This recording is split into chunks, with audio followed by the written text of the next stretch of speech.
George Wilder Jr., and I'm on Positive Power 21 with Jerry Royce live this Monday at 8 p.m. Eastern. And when I'm online, I listen to Jerry Royce live. Always listen to Jerry Royce live on www.positivepower21.org. How cool is that, huh? Hey, everybody, this is Terry Ripson, gospel recording and performing artist, and you are listening to Jerry Royce Live. You are listening to PositivePower21.org with Jerry Royce.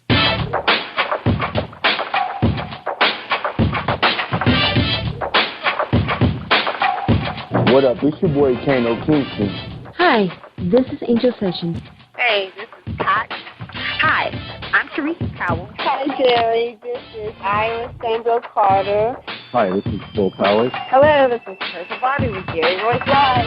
Hi, I'm Philip Barron. I'm live on the Jerry Royce Show. Hey, what it do? It's your boy Houston Saint. Peace, this is Dahlia the Poet, spoken word artist. Hello, this is Ramon Marquis with Jerry Royce Live. All right, everyone. You got Robin Lynn, and I'm keeping it live right now on Jerry Royce Live. Hey, what's going on, everybody? What's up?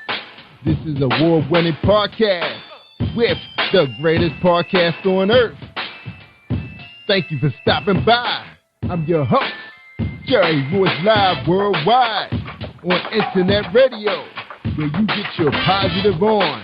So when it's all positive, it's all power. That's positive power.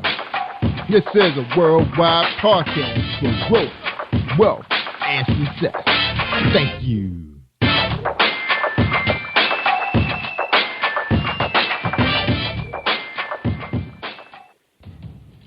Think you know how drugs get in those little brown bottles? Think again. Set in the green hills of western New Jersey, inside the gilded halls of power of a U.S. pharmaceutical company where decisions are worth billions of dollars and human lives worth less. Nicholas Harding, a young executive at Marshall Pharmaceutical, finds his career, family, and life in jeopardy. The Farmhouse, a suspense thriller novel by Bill Powers, published by Donna Inc. Publications, available at Amazon.com or DonnaInc.org. Go to Bill's webpage at www.author.BillPowers.com. Are you looking for the next great read? A book filled with love, passion, betrayal, and intrigue.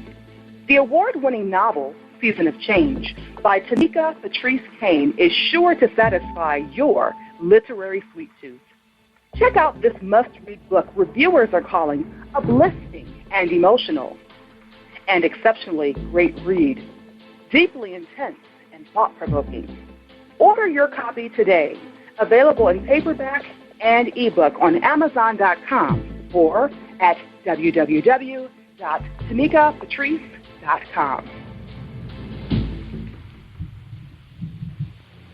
Are you an author looking for promotional services or a reader looking for a great read at low prices? In this competitive world of books, Writing Royalty Promotions is dedicated to bringing authors and readers together to build a greater respect for literature through our various promotional services and online bookstore.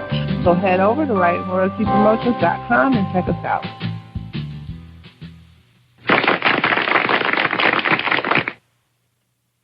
Thank you, everybody, for joining us, and welcome to PositivePower21.org. I am Jerry Royce Live, and tonight, a special sponsor for tonight's show featuring Terry Rimson, Music.com would be Darlene Rucker-Williams, our sponsor for this program. Hold tight for a 60-second presentation from Darlene Rucker-Williams at Stylish and Stellar Gifts by Dar.com. What do you give to a person who has everything? Hi, I'm Darlene Rucker-Williams, and I am the owner of Stylish and Stellar Gifts by Dar. I get this question all of the time. At Stylish and Stellar Gifts by Dar, we specialize in customizing gifts for people and pets too. Our gifts are original and one of a kind. Not only do we deliver, we ship as well. We work according to your budget and your theme. We have gifts for all things, including baby showers, sports teams, get well, bridal, birthdays, pets, just because, and that's just to name a few. So let Stylish and Stellar Gifts by Dar take the worry out of your gift giving today and also for the holidays. Our website is www.stylishandstellar.com, and our phone number is 443-682-5664.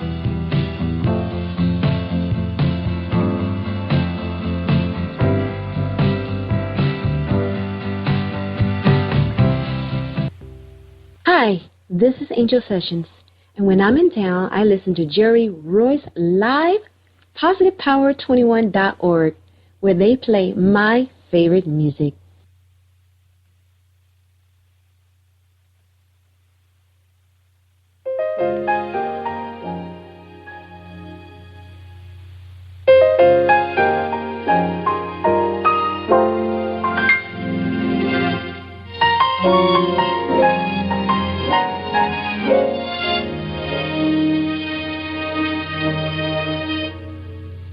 When I lift my hands in worship,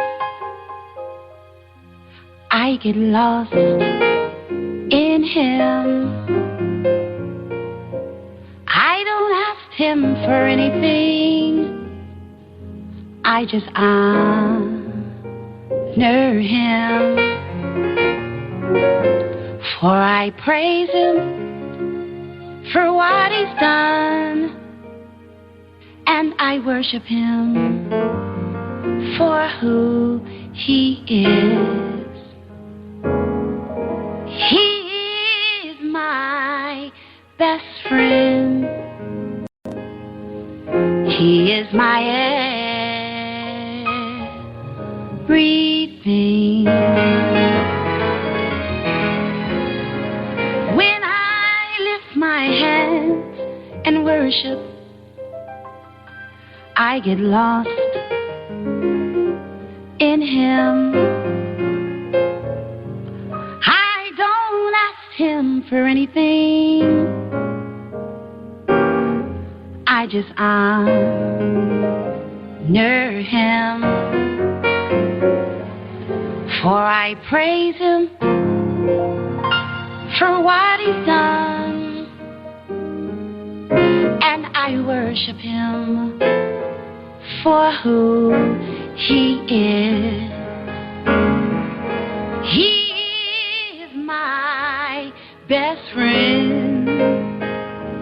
He is my everything. Zion. Oh, man, I hated to stop there, but we got to do the interview, y'all. We got Terry Remsen on the show. Yeah. All right. All right, let's read her bio, then we're going to introduce her, bring her on, let her talk to us. Terry is a gifted and talented vocalist who is no stranger to the spotlight. She has been captivating audiences since the age 5. Her local training began in Philadelphia's Settlement Music School, then continued with gospel greats the late Dr. Mattie Moss Clark, along with Grammy Award-winning Twinkie Clark, and currently with the infamous Brandon Winbush, who's the background vocalist for Patti LaBelle, Justin Bieber, and Kurt Carr Singers.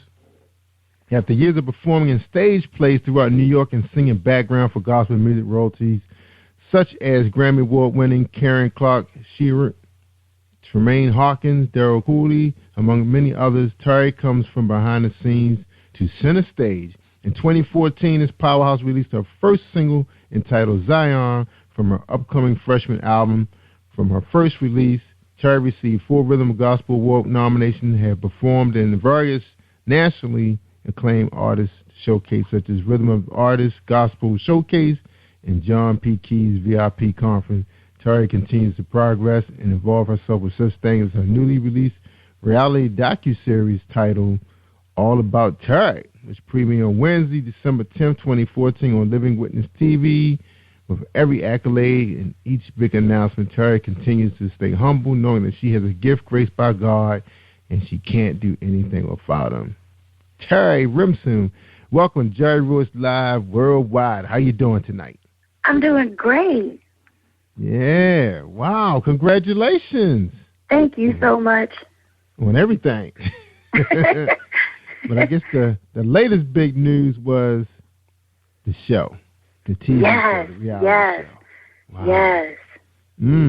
That's awesome. Now, we're going to get into all of that. But first, before we talk about all your projects, we want to get to know Terry Remsen. So the first question is, who is Terry Remsen? Who am I? I am the daughter of a national evangelist. My mother has been known in the Church of God in Christ for over 50-something years. So she's very well known, and I am her daughter. I'm also married to a pastor. I am a co-pastor. I am the praise team leader. And then I also do my thing where I sing, and I also have my own TV show that God has blessed me with. So I kind of do it all. I do acting, singing, and modeling. There you go. Wow. So much talent. Ooh.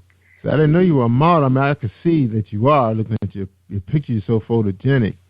Oh, wow. Thank you. So much talent. Now, where do we start? You want to talk about, well, let's talk about your life growing up. So what was Terry like, growing up, grade school, high school, most popular, shy, basketball, shy. Stuff? Yeah, I was very shy in high school, and I think the only thing that I did open up to do was sing. That was something that was a passion of mine, was singing. So yes, I was very shy. But at a younger age, my mother pushed me to sing. I did cry, but she just stayed behind me, and she kept pushing me. And then Maddie Moss Clark was like a godmother to me. So whenever we would go to Michigan, Maddie Moss Clark would put me on the piano stool, and she would sing, and then Twinkie would play, and when they would come visit, they would do the same thing. Twinkie would put me on the stool as she's playing, and they would have me singing and kind of pushing me, and it kind of helped break me a little bit out of my shyness. But as I got older, I realized that whenever I would get up to sing, the shyness would go away until I finished singing. So yeah, my mother pushed me, and with the help of the Clark sisters, whom I call affectionately aunties, they really helped my mother to help groom me, to get me to a point where I was able to sing without being shy. Yeah. But it's funny, you hear people say, don't push your kids, don't push your kids. They're going to resist. And now, you hear most of your superstars, that's how they became who they are today. Absolutely. Somebody's back there pushing. Wow. So you're saying pushing is not bad, not a bad thing. Not bad at all. Not bad at all. So why did she have to push? Because I was shy. I believe because I was shy. I really didn't like to talk to people. I really didn't want to do anything in front of people. I did cry. And she told me a couple of times she had to threaten me. I don't remember because I was young. But it worked. It really worked. It made me have discipline. And like you said, you can't do that now.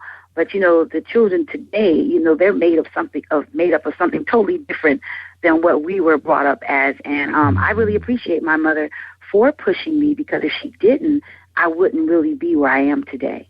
Yeah, and for some of us that never made it where we wanted to go, we probably wish somebody was pushing us at the same time. Right. Wow. Good for her. All right.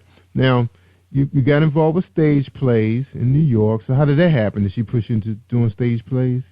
Well, this is what happened. What happened was, as growing up, she kind of saw what was in me. So basically, anything that I told her I wanted to do, she would try her best to make sure she supported it and sent me to get the right education and to prepare me for it.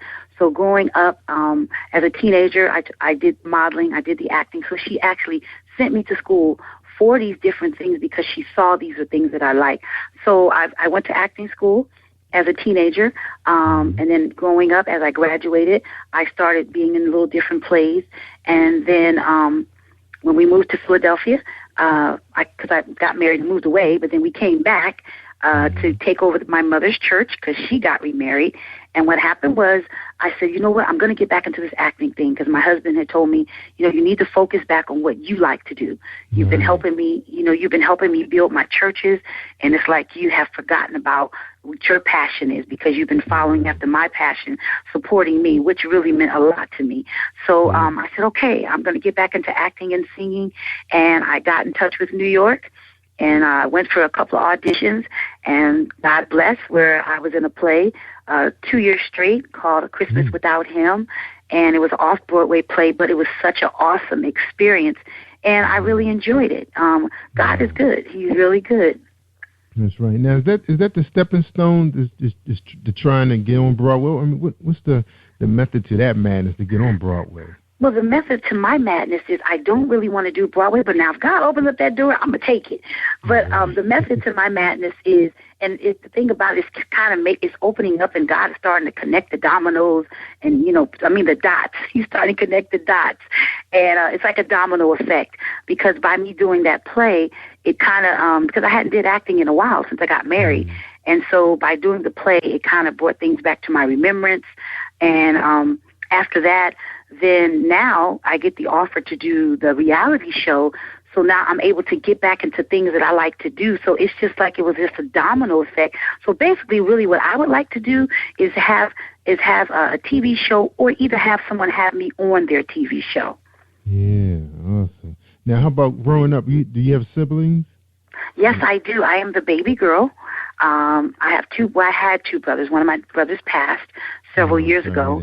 So I have one brother, and he's a pastor. He's a bishop, and he's a pastor. And so it's just me and my brother. It's just us. And so, yes, I do have a sibling.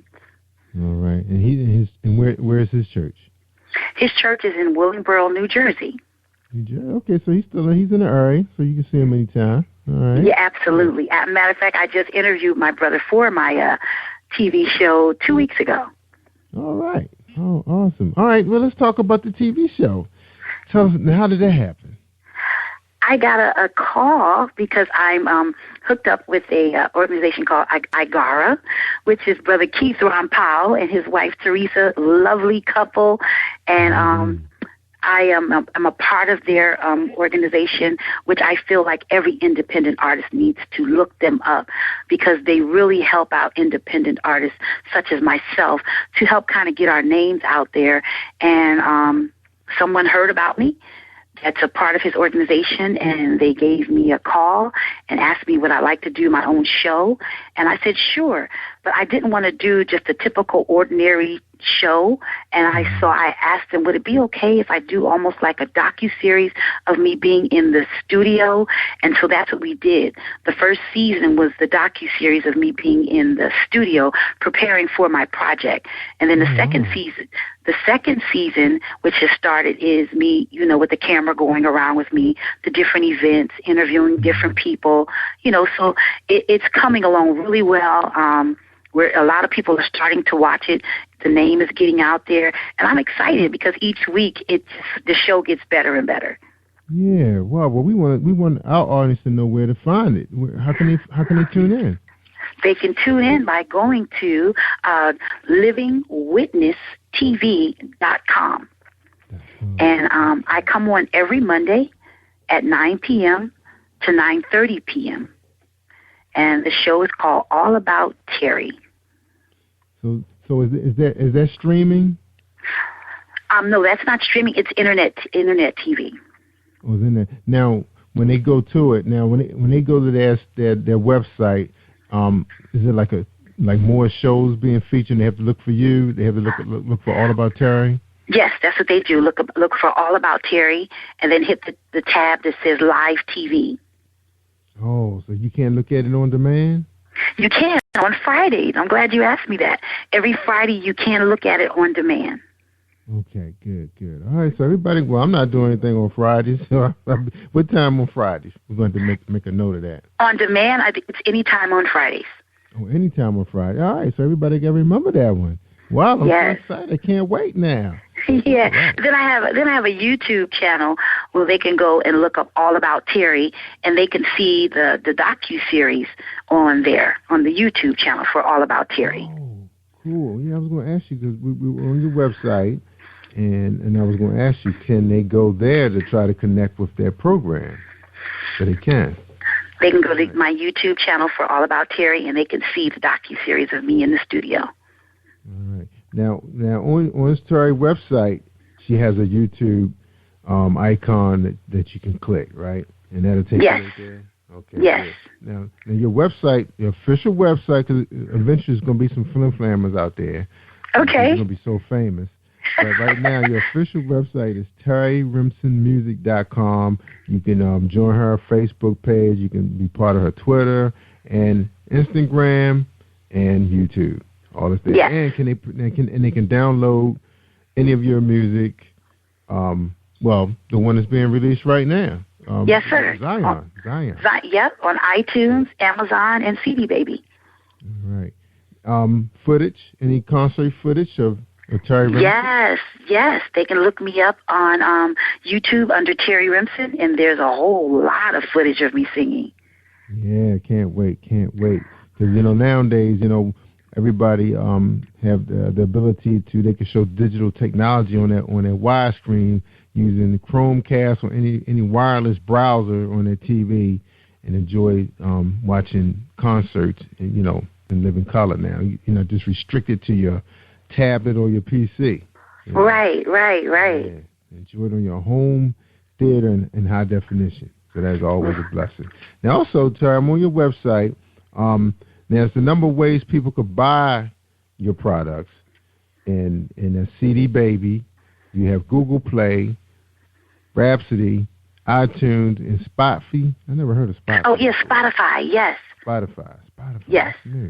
Not familiar with them. Now, I don't see our good friend Igor on here. You know what? You got me. You got me. Because when the website was developed, I wasn't a part of Igor. But now that I am, yes, they can go to Igor and they can purchase my song. Yeah, that's right. There you go. All right, Terry, we're going to take a quick break. And when we get back, we're going to talk about the music business, Of course, you heard her talking a lot about acting and what she's doing now on reality TV. And then we'll talk about the music industry, the good and the bad. All right? So all right. Everybody. Okay, Tamika Kane on Book Buzz. Are you looking for the next great read? A book filled with love, passion, betrayal, and intrigue. The award-winning novel, Season of Change, by Tamika Patrice Kane, is sure to satisfy your literary sweet tooth. Check out this must-read book reviewers are calling uplifting and emotional, and exceptionally great read, deeply intense and thought-provoking. Order your copy today, available in paperback and ebook on Amazon.com or at www.tamikapatrice.com. Are you experiencing a stage of life trauma? An everyday life experience that may distract you or shake your faith? My good books are short stories written on everyday topics like jealous friends or an abusive parent, written with an underlying message directing your thoughts to a positive and spiritual place. My good book strives to provide a positive influence for real people with real life struggles seeking hope, inspiration, and a perspective that will change how you handle your own life's journey. Read my good books to enjoy a positive and spiritual message today. Then share it with someone else who needs it. Are you an author looking for promotional services or a reader looking for a great read at low prices? In this competitive world of books, Writing Royalty Promotions is dedicated to bringing authors and readers together to build a greater respect for literature through our various promotional services and online bookstore. So head over to WritingRoyaltyPromotions.com and check us out. Hey everyone, this is Tanika Gonzalez, spoken word poet. Whenever I'm online, I'm always listening to Jerry Royce Live.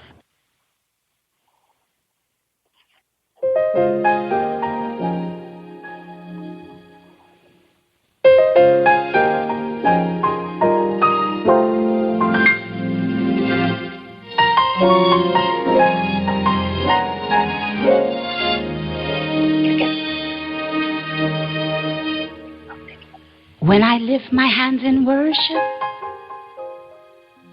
I get lost in Him. I don't ask Him for anything, I just honor Him. For I praise Him for what He's done, and I worship Him for who He is.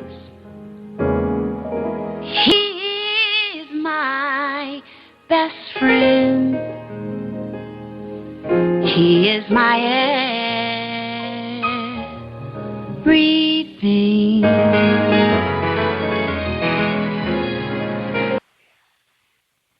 Wow, I just love this song. Oh.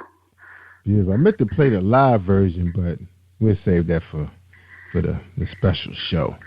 All right, everybody. We're talking to Terry Remsen from Philly, gospel sensation. Woo! Man, what a night. What a night. And she's a member of Igara. Yes. Yeah, that is awesome. Now, we're going to get into the music piece now. Tell us about that song, Zion. You know, where were you when you wrote that? Oh, I was here in the city of Philadelphia, and the reason why I named it Zion is because what I was doing is trying to admonish God's people to learn how to worship Him. Because, you know, we go to so many different concerts, and all the people want to do is kind of use bodily exercise and running around, you know, doing all their little calisthenics and, you know, kind of showing off a little bit, you know, and sometimes it don't be no power. They just be them wanting to be seen. And so what I was saying, you know, we need to learn how to worship Him. It's not always about the shouting and the dancing. Sometimes it's just being still and listening to His voice and, you know, admonishing Him for who He is. So that's why I came up with Zion. And then I wanted to kind of explain about worship. So that's when I said, you know, when you lift up your hands in worship, basically you got to just like get lost in Him. And you can't ask Him for anything. You got to think on Him. And so that's how I came up with Zion. Beautiful, beautiful story. Now, you have another release that's due out soon. Tell us a little bit about that song. Well, this song, it's called Every Time I Turn Around. So we named it Blessing Me. So it talks about every time I turn around, He just keeps blessing me. That is definitely my testimony. Every time. Every time I turn around, Terry, every time I turn around, God just keeps doing something for me. And even though I sometimes I feel like I don't deserve it, it's always He's doing something for me. So I named it He Keeps Blessing Me because He does. And it's more of a urban feel. My son works very close to me, and so I'm trying to let him express himself in music. And so I'm excited and can't wait for it to be released because it won't be like Zion. It'll be a little bit more where you can kind of move around and pop your fingers and move a little bit. So I'm kind of excited about it. Yeah, so I could do my chicken dance with that one. Yes. Wow, I can't wait to hear it. Now, tell us about your son. So, how's he involved with the music industry? Well, my son, he's 22. He's a student at Berkeley College, and so he's a drummer. But the older he's beginning to produce and write. And so on the project, he's really producing a lot of my songs on the project, and he's writing, and I'm excited. He's a very talented young man, and so he's playing a very major part in the project in its entirety. In Zion, my nephew, who's my assistant, he helped me put the verse to Zion. So I kind of keep using my family because they're my greatest support. And who else would you rather want to use than your family? So yeah, I'm excited. The next generation. Wow, you got the next generation involved. You remind me of these a family I was reading about. I used to admire back in the day. They have they got nephews and nieces out there on the road singing. So yes, you got to do. That's awesome. Getting them involved early, right? Yes. So how old is your nephew? My nephew is 26 years old. 26. All right. Now you said your son is in college right now, and he's doing all this while he's studying. What, he's studying music or something? Yes, sir. While you're studying music, yes. All right, that is awesome. All right, and so just your son? Any other children? I have a daughter. She's married, and we have 2 grandchildren. Oh, get out of here, your grandma. No. Yes, I am. Get out of here. Yes. Well, that's what being a model. You know, we just hold up, for years. I see you. Nothing wrong with that. All right. And let's talk about, now this Powerhouse release was released in 2014. So I want to remind everybody this was released in January 2014. So she has been part of some awards. Now, you received what this called a Rhythm of Gospel. You received 4 Rhythm of Gospel Award nominations? Well, I've been nominated for four different categories for the Rhythm of Gospel, and that will be held in the month of July in Birmingham, Alabama. Yeah, I heard about that. Yeah, I heard about that. It's coming up. It's going to be big. Wow. Yes, it is. Yes, it is. How does that happen? Tell us about. Do you know anything about the organization Rhythm of Gospel? This will be my second year attending. It'll be my third year attending the Rhythm of Gospel. You know what? The Rhythm of Gospel, some people have negative things to say about it, but I must say that the Rhythm of Gospel really was the people who kind of got me started, because I went there and they had classes where you could kind of network and meet other people. I was in a showcase, and just for me performing in their first showcase, the first year I went, God opened up so many doors, so many different avenues. I met so many different people. I networked with different people. That's how I was able to start getting my music being played on different internet stations because of that first time going to the Rhythm of Gospel. So all I can say was it blessed me. And this is going to be my third year going. And to me, if you're an independent artist, you just cannot be out there alone and not network. And that's the most important thing. When you're an artist, you have to network. And that's what I did. And I went to the workshops and, I took all the notes that I could take. And there's instructors there. There's people that are part of the industry that you can ask questions. And that's how I met Teresa and Teresa Powell and her husband. I met them through a young man that's a part of the Rhythm of Gospel, and he has his own organization called Nigma. So it was just, again, a domino effect. So the Rhythm of Gospel, it blessed me. Now tell us a little bit about that organization. Now, have they been around for a long time? I mean, are they like a brick and mortar business, or are they virtual? What's the deal with that organization? The Rhythm of Gospel, I believe, has been around for, I think, 6 years. And each year, say that again. Is that a telecast? Yeah, I don't know if it's been telecast yet, but I do believe this year it's going to be telecast. But each year that I've gone, it's getting bigger. I mean, when I say bigger, the year I went, it was big. Then when I went back again, it was a lot of artists there, and so it's just growing every time I go. Now, is that an invite? Like, if you want to participate, like just buy a ticket and attend the ceremonies, is that possible for somebody like me? Or yes, it is. I have to pull out my media card on them. Anybody can come, and they would be glad to receive you because of the type of business that you have. Awesome. Wow, I can't wait till I retire so I can do all this fun stuff. Wow. Now, earlier, before we started talking, preparing for the show, I know you probably said, hey, Jerry, I got the longest pre-show. But we got to do what we got to do to get ready.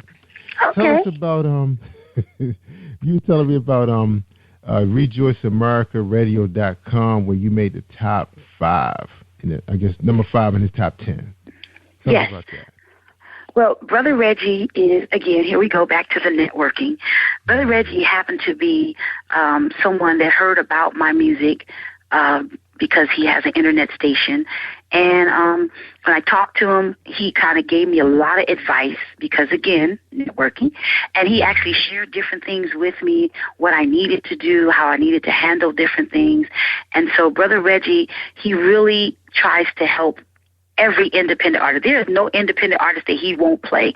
If you present it to him, he will play it. And that's what I like about Brother Reggie. There's no discrimination. No matter what it sounds like, he's going to give everybody a chance. And so what he did is he ran it for a couple of weeks, and he told me, he says, we go by how the calls are coming in for requests. And I guess I must have got a lot of requests, and I'm grateful. And I was number 5 in his top 10 chart. Wow, and I learned something from you today talking to you, and you blessed me with an idea to help people, just like our brother Reggie, and I'm definitely going to jump on that idea you gave me. Now, you call him North America Radio Station. What does that mean? He's stationed up north, or? Oh, it's the name of Brother Reggie's radio station is Rejoice America Radio. Okay. Rejoice America Radio. So we're going to check them out. For those, listening, you're looking for, because one thing about internet radio, it's not like it's a directory out there. It may be, but we don't know where it is. Absolutely. To find these resources. So you have to rely on Facebook and Twitter to find out about these people. Like even the online magazines. Same. I remember years ago, used to be a guy had a company called Reference.com. Well, actually, he called it Reefer.com. I don't know why he did that, but it was actually supposed to have been called Reference.com. And he had a listing of all the different categories of online publications and podcasts. I'm not even sure if he's still around, but we could use that. But luckily, we have you here to tell us. Oh yeah, and you know what? There's a magazine that I was in the month of I'm trying to think what month it was. I believe it was October. It's called Iconic Magazine, and Iconic is an internet magazine. And then I'll be also in February running, my ad of Zion. And then I've also been in Root Magazine. That's another magazine that I've been in. I had my ad ran in twice last year. All right, let's talk about that then. Marketing and promoting. Okay, now, of course, there's so much out there. How do you pick your poison? What's your method to your madness? How do you decide where you're going to put your money? How do I decide where I'm going to put my money? I do research. So what I did was and funny, Iconic found me. They found me, and matter of fact, I think that may have been through Igara. That's how they see. Everybody needs to get in touch with Pastor Powell and his beautiful wife, Teresa Powell. They are such a blessing to independent artists. And Root Magazine, they're located here in the city of Philadelphia, and he's a gentleman that goes to Bishop Hezekiah Walker's church, and he has a wonderful magazine, and he just did BMI, and he did the Stellars, he did the Celebration of Gospel, and so certain things like that, I felt like because my name was new, it wouldn't hurt me to invest in my craft, invest in my ministry. And sometimes it is a sacrifice, especially when you're an independent artist. You really don't have the funds, but a lot of times you have to just invest in it so that you can get your name out there. And it really blessed me by being a part of these different magazines. So basically you just have to do your research. You have to have mentors such as people like Igara and a brother Reggie, so that they can kind of pour into you, or you can go to these workshops and they'll tell you, what to look out for, what to run away from, what you should accept, what not to accept. It's really a blessing when you network and go to these different workshops.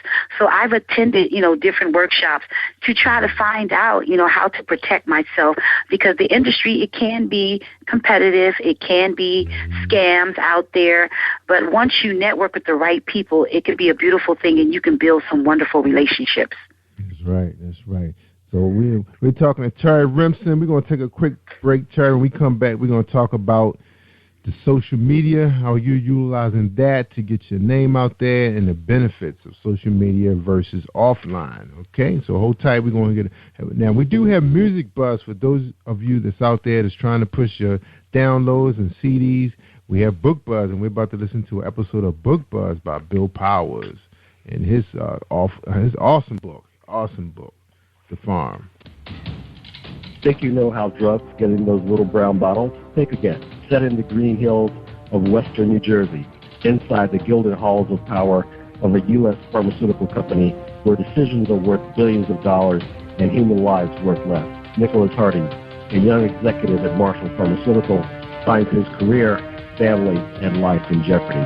The Farmhouse, a suspense thriller novel by Bill Powers, published by Donna Inc. Publications, available at Amazon.com or DonnaInc.org. Go to Bill's webpage at www.author.BillPowers.com. All right. Bill Powers, check out that book. Oh, that's an awesome book.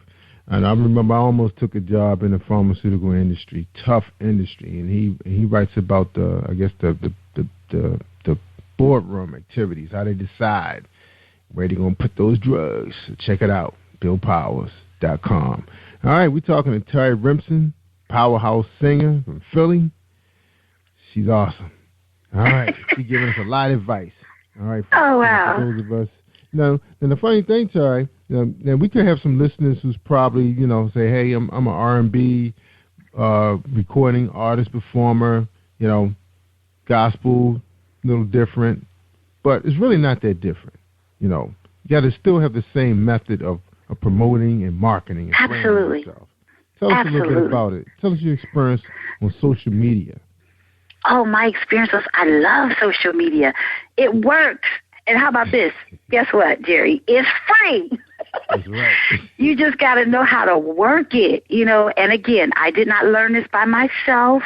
Mm-hmm. Again, you have to network and hook up with different people. And then when you have a passion for it, you're just going to dig in deep. And it takes time. And when you have a passion for it, you will make time for it. That's how I know who really wants to do this, because there are a lot of people out there that say they're a singer, they want to sing, but they want it to come to them, but you don't see them hardly ever on social media. You never see any type of advertisement. But, that's the way we purchase things is because it has to be visual. If I see a commercial and you're going to doll it up for me and you're going to give me color and you're going to get me singing with it, oh, yeah, I'm going to go try to find out what's really going on. And so that's what I do with myself.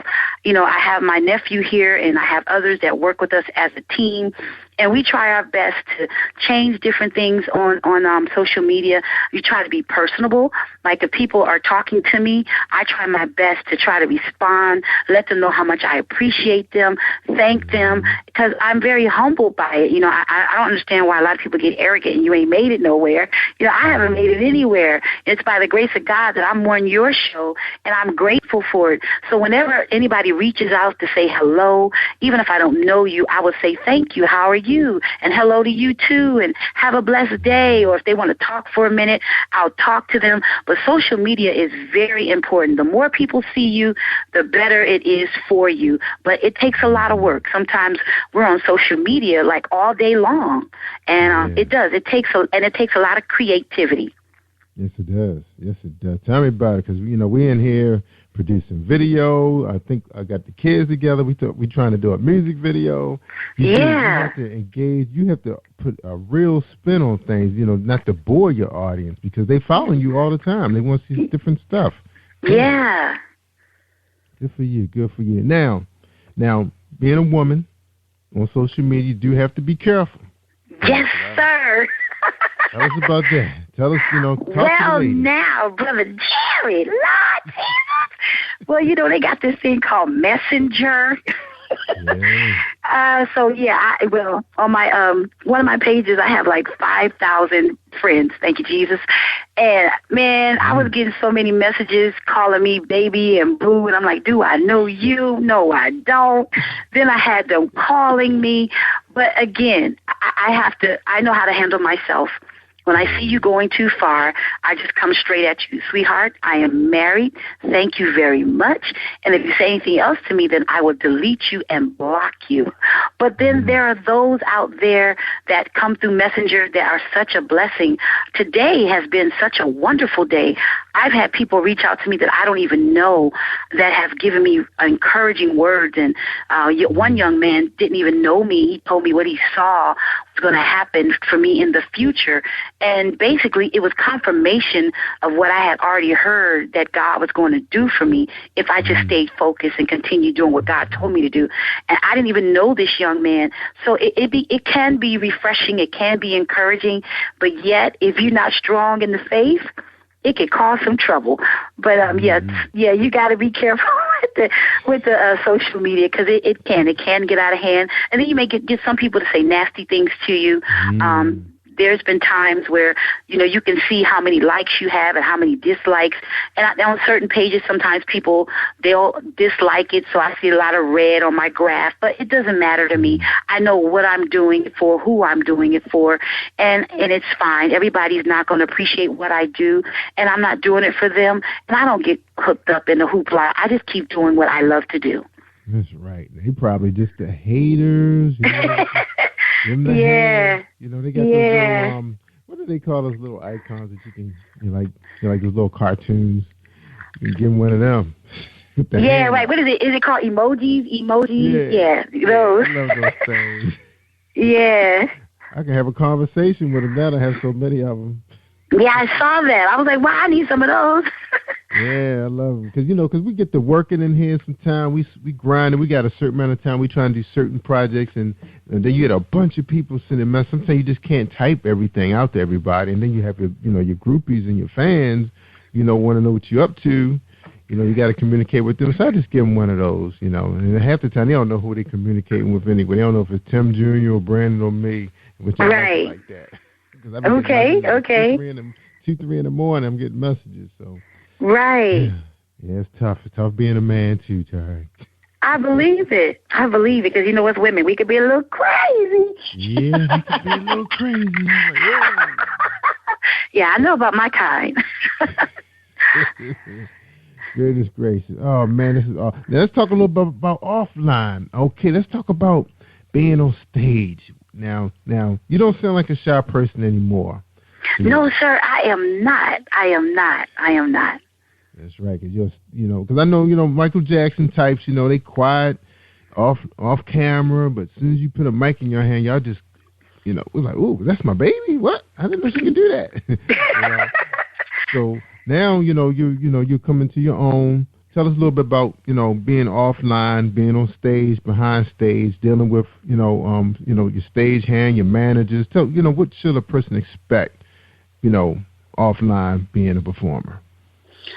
Well, again, being that I'm in the gospel industry, being on stage, it is a challenge many times because everybody's not going to receive your gift. And then, like you said, you have those out there, they don't want to, encourage you because maybe they see something in you that they wish that was in them. So you have all these different types of spirits that are out there. But I love doing live performances. To me, that's when I could kind of stretch my wings, be creative, and I love the band that I have, a group of guys that I can get up there and on the spot just do anything. And we don't even have to rehearse it, and I can just on the spot say, "Let's just do this." And I just love being creative and on the spot.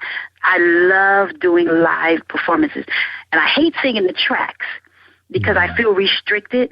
So usually I pray that they always say, you don't have to do a track. You can sing live with the band because that's when I can kind of stretch my wings and be able to communicate with the audience and kind of feel where they're at. And sometimes God will use me, to minister to certain ones through song so I can kind of actually look at them and sing it a certain way because I can feel where they're at and what they're going through.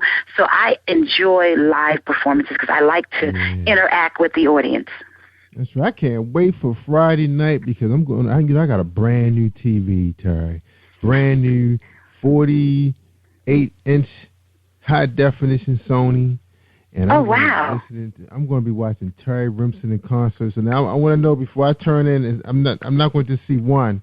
There's 1 3-4 minute song. Is it going to be a series that I'm going to be looking at? Is it going to be an hour, 2 hours? Tell me what I'm looking for. Now, when you mean when you go on YouTube? Yes, when I go on YouTube. When you go on YouTube, you're going to find, a whole lot of clips of me singing. There's one particular clip that I know you probably will enjoy.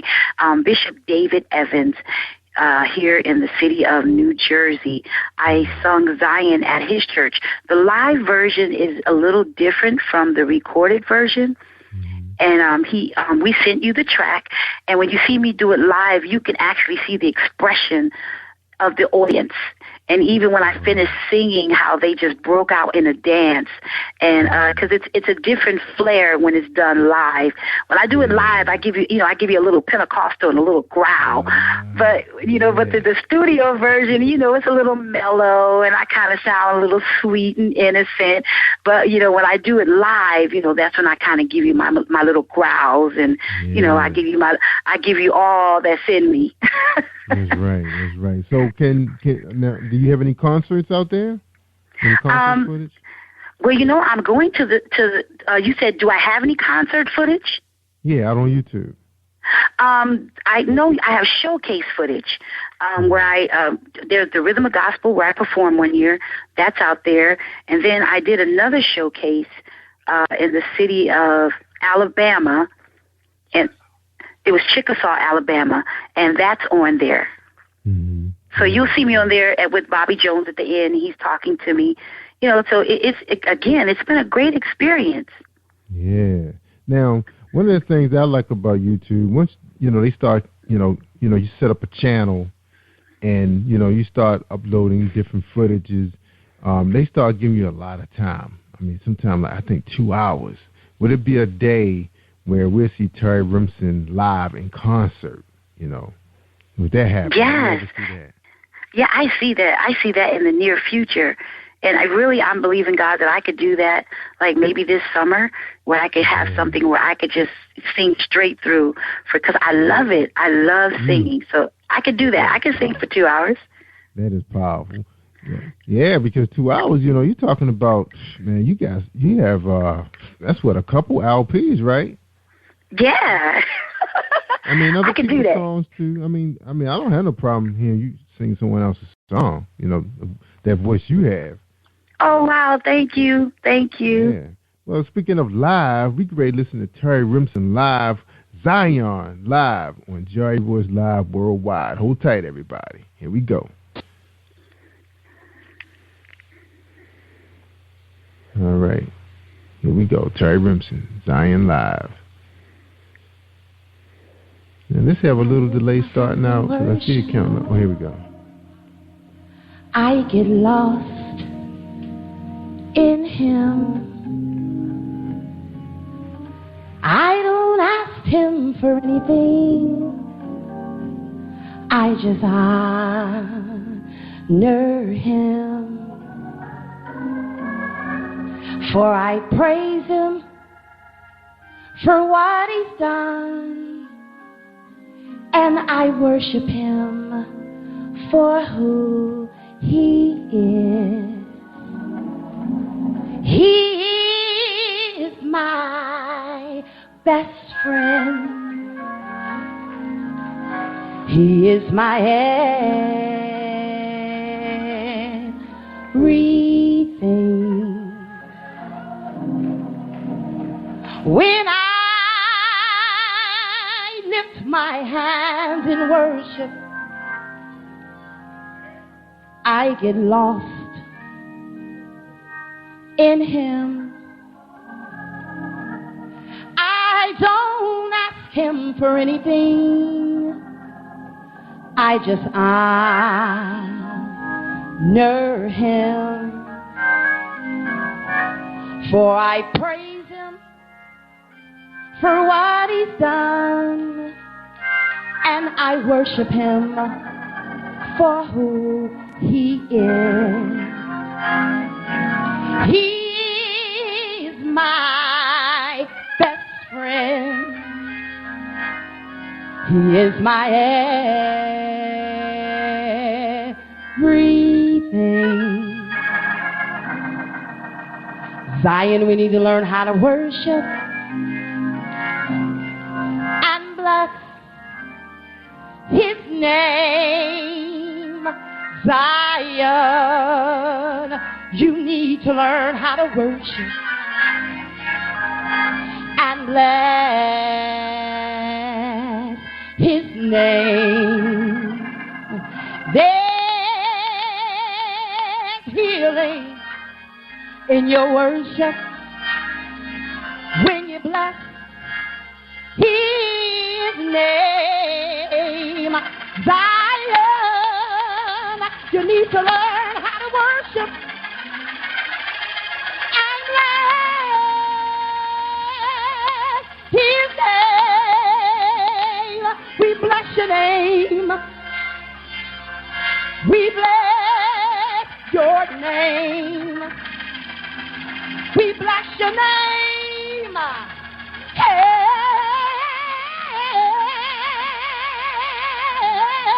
we bless your name. We bless your name. Zion, you need to learn how to worship. There's healing in your worship. There's deliverance in your worship. We bless. Y'all ready to bless them with me? We bless. We give you glory. We give you honor.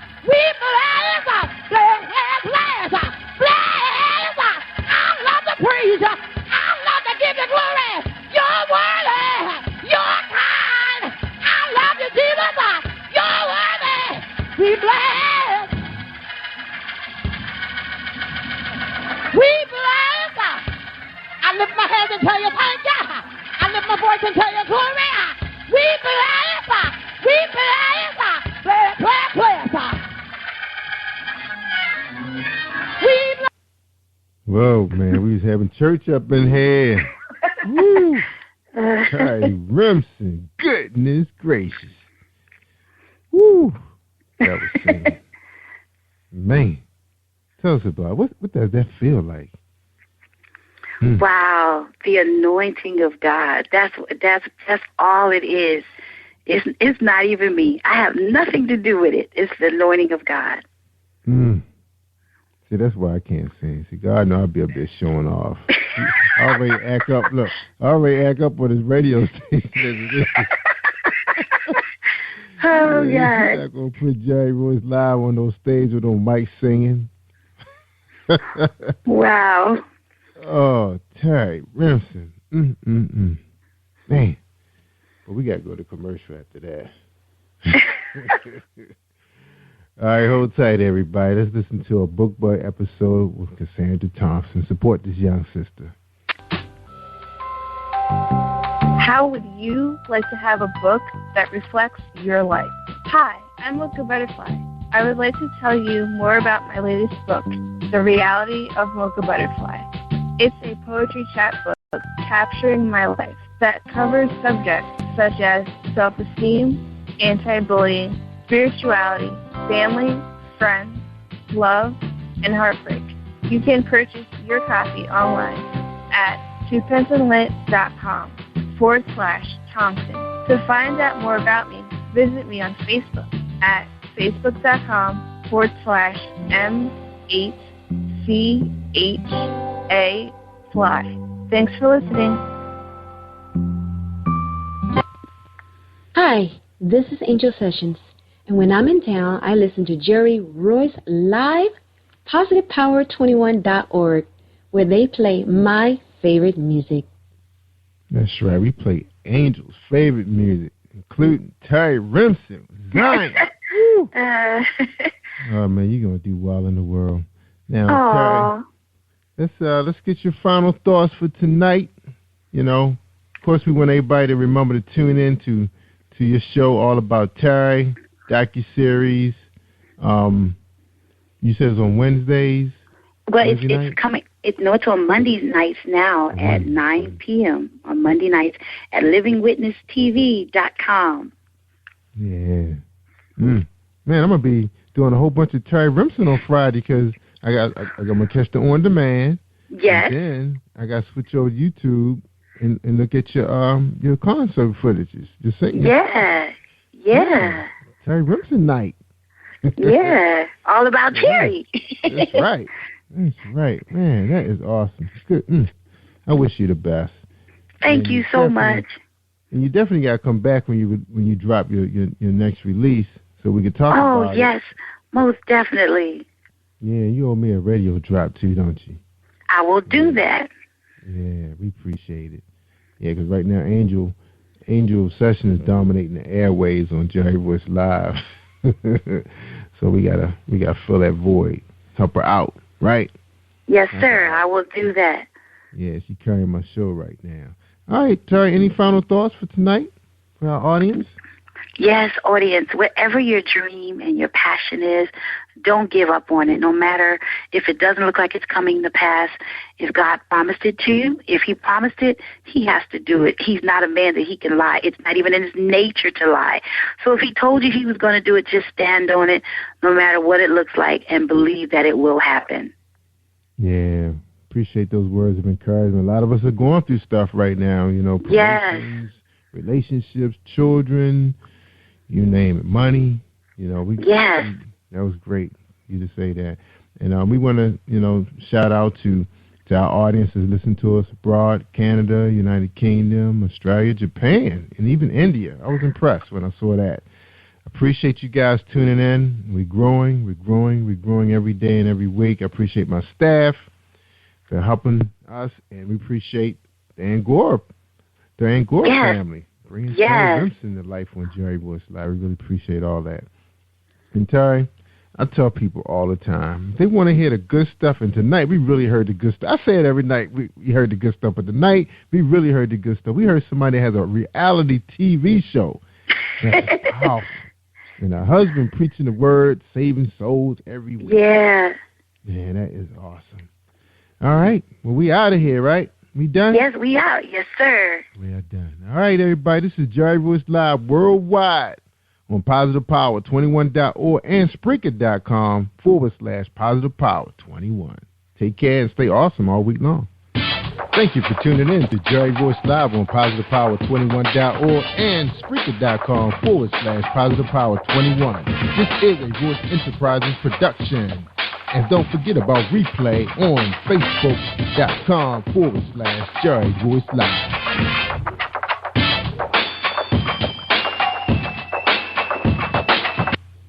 All right, that's it.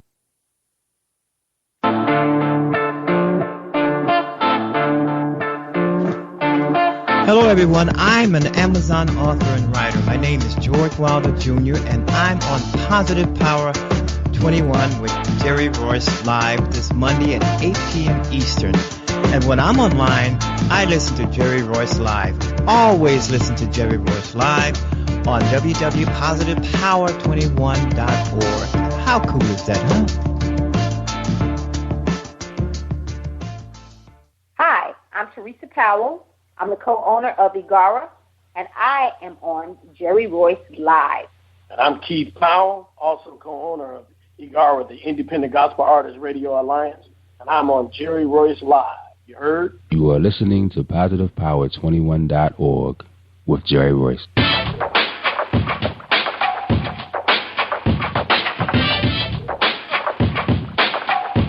What up? It's your boy Kano Kingston. Hi, this is Angel Sessions. Hey, this is Pat. Hi, I'm Teresa Powell. Hi, Jerry. This is Ira Samuel Carter. Hi, this is Bill Powers. Hello, this is Teresa Bobby with Jerry Royce Live. Hi, I'm Philip Barron. I'm live on the Jerry Royce Show. Hey, what it do? It's your boy Gosepl Sunday.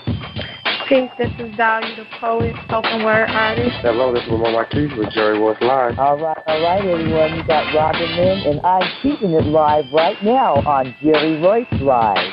Hey, what's going on, everybody? What's up? This is award-winning podcast with the greatest podcast on earth. Thank you for stopping by. I'm your host, Jerry Royce Live worldwide on internet radio, where you get your positive on. So when it's all positive, it's all power. That's positive power. This is a worldwide podcast for growth, wealth, and success. Thank you.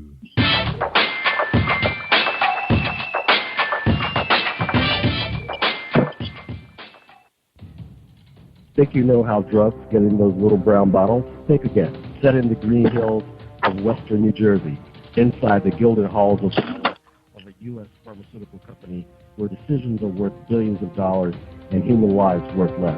Nicholas Harding, a young executive at Marshall Pharmaceutical, finds his career, family, and life in jeopardy.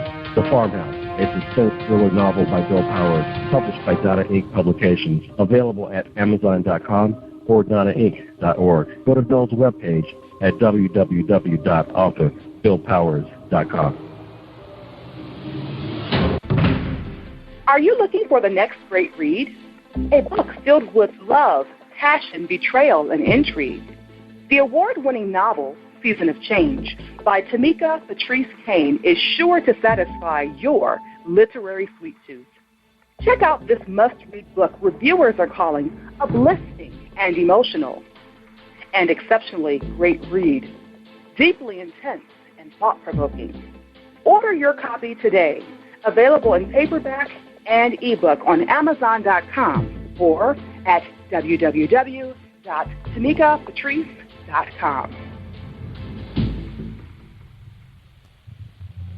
Are you an author looking for promotional services, or a reader looking for a great read at low prices? In this competitive world of books, Writing Royalty Promotions is dedicated to bringing authors and readers together to build a greater respect for literature through our various promotional services and online bookstore.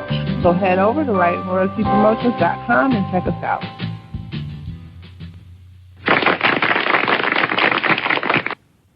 Thank you, everybody, for joining us, and welcome to PositivePower21.org. I am Jerry Royce Live, and tonight we got a special lineup for you.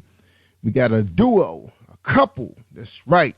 Keith and Teresa Powell with us tonight. They're going to talk about their independent radio alliance. That's right. Gospel. We're going to be talking about gospel. That's right. Membership, being independent, ownership, entrepreneurship. That's right. Online, virtual, right here on Jerry Royce Live. But before all that happened, let's talk to Darlene Rucker-Williams with her company called Stylish and Stellar Gifts by Dar.com. What do you give to a person who has everything?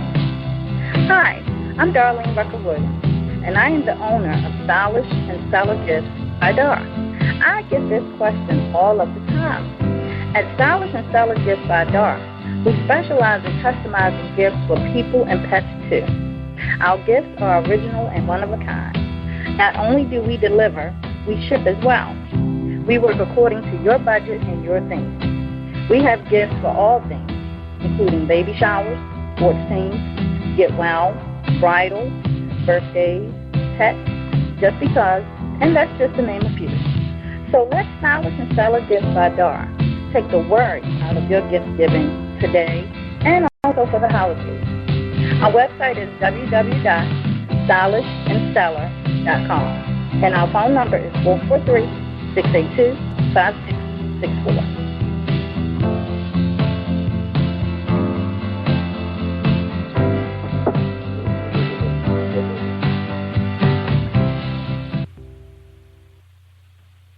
Hi, this is Angel Sessions. And when I'm in town, I listen to Jerry Royce Live, PositivePower21.org, where they play my favorite music. All right. Thank you, Angel. Thank you for the introduction. This is Jerry Royce Live worldwide.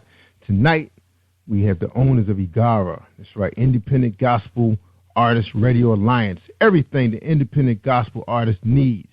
And tonight, we have owner Keith and Teresa Powell here to talk about it. Teresa is a singer, songwriter, and musician who ministers music, workshops, seminars, and conferences, and various events worldwide. She is also the author of 2 books, Preparing an Atmosphere for the True Worship and Make Worship Count. She's born into a musical family. She's been playing the piano since the age of 4.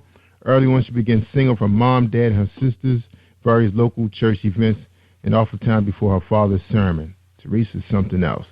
Also, we have here a husband, Keith. He's the author of 12 books. I had to get that straight. I couldn't believe it. 12 books, my man. Have published more than 10 books for other people. He's a musician, producer, and a playwright.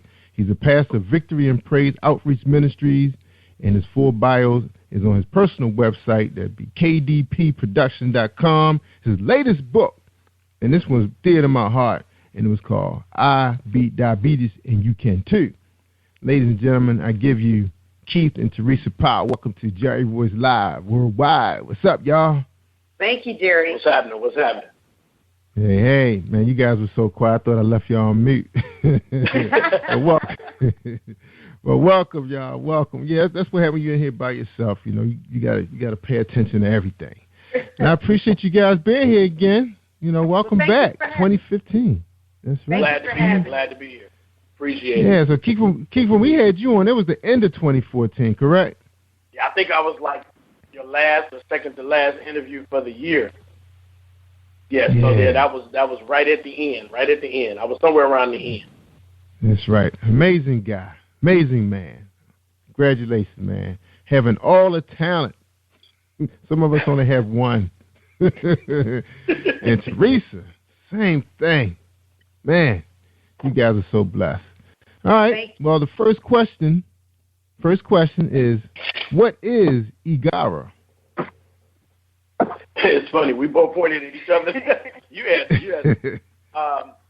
IGARA is the Independent Gospel Artists Radio Alliance.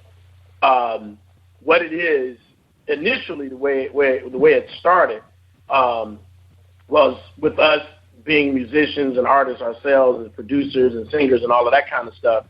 Once we put out a couple CDs, in our independent product, we realized the difficulty that it was getting your music heard, getting to the different places.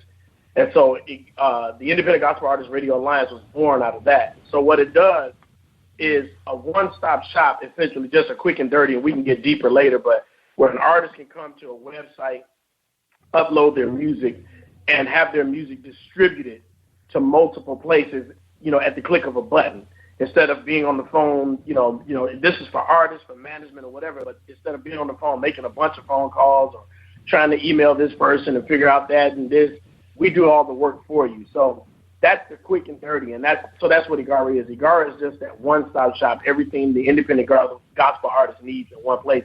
And it does more than just the distribution. We do what we call radio distribution, which is we send it to radio stations, television stations, magazines, shows like Jerry Royce Live, all of these different shows and things like that for TV and radio, as well as we do digital sales now. We've added that since 2014. We've added that when we actually do digital sales of your music. We can actually do physical CD sales.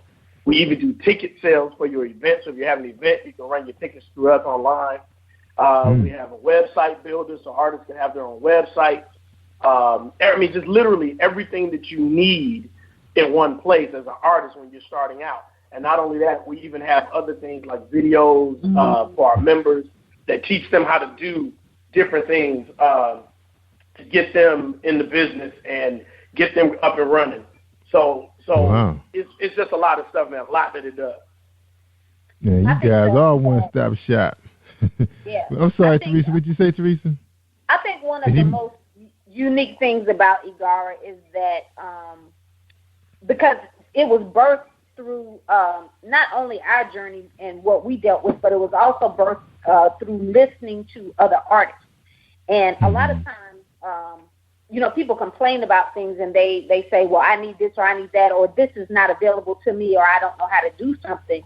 But very few people are bold enough to be trailblazers and create the way for it to be done. And that's right. Something that's something that Keith and I are very much into.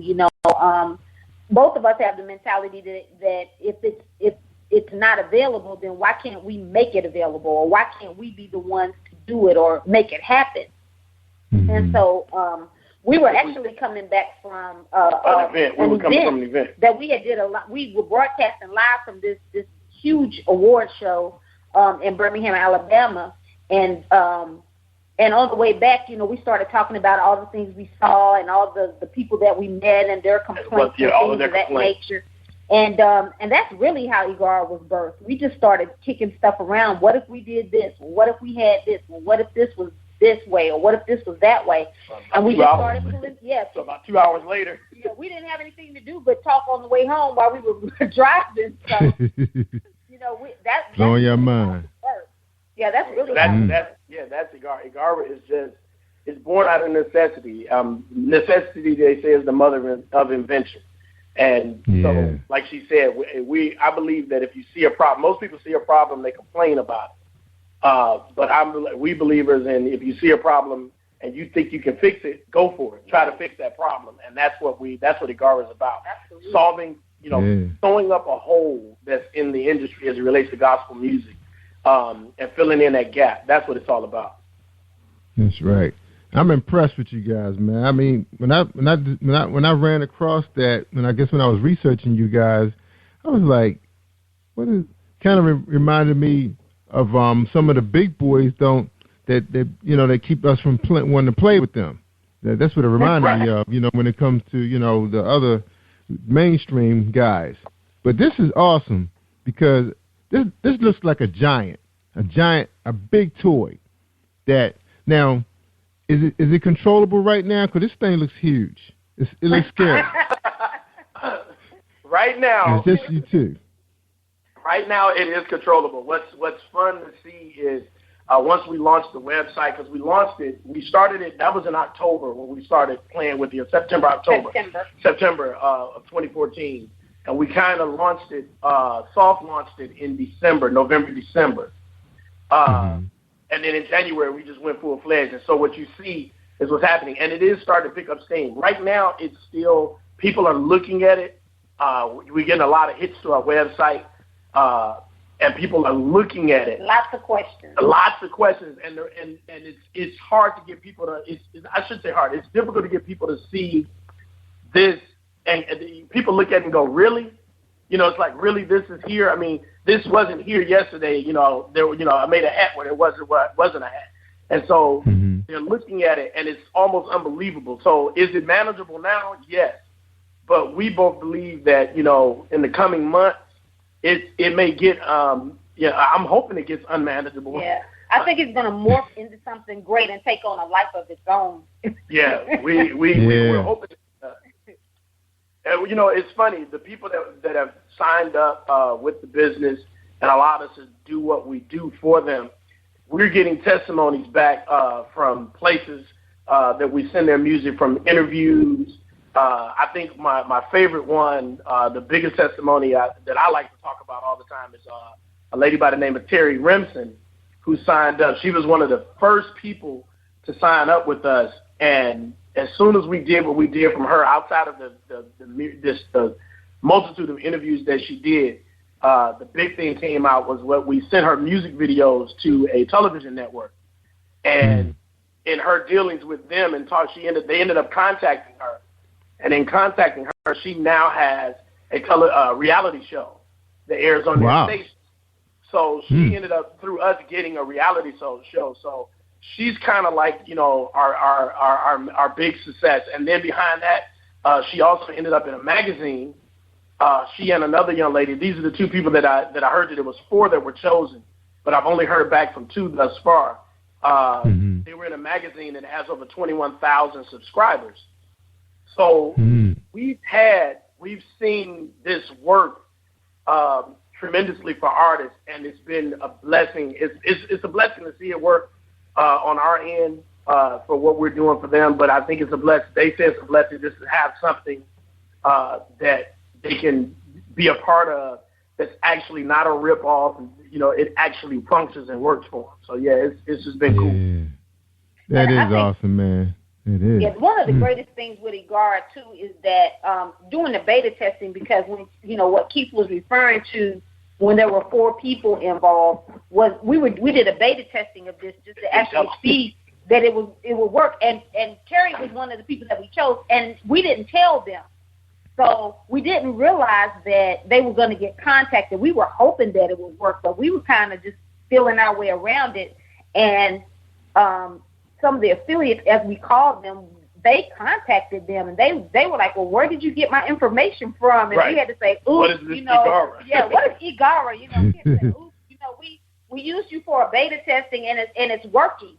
So it was great to do that and find out that people are interested on both sides. They're interested on the side, on the artist side, but they're also interested on the business side.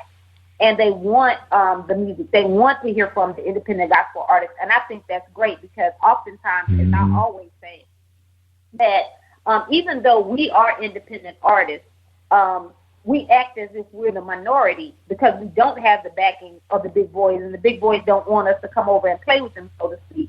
But we're the majority, because there is more of us than there are signed artists. That's right. You're right. I feel that if we join together and we help each other, then we can become the minority in our own right. The majority in our own right, mentally as well as, in population, in size. And I think that that's very much needed. I think that when people find out, I did record my CD. I want to get my music out there. Now I have a place to get my music out there, and I am going to hear it on the radio. I am going to get responses about my music, favorable responses from TV stations or radio stations, or maybe even be asked to do a spread in a magazine or something. That's very encouraging for an independent artist. Yeah, it is. when you have not received any kind of recognition for your music at all. You know. That's right. You're right. Another thing to add to that, because you mentioned the big boys won't let us play. That's, I think, where Igara comes in, because what Teresa said as far as us mobilizing, Igara, the Independent Gospel Artists Radio Alliance, gives artists a chance, you know, without even doing a lot. You know, we can come together, and the more artists that we have on the roster, we're not managing, we don't control, we don't have any control over your music, we own nothing. But as a group, we carry weight as we go out and do what we do. And what's so funny is we kind of compare ourselves to CD Baby. And if anybody that's listening has ever put a CD out, they probably have heard of CD Baby. And what people are discovering is that CD Baby, and I'm not bashing them, but this company, they do a great job at what they do. But for the independent gospel artists, they actually do much of nothing. And they only put their music on different digital stores. We take it to the next level and bring to the table what the artists actually need by researching and talking about what was missing, what was, as artists, what would we like to see being done, and that's what we created. And so we feel that gap, we feel that void. You know, it's easy to put your music on CD Baby and end up on iTunes and Amazon and all of that kind of stuff and Google Play. But once it gets there, what happens? How do people know that it's there? We are really an extension of your marketing and sales team. And we do the work behind the scenes. And what we do is in a one button click, the artist begins to see things happening, sometimes faster than their own managers can make them happen. And that's right. That's right. So you guys don't have no problem dealing with managers and promoters and all that kind of stuff? No, we're not. We are an asset to a manager. Any manager that's managing an artist knows that they gotta put these emails together, they gotta make these phone calls and all of this stuff. But what we've done is said, you don't even have to do that. We already have the relationship with all of these different businesses and companies, and they like to see what we're bringing and here's the reason why. What we're doing is this. With all of these radio stations, we have radio stations in Africa, we have radio stations in the UK, we have radio stations in Canada that we're dealing with. Of course, we have radio stations in the United States. What we're doing is bringing music that they wouldn't normally hear. We've made those connections. We've reached out to stations that you would normally find. And these are stations, our people that we get into want to play your music. They're looking for that music. So we're an asset to what the management is. Not that we take the manager's place. No, we make it easier because now the manager's phone is ringing as a result of what we're doing, and we're helping the manager do what they do, and we're doing it for a little bit of nothing. I mean, it's not expensive to get it done.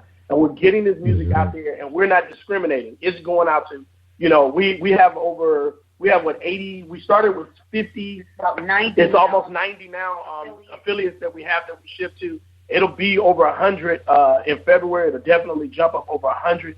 And, you know, my goal is to be able to say, you know, we got 1,000, we got 2,000, we got 10,000 different places that we're sending it to, all at the click of a button. And, you know, management can't say that. You know, most managers can't say that.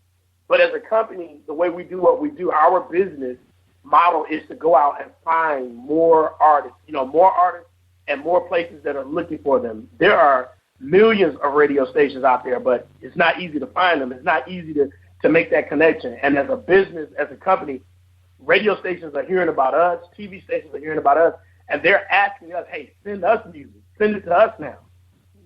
So, that's right. You know, we're becoming, you know, as we get more artists on the roster, the more power we get, the more the radio station, and we even have added terrestrial radio stations. For those that don't know, that means, you know, your normal AM, FM in your local community, you know, in your city or whatever. We've even added those, and we even have a store, a brick and mortar store that's a part of our organization that is looking for people with CDs to put in his store, to make deals to sell your music in his store, and we're looking for those. So we're adding brick and mortar stores. We're adding, of course, internet radio stations. And we're adding terrestrial radio stations that are looking to play music. And that's what this is all about. This is a tool that every artist needs to use. And, man, don't forget about y'all adding cruises, too, man. They get to go on a cruise and sing together at least once a year. Now, all right, we're talking to Keith. Hold on, y'all. We're talking to Keith and Teresa Powell. We're going to take a quick break, Teresa. We're going to come right back at you, okay?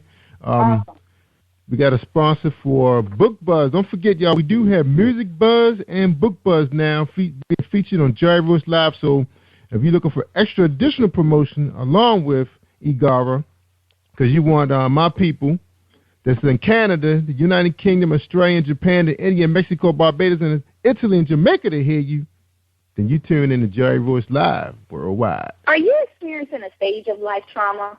An everyday life experience that may distract you or shake your faith? My good books are short stories written on everyday topics like jealous friends or an abusive parent, written with an underlying message directing your thoughts to a positive and spiritual place. My good book strives to provide a positive influence for real people with real life struggles seeking hope, inspiration, and a perspective that will change how you handle your own life's journey.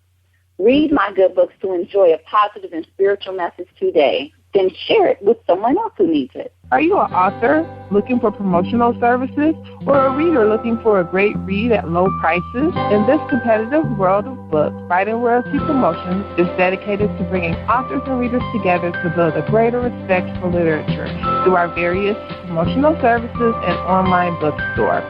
So head over to WritingRoyaltyPromotions.com and check us out. What happens when a man meets a woman who's everything he wished his girlfriend was? Is his girlfriend's unconditional love and ride or die loyalty worth dealing with in her baggage? Find out the consequences of a man's need of self-completion and learn a lesson that everything comes with a price. The Lesson by Miss Cynthia Blue on Amazon.com. All right. Cynthia Blue, man, she made the top 4, number 4 on Amazon.com, right in front of another well-known mainstream author. And this young lady just started writing in 2014. She's on her second, I believe, third book, The Marshal, and she's already turning it up and just started her own publishing company because of her newfound fortune. Bless her. Things looking good for our people. I'm just so happy. God is probably smiling down on us right now. So they finally got it right. He had to invent the internet for us to get it right, guys. And that's something. All right. We talking to Keith and Teresa Powell, owners of Igara, Independent Gospel Artists Radio Alliance. I just love this thing. It's just what Prince was talking about years ago when he was saying we have to come together and go independent because they were dogging us out there. But now here come Keith and Teresa Powell on a 2-hour journey, and he finally heard God talking to him. And here we go. Igara. Man, this is so powerful. I'm like, I'm going to be up all night thinking about this machine. This is incredible. Now, I was messed up before Keith after talking. I said, this man got all the talent. How he get it? Looking at your website, everything done in-house. You was sitting there playing drums, producing music, all this stuff. Then you get your musical, vocal talent wife, and then you guys are organized. You got to have a female to organize things. And then you guys have come up with this independent machine that people can jump on board, and there's no fist fights. It's no, I want to be right here. You guys are organized. It's right here, and it's growing every day. Now, I was messed up, Teresa, the first time because I had gotten so many emails, and Brandon was so happy. He just like, yes, they coming to us now. So he just started sending out confirmation emails that you on the show, and then it was like, wait a minute, I don't think that's right. and then you say, oh no, you don't do it like that. You got to do it like this, And then they started responding back, though. Believe it or not, Teresa, for those that we had sent out, they came back and said, hey, we're available. Let's do it. I think the problem was he had the shows too soon before they were able to get to their emails, because who knows, how many people made contact with them. But it is so awesome, so awesome. All right, now we got that part of the story. So what's next?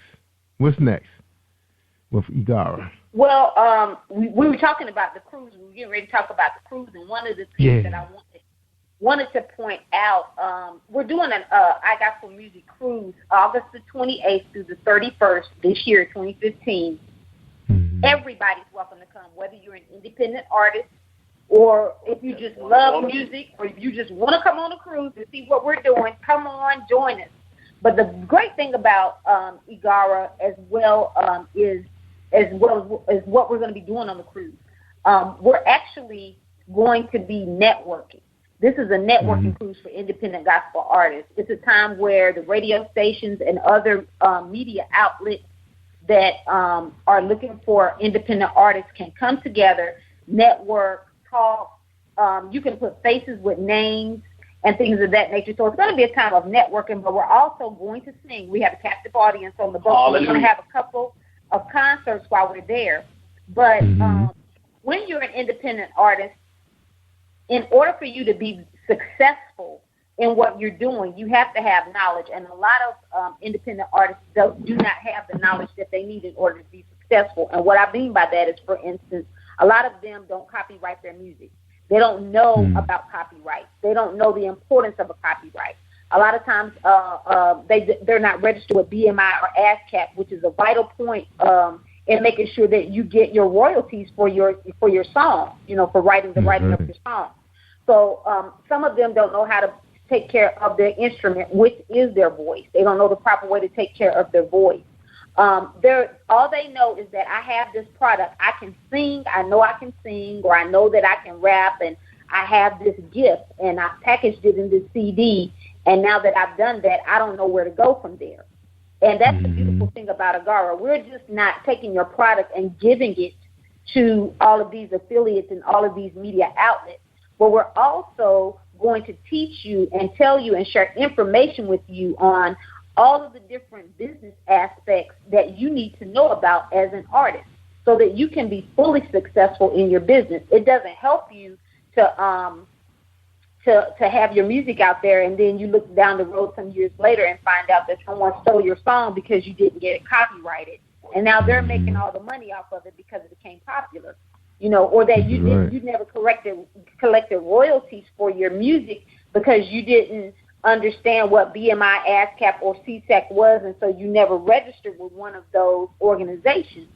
So we want to make sure that the music is getting out, but even more so, we want to make sure that these artists are well educated, and we're not capable of educating them on everything. So we're bringing in people who are people from BMI, from ASCAP. We're bringing in people who know about copyrights and who can explain why it's important to copyright and how to do it, and and what the cost is. We're bringing in professionals who can tell them how to take care of their voice, who can give them voice lessons if that's what they need to do. We're going to be doing seminars throughout the year. We're going to be doing webinars. We're going to be having different things going on in order to be able to give them all of the information they need to be a well-rounded business person as well as great at their craft.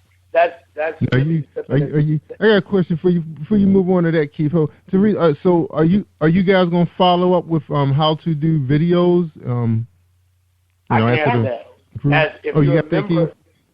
I can answer that question. If you're a member of Igara, we are uploading videos. We're currently working on videos, and we have videos uploaded for members only on the Igara website that will teach you how to do a lot of these different things. But it's only for members. You have to be a member to get to it. You can't share with anybody else. It's the only way you're going to be able to see it. But you can access this information, but you have to be a member. So it's just not something we're sticking out there for everybody. Because some of these things that we're doing, it's just we want people that's going to use this information to be serious about their business. And that's what I was getting ready to step back to.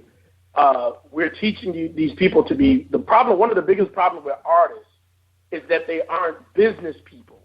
They're artists. And being an independent artist, you have a problem because you don't have that business machine. And so you need something or someone that can help you. And Igara can help you with that. We can be that machine that you need that can help the independent artist. Because most artists want to go sing, they want to go do their craft. But if you don't handle the business, you're going to have a problem. You're going to have a problem. So we take care of that stuff for you. We can handle all of, some of that stuff for you, and as the months progress, we'll add other services to really help the artists out, so that when you come to Igara, it really is a one-stop shop. So I mean, there's a lot of different things getting ready to come down the pipe. But back to the cruise, because that's what we're talking about. We're also going to have Myron Butler on the cruise. Yeah. He'll be on the cruise to do. He's going to be doing seminars with the artists. He's going to do a seminar with the artists to talk to them about the business and answer questions, because he's in the business. He's making the money. He's on the television. He's on the radio. He's doing his thing. So we're going to bring Myron Butler on the cruise to really talk and help and answer some questions. So that's going to be really, really good. Again, he's not coming to sing. He may sing. We don't know, but we know he's coming to talk and teach and help people out. So for the independent gospel artists, they definitely need to be there for that, plus some of the other information that we're going to give. But also, we're doing the concerts. The independent gospel artists that come are going to be singing. They're going to be the entertainment for the people that come to our concerts on the cruise, which are open to the entire ship. There's over 2,000 people on the boat, and everybody's going to come. So that's going to be not only networking with radio stations, but you're going to have a different audience from around the world going with us to Nassau, Bahamas. And, did I mention we was going to Nassau, Bahamas? You just did. No, you didn't. We're going to be in Nassau, Bahamas for 3 days, 2 nights. We're going to Nassau, Bahamas, and August 28th through the 31st. This cruise is going to be off the hinges. And they can register. You can find out everything about the cruise and about Igara. And I'll just drop the website. We'll drop it again, I know, later. But it's at igara.com, and that's IGARAA.com. And you can find out everything. You can it's 2 A's in it. Yeah, IGARAA.com.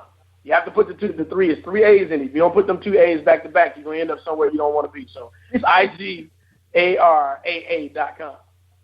Now, Keith, I'm looking at your website, and the logo just has 2 A's. Yes, because there's another aspect of Igara that we haven't launched that encompasses that other A. But just trust me, it's coming. Okay, because I thought I had it like that. Yeah, because when I wrote it with 3 A's, and then I'm looking. I said, wait a minute, that's not the logo. Yeah, okay. The logo has 2 A's because of the name, is Independent Gospel Artists Radio Alliance. But there's another aspect that's getting ready to launch.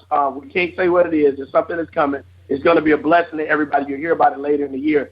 And that second A, that third A rather, will make perfect sense once you hear that. You'll go, oh, there it is. I know. Yeah. Something we're hiding.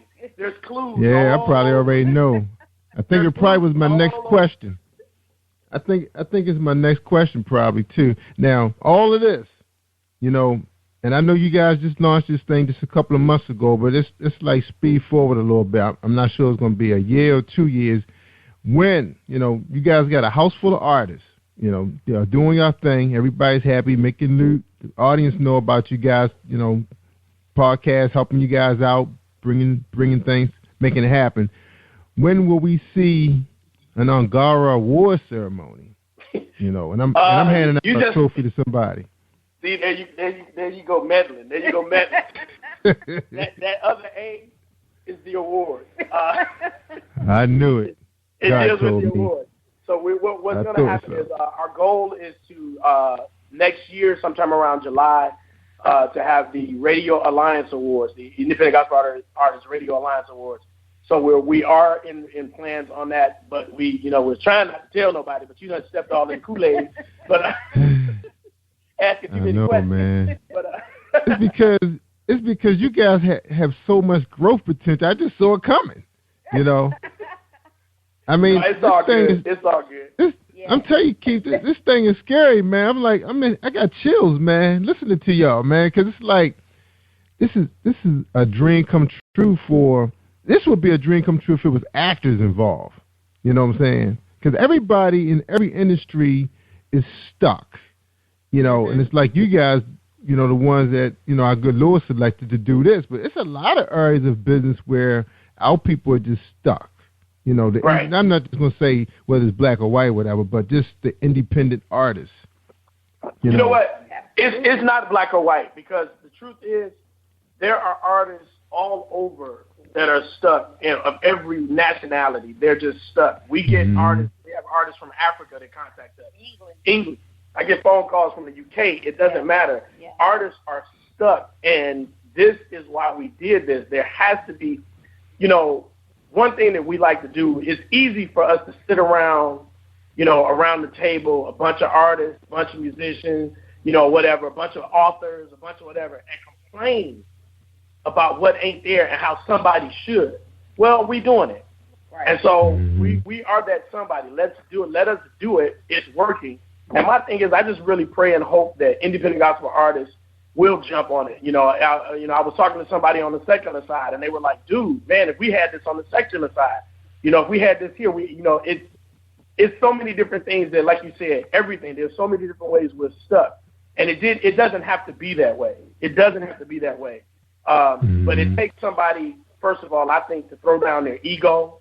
It takes somebody to have a true spirit that says, I want to help somebody else. And I say this, I've said it once. If I said it once, I'll say it twice. If you want to see your dreams come true, be a person that makes somebody else's come true. If you make somebody else's dreams come true, eventually watch what's going to happen. People are going to turn around and look back at you and say thank you, and they're going to make certain that you get yours. You reap what you sow. Right, but you got to be a person that says, you know what? Let me set mine down for a minute because I have something let me give you something. And once you start being the Bible says that it's more blessed to give than it is to receive. But so many of us want to simply get. We don't want to give.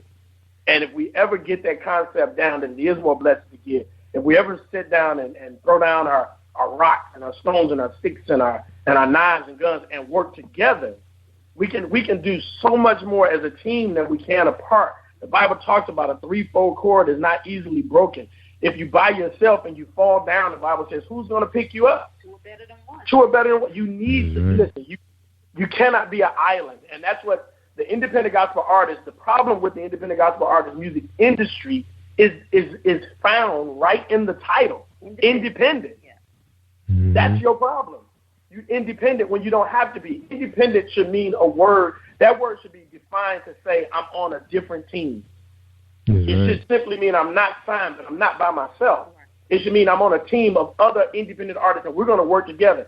Because if you go, I go. If I go, you go. And if I can open up a door because I got this gig, if I'm on the Jerry Royce Live show, as a matter of fact, when you interviewed me last year about my book, as soon as we got off the phone, I sent your information to 3 or 4 other authors to say, hey, you need to contact this guy so you can get on his show. And that's what I'm saying. But most authors, most people will come on a show like yours and then brag to everybody if they were on your show, but not tell nobody how to get on your show. We can't survive as Christians. We can't survive. Forget Christians. We can't survive in society as people, whether black, white, brown, green, whatever. If we don't work together, it doesn't matter if all of us become millionaires. Let's say every person in the church or every person just all of a sudden just hypothetically became a millionaire. It won't matter if we don't work, if we don't pool our resources and become a body that stands against something. The reason Martin Luther King could do what he did was not because he was so great, but it was because people rallied around what he was saying. If he had been saying what he was saying but standing there by himself, we'd still have problems. So it's all about the unity. The independent gospel artist industry needs to become an industry instead of being a group of individuals, just struggling and fighting and arguing and with each other and just fussing about stuff. When as a group we can come together, and that's what Igara is all about. The Independent Gospel Artists Radio Alliance is about not only bringing the artists together, but I'm trying to bring the radio stations and the TV. Let's all work together. We can do so much more. We appreciate it. Yeah, I have a radio station. You have a radio show. I'm not intimidated by what you have. My thing is, if I got music and you artists, let me tell them about you. Yeah, I'm not intimidated by what you do. There are 7 billion people on the planet. As a preacher, there are 7 billion people on the planet. As a preacher, I cannot reach all 7 billion of them. So why would I be jealous of another preacher because he's reaching 5 more than what I'm reaching? That's right. But the problem is the mentality, whether it be preaching, whether it be just daily in music or in music or whatever, we have this I'm going to get mine mentality. I'm going to shut up now because I'm a preacher. I'll go on forever. So anyway. We got to take a quick break too, Keith. And tell you what, as soon as we get back, one of you can give our final thoughts for the show, and we can have you guys back, man. We definitely want to have you guys back, man. All right? We love it. We love it. All right. So hold tight, quick break, and then one of you guys can give us, can bring us home, okay? All right, hold tight. All right. This is Tamika Kane. This is a book buzz. Are you looking for the next great read? A book filled with love, passion, betrayal, and intrigue. The award-winning novel, Season of Change, by Tamika Patrice Kane, is sure to satisfy your literary sweet tooth. Check out this must-read book reviewers are calling uplifting and emotional, and exceptionally great read, deeply intense and thought-provoking. Order your copy today, available in paperback and ebook on Amazon.com or at www.tamikapatrice.com. All right, we're talking to Keith and Teresa Powell, owners of Igara. It's blowing my mind. We definitely got to have you guys back, and you can bring a guest with you the next time, because I know you guys are going to have even more information for it. And, I welcome you guys. Teresa, anytime you inbox me, you on the show. All right? Thank you. That's right, because you set this machine in place. The people you've been sending to us. So, I'm appreciative, so you could just, let's tell Brandon you want to be on the show. You on the show. Absolutely. All right. I appreciate it. All right. So who's going to bring us home? Final thoughts for tonight. Well, I just want to say this, first of all, bro. I'm going to let Teresa have it, but I just want to say thank you so much for having us back on your show. And we're going to have to get you on the iGospel Music Show, which is our radio station. Get you on there. We're going to have to do an interview with you, get you on there and let you do your thing, let you talk about your show, let our audience hear you. So we appreciate what you're doing, man, and I'm hoping and believing that God is going to blow your stuff up even more. And I just want to toss the website out there. I just want to toss the website out there for any independent gospel artists that's out there, or if you know of a person that's doing a CD, finishing a CD, or whatever, make sure you send them to www.igaraa.com. And I'm telling you, we have videos, we have all kinds of stuff on there for people to watch that'll be a blessing. Again, www.igaraa.com. And if you missed that and you just couldn't catch it, I'm going to throw my number out there. You can give us a call at 904-866-2762. One more time, 904-866-2762. Now, Jerry, I'm going to turn it over to my wife. All right. Before you go, Keith, you can actually inbox me that, and I'll make sure that your office number's inside the splash page, too. So when they pull up one thing about Spreaker I like, they don't let the audio just play in Facebook. They actually bring you to the page, so all your information will be sitting right there, your bio, everything, okay? No doubt. Teresa. All right, so hold on after we close out the show. I got to ask for a couple things from you, Teresa, okay? Okay. All right, Teresa, your turn to burn. Well, I just want to say again, thank you so much, Jerry, for having us on the show. I really, really enjoy your show. I enjoy talking with you and your staff. You all are so great, and you've been a great blessing to the artists that we've sent you through Igara.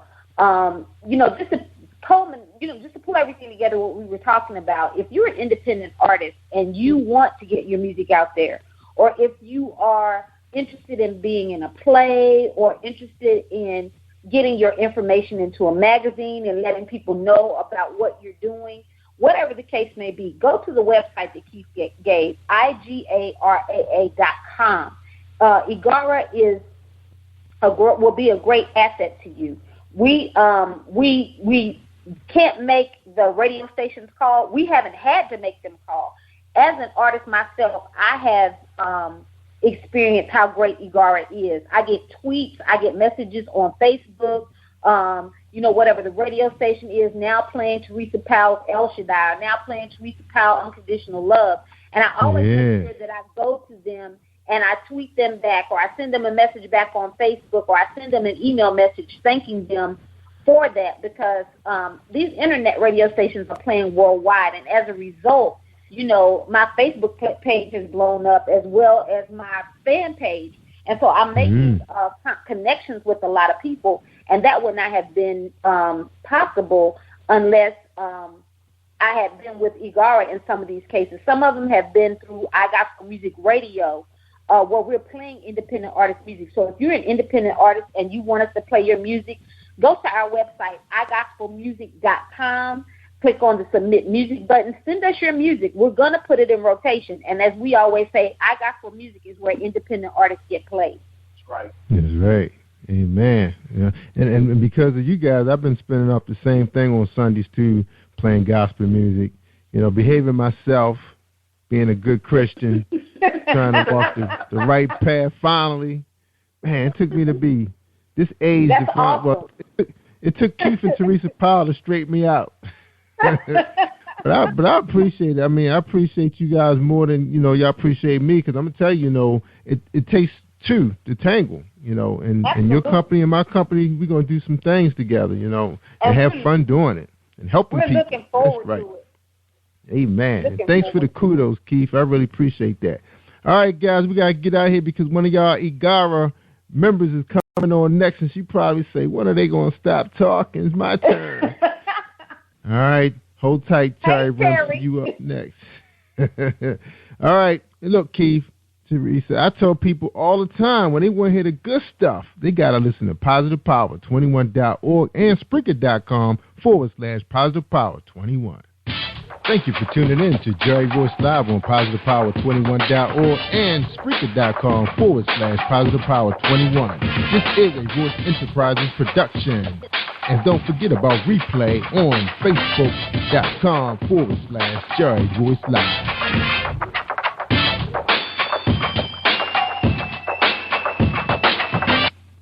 All right, stay awesome, everybody. All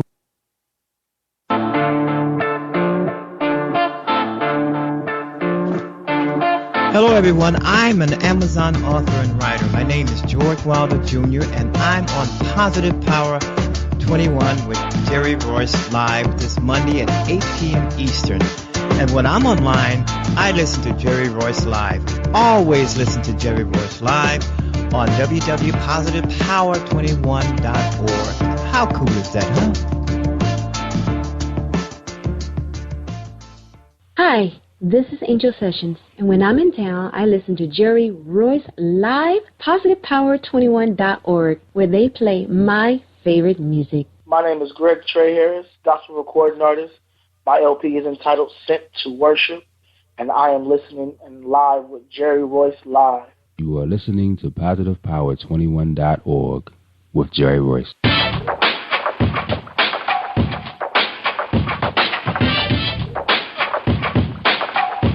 What up? It's your boy Kano Kingston. Hi, this is Angel Sessions. Hey, this is Pat. Hi, I'm Teresa Powell. Hi, Jerry. This is Ira Sandro Carter. Hi, this is Bill Powers. Hello, this is Teresa Bobby with Jerry Royce Live. Hi, I'm Philip Barron. I'm live on the Jerry Royce Show. Hey, what it do? It's your boy Houston Saint. Peace, this is Dahlia the Poet, spoken word artist. Hello, this is Lamar Marquise with Jerry Royce Live. All right, everyone. You got Robin Lynn, and I'm keeping it live right now on Jerry Royce Live. Hey, what's going on, everybody? What's up? This is award-winning podcast with the greatest podcast on earth. Thank you for stopping by. I'm your host, Jerry Royce Live Worldwide on Internet Radio, where you get your positive on. So when it's all positive, it's all power. That's Positive Power. This is a worldwide podcast for growth, wealth, and success. Thank you.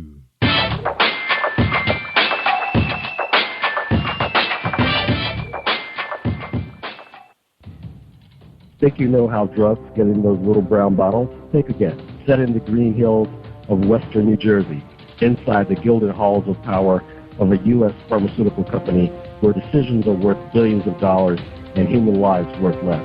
Nicholas Harding, a young executive at Marshall Pharmaceutical, finds his career, family, and life in jeopardy. The Farmhouse, a suspense thriller novel by Bill Powers, published by Donna Inc. Publications, available at Amazon.com or DonnaInc.org. Go to Bill's webpage at www.authorBillPowers.com. Are you looking for the next great read? A book filled with love, passion, betrayal, and intrigue. The award-winning novel, Season of Change, by Tamika Patrice Kane is sure to satisfy your literary sweet tooth. Check out this must-read book reviewers are calling uplifting and emotional. And exceptionally great read, deeply intense and thought-provoking. Order your copy today. Available in paperback and ebook on Amazon.com or at www.tamikapatrice.com. Are you an author looking for promotional services or a reader looking for a great read at low prices? In this competitive world of books, Writing Royalty Promotions is dedicated to bringing authors and readers together to build a greater respect for literature through our various promotional services and online bookstore. So head over to WritingRoyaltyPromotions.com and check us out.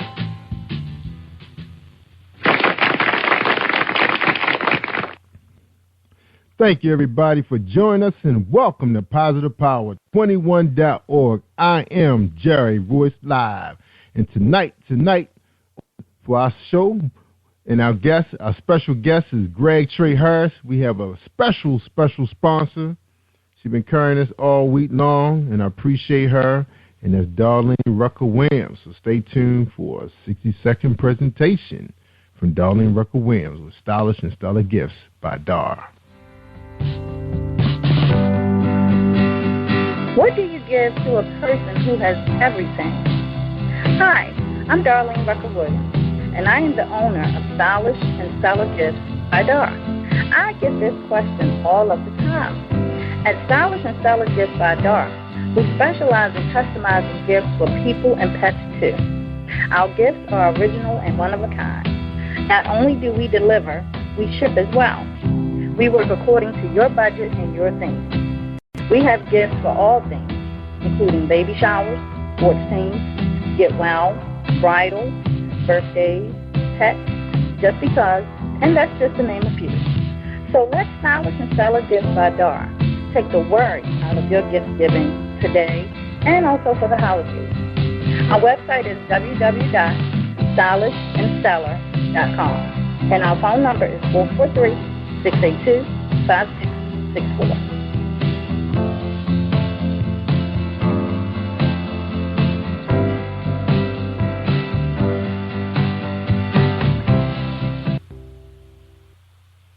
Hey everyone, this is Tanika Gonzalez, spoken word poet. Whenever I'm online, I'm always listening to Jerry Royce Live.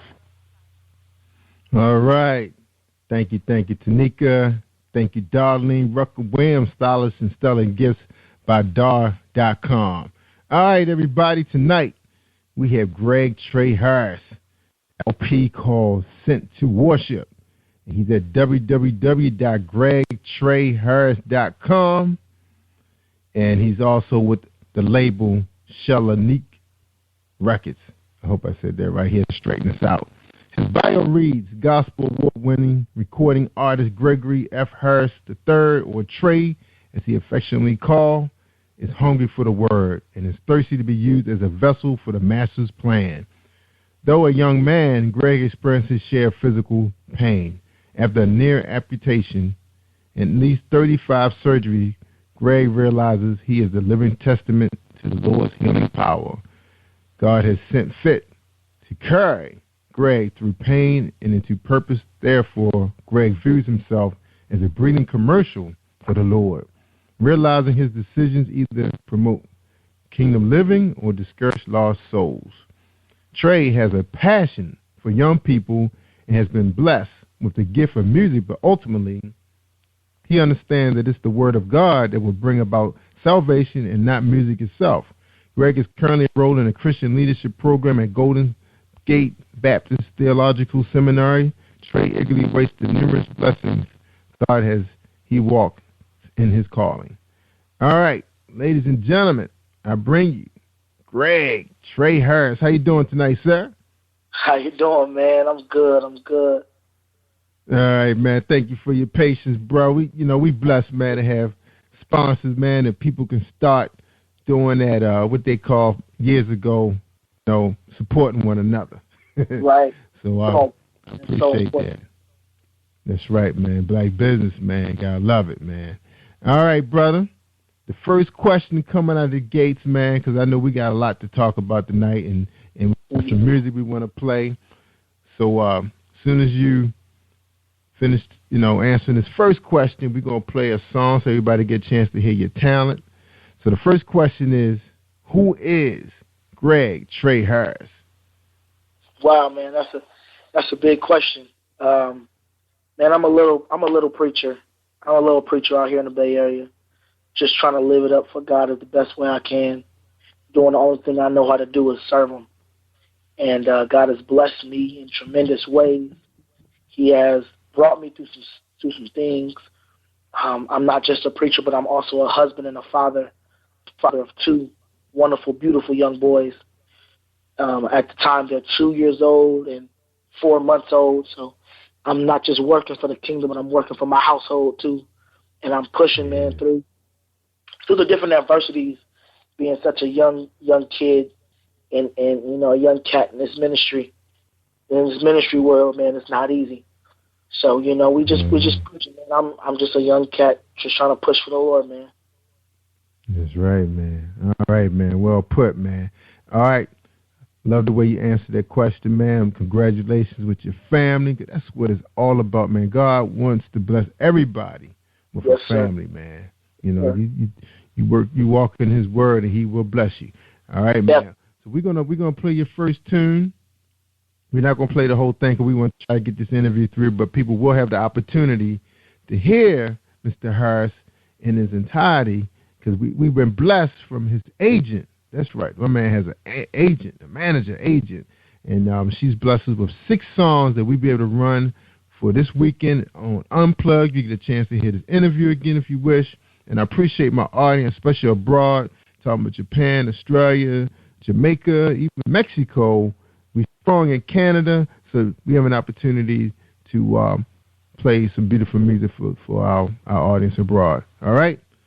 So here we go. He is worthy by Greg Trey Harris. I call upon the Lord who is worthy to be praised, and I am saved from my enemies. God is, and I will bless His holy name for all He's done for me. Gave me victory, kept my heart in perfect peace. I will do just 'cause you're you, Jehovah Jireh. There's no one like you, nobody. Spiritual food, your love is the only thing that gets me through. He is worthy of all the glory, and He reigns forevermore. He is worthy, and He's holy, to glory and honor.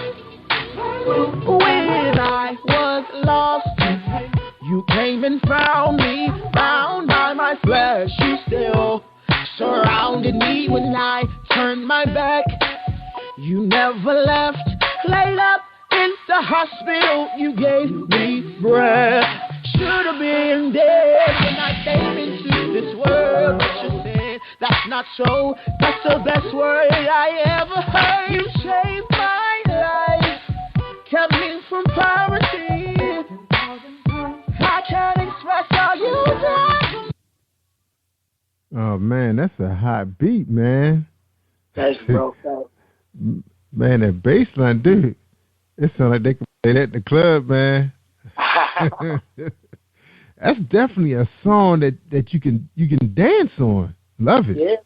Yeah, man. We try to take gospel and make it so that all the generations can love it, man. Not just who was used to gospel, but some of these, younger cats and people who ain't never been to church before even. Trying to make it so everybody can love it. Yeah, man. I can imagine you playing at a like a local fair and bringing young people to the Lord, man, through music, man, is always a start, Exactly. Wow.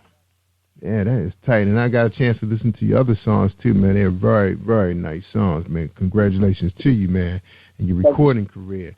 All right, now we're going to talk about you, man, for for the next couple of minutes. We're going to get back into your music, get a chance to hear some more of those tunes in the second half of the show, find out how you're marketing, how people can find you, how they get a chance to see you live in concert, because I know you say you're from the Bay side on the West Coast. But people, I'm sure they probably have an opportunity to check you out on maybe YouTube or something like that, catch you in action, benefit of the internet. All right, Greg. So tell us a little bit about your background, man. You know, we just read in your bio that you had, well, you said 40 surgeries. Tell us what happened, man. Tell us your story, your testimony. Well, I was born with this blood condition we didn't know about. They still to this day don't know what it's called. But what happens to me is any pressure exerted anywhere in my body, I swell internally. And since we didn't know that I was going to play football with some of my friends back in high school, I got tackled and went home that night after walking about 3 miles on it and did not realize that pretty much my muscle was dying and bleeding internally. And so they had to, most of my surgeries were a bunch of deep breathing and cleaning out the dead muscular tissue. And then they took the nerves and the muscles from my thigh and put it to my calf muscle where everything else died at. And so it was a lot of reconstruction, a lot of deep breathing and cleaning out. And then my foot did not heal properly from those surgeries. My foot actually, they developed what's called foot drop and hammer toes. And so they had to do re-breaking of my toes to put them back in order. And then, you know, they had to do that about 2 or 3 times. And they had to open up my Achilles tendon. So I've been, man, God is definitely, when I say God is a healer, man, I know that firsthand. I truly know that firsthand, man. God is definitely, it was only the grace of God, because they were going to amputate and not come in that day that I came in initially. They said if I came in the next day, I'd have to amputate because it was dying so rapidly. God, when I say God is a healer, man, trust me, I've experienced that, definitely.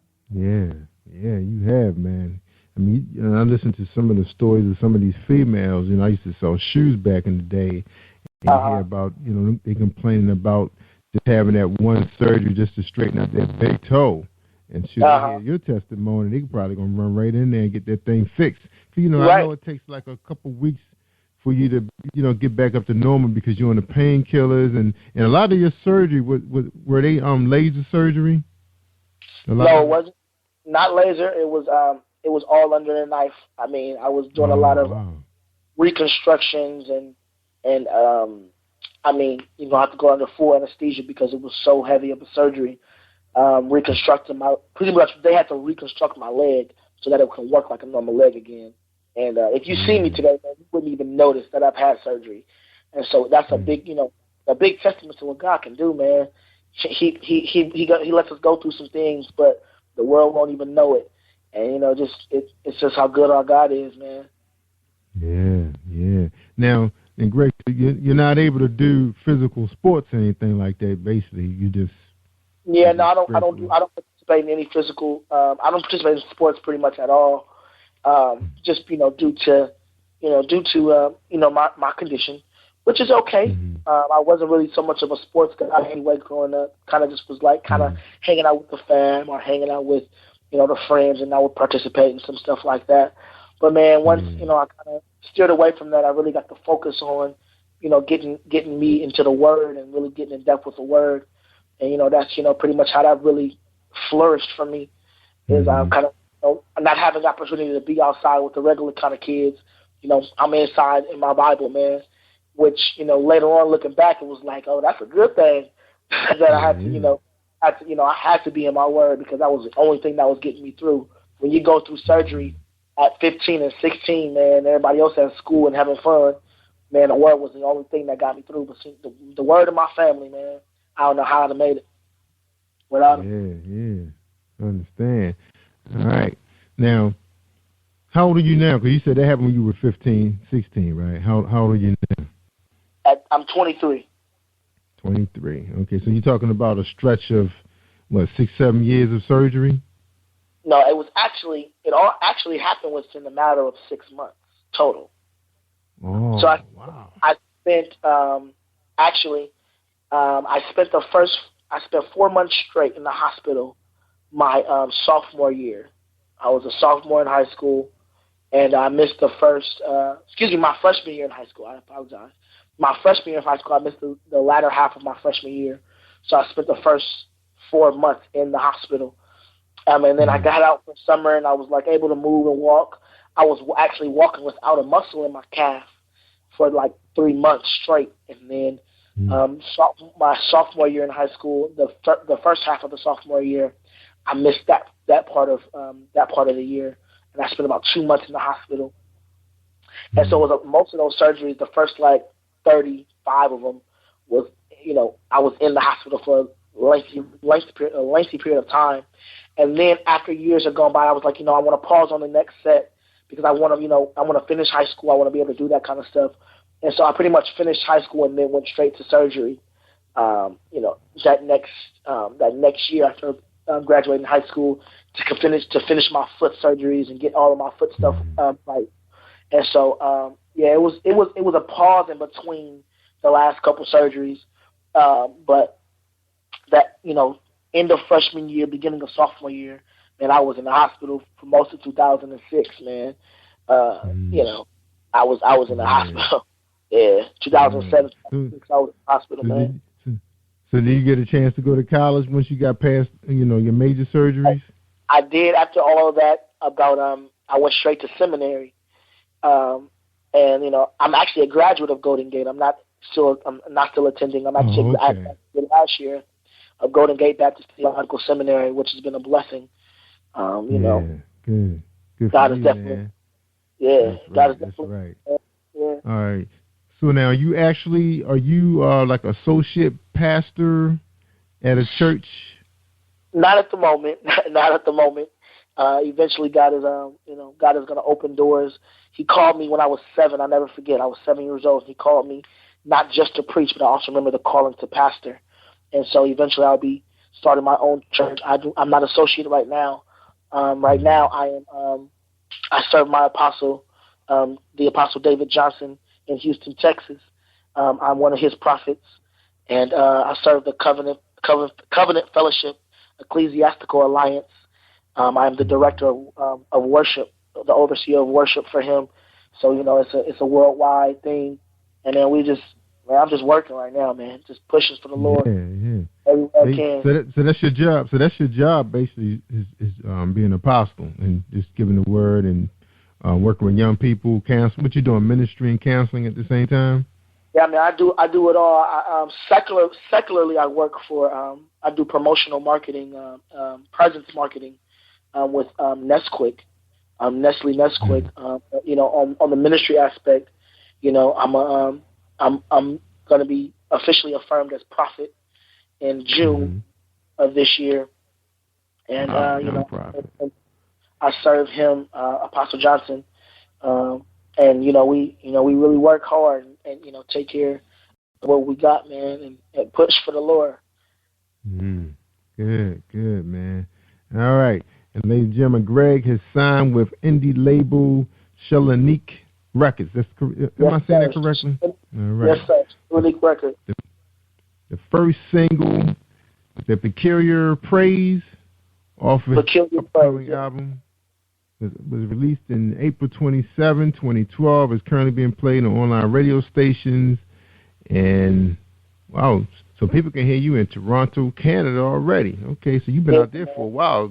All right, you've been nominated by the Indie Music Channel Awards for Best Male Contemporary Christian, Best Contemporary Christian Song for Peculiar Praise, and along with sharing 2 nominations with Anika Evans for Best Gospel Duo, Best Contemporary Christian Song. So Peculiar Praise was a pretty popular song then, huh? Yeah, we actually recorded a video for it too. So if y'all get a chance, go check that video out. You can look it up on YouTube, on Vivo, and go look at the video. The video actually won the award, which was a blessing to win the award for best gospel video of the year. So man, that was great. Yeah, man. Awesome, man. And and on his website, don't forget, it's gregtreyharris.com. Best performance by an urban contemporary artist, urban contemporary male artist, rhythm of gospel. Now that happened, that's about to happen. So you go to an award show. Oh, goodness gracious. Okay. My man is going to award show, which is going to be July 23rd to 20th. Wow, that's a pretty big event. That's going to be in Alabama, right? Yes. People can do online voting. The online voting has opened up. So that opened up in November and runs through March 1st, correct? Everybody listening, especially if you like what you hear, man, please go and vote every day until March. You can vote. You have to vote in every category for your vote to count. It's about 53 categories, and it's some beautiful music all around. Not just myself, but all of the artists on there. There's some awesome talent, and so just go vote. And, if you have time to check out some artists while you're voting, man, do so. There are some really great people. I've got to meet a few of them. Support, and if you can, go vote. I'm in about 3 or 4 categories, so vote daily. Yeah. So Greg, are all those artists, are they indie performers? Yes, sir. Or they were major labels, some of them? Most of them, I believe most, if not all, are all indie. There may be a few that are major labels, but most, if not all, are indie. Yeah. Wow, that's awesome, man. Yeah. All right. Okay, we're going to take a quick break. We're talking to Greg Trey Harris at gregtreyharris.com. And the voting is going to be taking place at the Rhythm of Gospel Awards.com. Again, it's the Rhythm of Gospel Awards.com. And we'll make sure we put that on the splash page where you hear this interview. Again, that's gregtreyharris.com. All right, stay tuned for an episode of Book Buzz, and we'll be right back. Hold tight. Think you know how drugs get in those little brown bottles? Think again. Set in the green hills of western New Jersey, inside the gilded halls of power of a U.S. pharmaceutical company where decisions are worth billions of dollars and human lives worth less. Nicholas Harding, a young executive at Marshall Pharmaceutical, finds his career, family, and life in jeopardy. The Farmhouse, a suspense thriller novel by Bill Powers, published by Donna Inc. Publications, available at Amazon.com or DonnaInc.org. Go to Bill's webpage at www.authorBillPowers.com. Are you experiencing a stage of life trauma? An everyday life experience that may distract you or shake your faith? My good books are short stories written on everyday topics like jealous friends or an abusive parent, written with an underlying message directing your thoughts to a positive and spiritual place. My good book strives to provide a positive influence for real people with real life struggles seeking hope, inspiration, and a perspective that will change how you handle your own life's journey. Read my good books to enjoy a positive and spiritual message today. Then share it with someone else who needs it. Are you an author looking for promotional services or a reader looking for a great read at low prices? In this competitive world of books, Writing Royalty Promotions is dedicated to bringing authors and readers together to build a greater respect for literature through our various promotional services and online bookstore. So head over to WritingRoyaltyPromotions.com and check us out.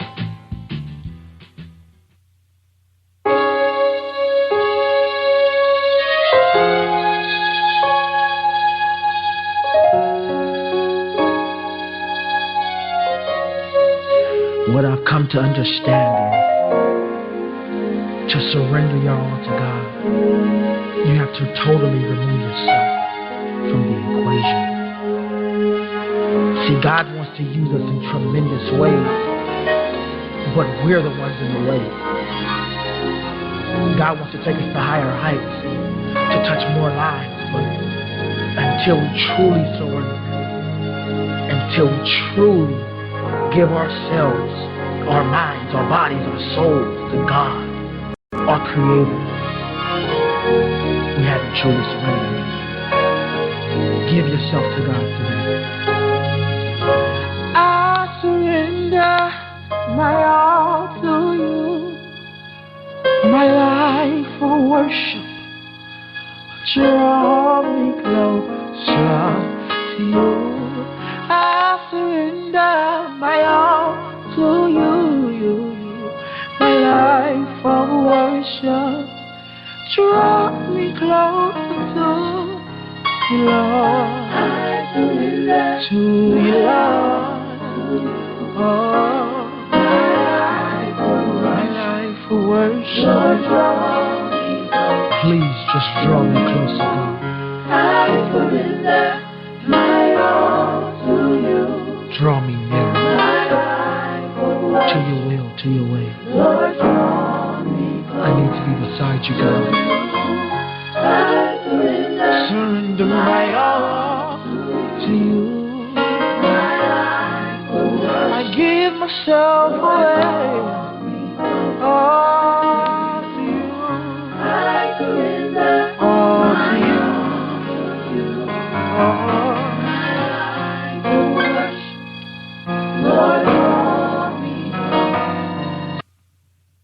Oh man, I hate to stop that song, man, but I want to make sure we get this interview in. All right, we talking to Greg Trey Harris at gregtreyharris.com. Check him out. He's going to be at Rhythm of Gospel Awards in July 2015. All right, congratulations. All right, man, tell us about Surrender, man. Tell us what was going on, you know. Man, yeah. At that time, man, I was in an interesting place in my life. I was just really seeking God, man. And it was at a time, you know, surgery was all done. I had just gotten married. And I'm kind of like, God, what am I to do next? And I'm writing the album. We started recording the album.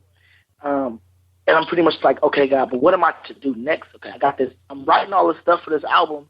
But what do you want me to do with it? Like, what do you want me to do? And, you know, God said, man, don't worry about all that. Surrender. You know, just give your life to me, and I'm going to take care of it. Because a lot of times we're trying to connect ourselves. We're trying to make ourselves get to one place, or we're trying to push ourselves to this place and that place. And God said, man, if you just surrender it to me, I'll take care of all of it. And the reason the words say, I surrender my life to you, my life of worship. I'm a worshiper at heart. I've always been a worshiper since I was a kid. And I realized a long time ago that worship is a lifestyle. Worship is not something you just do on Sunday at the beginning part of service. You know, worship is a lifestyle, man. And when I realized that every time I blink, every time I brush my teeth, I want to give God praise that way. I want to give God praise when I'm walking up, I smile at somebody. I want to worship God. You know, in everything that I do, I want to think about how can God get the glory out of every movement that I make. And so when I say I surrender my all, my life of worship, because I want everything I do, I want to give God. You know, the way I go to the grocery store, I want somebody to see God. You know, the way I go to work, I want somebody to see God in everything that I do, everything that I say, everywhere that I am. I want somebody to see God. So that Surrender, man, it's one of my favorite songs on the album. You know, I'm probably going to end up saying about every song you asked me about. Truth be told, but I really love that song. It's so dear to my heart. I sing that song probably more than any song on my album when I'm singing live. Wow. That's really a true testament of mine, you know. And yeah, I believe. I might everything. I mean, you know, laying on a hospital bed, for those of you guys that's listening who's had surgery and been in, you know, medical situations, it's nothing like being worried while you're going in. And then it's nothing like when you get in there and you just relax. I remember my last surgery I had, I was laying on the operating table. I was laying in the bed, and this peace of God just came over me. They wheeled me in the back, and the head surgeon for the surgery turned. He was like, "Okay, we're gonna listen to some music." I said, "All right, that's fine." He said, "We're gonna listen to some music until you go to sleep, you know, and throughout the surgery." I said, "That's fine." And he turned on one of my songs, and I was in tears. I was in tears. He said, "Yeah, I looked you up and I downloaded your album. Man, I love your album." And, you know, I was in tears. The surgeon was playing my music for my surgery. I was like, that's nothing but God. And the peace of God, I mean, just was in the room. I mean, the presence of God was in the room during surgery. And so, you know, taking church outside the walls and really surrendering to God that way, man, that's what I'm about. I mean, that's what I'm about. Man. That's powerful. Now, Sent to Worship, that's not your first LP? No, we actually never dropped that as a single. Oh. It's my only album, but we never dropped a song as a single. Okay. But it is my only album. All right. So when you was talking to the surgeon, he went out to the downloader. So what he found, like a couple singles out there, He found the entire album. Yeah. Sent to Worship is not just the album title, but it's also a song on the album. I see. Okay. Yeah, it's actually a song on the album. But yeah, he actually downloaded the entire album and was just playing it throughout the surgery. It was, it was great. Wow, that's awesome. All right, man, let's listen to one more. We got another one that's ready to queue up. And before we move to this next song called "Oh Yeah," Surrender is 6 minutes. Yeah, man. I love that song. Oh man, that's one of my the presence. Man, when I tell you the presence of God was in the studio, I mean the engineers were crying, my managers were crying, my wife was crying. We was all, the presence of God was in the studio. That's why that song. It was longer than that originally. It was originally longer than that. We had to cut it down, man, because God was moving while we was in the studio. It was crazy. Wow. And everybody will get a chance to hear all the cuts that we have available in its entirety on Unplugged. So we have all that in the beginning. We have 2 versions of this interview, so everybody get a chance to hear your interview, and then they come back and enjoy the rest of it all weekend long. All right, we're looking forward to that. All right, y'all, we ready to play "Oh Yeah." I can't wait to hear this one. I heard it before, but I want to hear it again. Hold tight, everybody. Let's pray. Ladies and gentlemen, you are now rocking with the best. The best for God, that is. Soul saved, life changed. I brought my unks along. Unc G Wise and Unc Young Life. Mr. Off the Wall here too. It's all about you. I shout, oh yeah. There's been many times that folks counted me out, but my God's been so good. Even when misunderstood by those condemning me to darkness, projecting their opinions on me, that really bothers me. After the darkness, then comes the light. Was a part of me, blinding my sight. Crucified my crucifixion, the devil, he got a finger on me. The meat shall inherit, I felt my soul perish. Lord, please help me, I feel wrong and selfish. Boxing and helpless, somebody please help me. My flesh burns reckless, cause God's trying to tell me he got a plan for me. I raise my hands for him. You gotta get yourself together. The Lord's light shine bright in your life forever. I drop to my knees with the words, anoint me, please. Forgave all my sins and my misbeliefs. Changed all my ways, changed all my views. Gave me a new ambition and he lit my fuse. I'm so refreshed. God bless. Nephew, you know what's left. If he's done enough for you, lift your voice and say. If he's brought you out of darkness, lift your voice and say. If he saved you. All right, we got to give him a teaser, man. Oh, man, I love that song, man. Whoa. Man. Dude, I was in here dancing, man. I had to turn the mic off, man. You should be going to my church, man. Wow. Hey, let me know. I'm on our way. Let's go. So let's talk about that, man. Being a live performer. So where can people find you? I know you said you was on YouTube now. If somebody want to buy tickets, how does that happen? Where are you? Well, everything that we do, man, always like my Facebook page. Follow me on Facebook. Follow me on Instagram. Follow me on Twitter. I mean, we really post everything on there more than anywhere else because that's on my phone. So I'm constantly throwing stuff on Facebook, Instagram, and Twitter all the time. You can get on my website, become one of follow me, become one of our partners and things like that. As well. Buy my album off. You can buy my albums off iTunes. You can buy the album on Amazon, on Google Play. I'm on Spotify. I'm on CD Baby, if you know what that is. I'm pretty much every online interface that you can possibly buy music. I'm there. I'm on all of them. God definitely opened up a door that He was able to let us do kind of things like that, and in that nature. Like I said, we're on YouTube. It's everywhere. It's not you Google my name. You Google my name, it'll all pop up. It sure did. It sure did. Wow. Yeah, especially, like I said, really go follow go like my my Facebook page. Follow us on Instagram and Twitter, and follow us on Facebook. We're always on there, definitely. Good. Now, Rhythm of Gospel, is that going to be aired on TV or cable? I am not sure, but I believe they're supposed to be streaming live the official award show, the big award show because a couple of days worth of stuff. I don't know the website. You can check Rhythm of Gospel and check their website and see when the time comes if they're going to be, because I know they're supposed to be streaming live. They did last year, but what the website is to view it, I'm not exactly sure. Oh, so you're not sure if it's going to be streaming from the rhythmofgospellawards.com? You're not sure? Yeah, it most likely will be, but I don't want to tell y'all that's where it is, and it don't. No.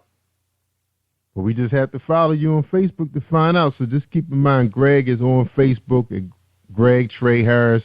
Also, he's CD Baby do everything for you, so you probably posting everywhere where they sell audio or LP. I'm on Reverb Nation. For those who know where Reverb Nation is, we're there too. Get a chance to hear samples of the songs. That's awesome. Yeah. Wow, man, you doing your thing. Now, do you have any limitations when you're on stage? Do you have to be careful not to, like to fall or just stand? I mean, I know the wife is coaching you, so what's going on when you're performing? Man, my manager, she go laugh when I say this. I don't know how to stay still. After having as many surgeries as I've had, I really realized that, standing still for me is not an option because I should not have both legs. And so when I'm singing, man, I don't know how to stay still when I'm really going for it and when God is really doing what He's doing. And it's really because I realized that, I could be with one leg. I really realized that. And so when I'm in the mode of ministry, when I'm going forth, whether I'm singing or preaching, I move and I'm everywhere. I mean, I could be up at the top of the aisle at one moment, and I could be on the side of the congregation, in the audience, in the congregation on the left hand side, and then be back on the stage in the pulpit. I mean, I'm everywhere, and it's just because I do not know. I just can't stay still. I realized from staying still in that hospital bed for so long, I said never again. Especially not while ministry. Because I was listening to your music. I'm like, I know you just can't be standing on stage while you playing. No. Oh no. Oh no. Wow, that is awesome, man. Wow, man. I wish I had something else to play, but we only uploaded 3. I said we're not gonna do that until Unplugged come. Everybody get a chance to check them out. Greg. Oh, check it out, y'all. That's right. He's gonna be on Unplugged. You get a chance to hear all his music. Now you can't download this stuff, but you can stream it and listen to it and get excited. Then go out to CD Baby, Google Play, iTunes, YouTube, and check them out. Download it to your device, digital device, and enjoy his hot new music. All right. And if you want a physical copy, you can definitely request, get on the website and get it from there. If you want a physical copy of, that's the best way to do it. If you want it signed, write a note that you want it signed, and we'll sign it and send it to you. That's right. That's for them people who like to have them CDs, but they don't have no connection to their ride. Yeah, all of us can't have a new car.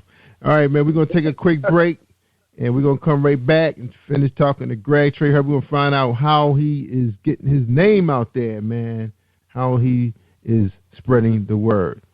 All right, hold tight, everybody. A message from Cynthia Blue. What happens when a man meets a woman who's everything he wished his girlfriend was?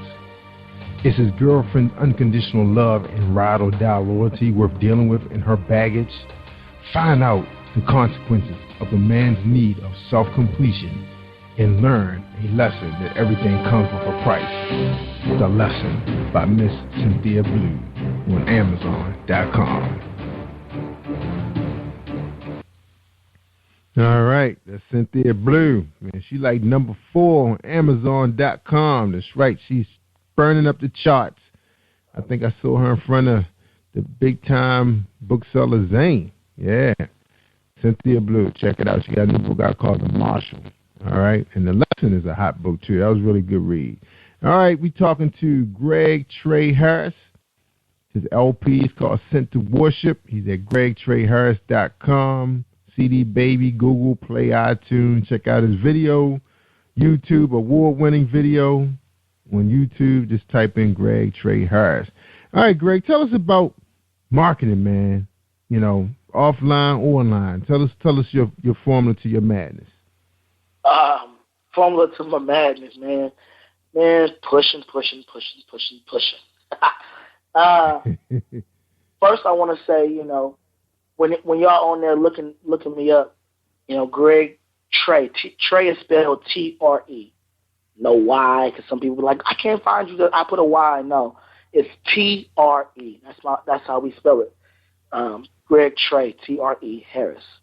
And when you're looking up, you know, yeah. And so when you're looking me up, man, that's how we do most of our most of the major part of our marketing is the social media blast online. That's a major part of what we do. You know, definitely getting into these different events and up at the Freedom Radio showcase for the Stellar Awards. I'll be there pushing for that, and you know, at some other events during the Stellar Awards, I'm trying to get in some of those, and just these different showcases around the Bay Area and around the globe, man. Really pushing. Right. And every time we are invited, you know, we're going.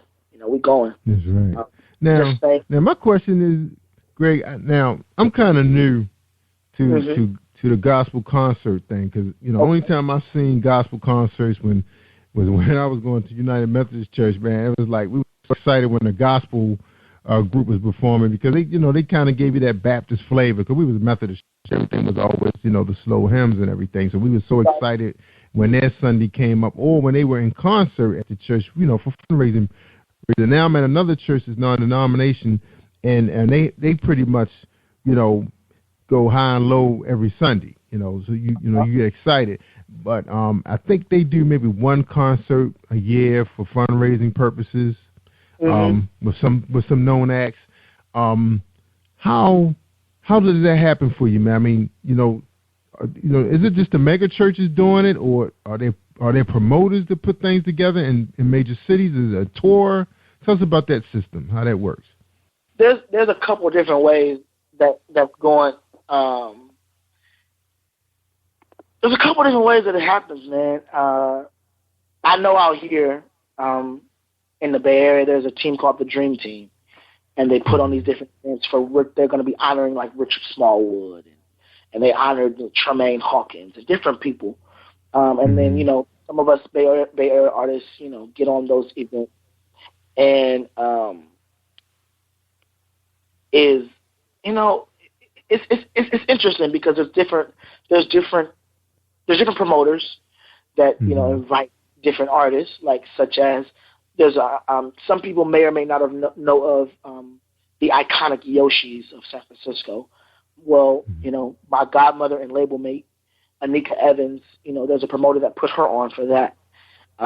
She sang there for the first time as of 2013, and she did the Thanksgiving gospel concert 2 years in a row, and so that opened doors as well. And it's just different ways, different things. A lot of times with this industry, it's not what you know, but it's who you know, and different people that find out about you will invite you to different things, and a lot of times you get connected to this one thing with connection to multiple things.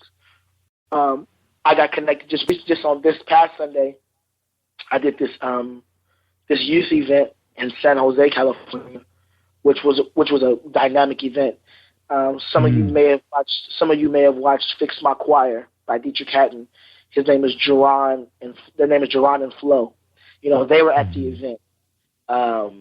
And some other gospel artists were at the event. So just kind of getting connected with these different people and these different promoters that connect you to the bigger events that's kind of going on in the Bay Area. And, even on the smaller events, going to those, because, it's all about really the souls you're saving.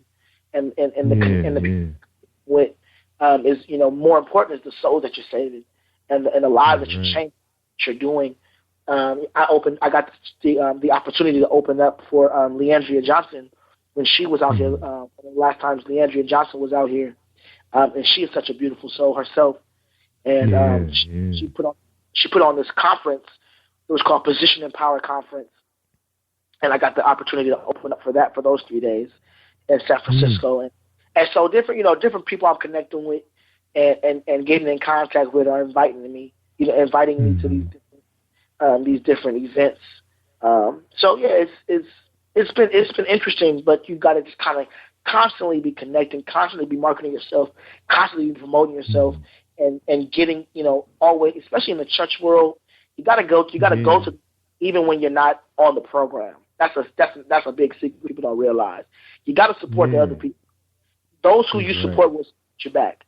And so that was my question too, man. Was when like in your case, you have those big gospel artists out there, and they're always looking for somebody with talent to open for them, just like they do R&B and neo soul. They're going to go out there and find some really good talent, unknown acts. How do they find you now? Are they going through your agent, or they say, okay, our name was thrown in the hat, for some equally talented individuals like you? Is that how that works? Well, just like I said, me being connected, especially on the preacher aspect, I'm also connected to different pastors in the area. And I know we opened Leandria Johnson, there was a particular pastor who gave me a call who wanted me to come open up for her, who really appreciates my ministry and really supports me. And he, a lot of times the different connections, I always send them through my manager, through the label.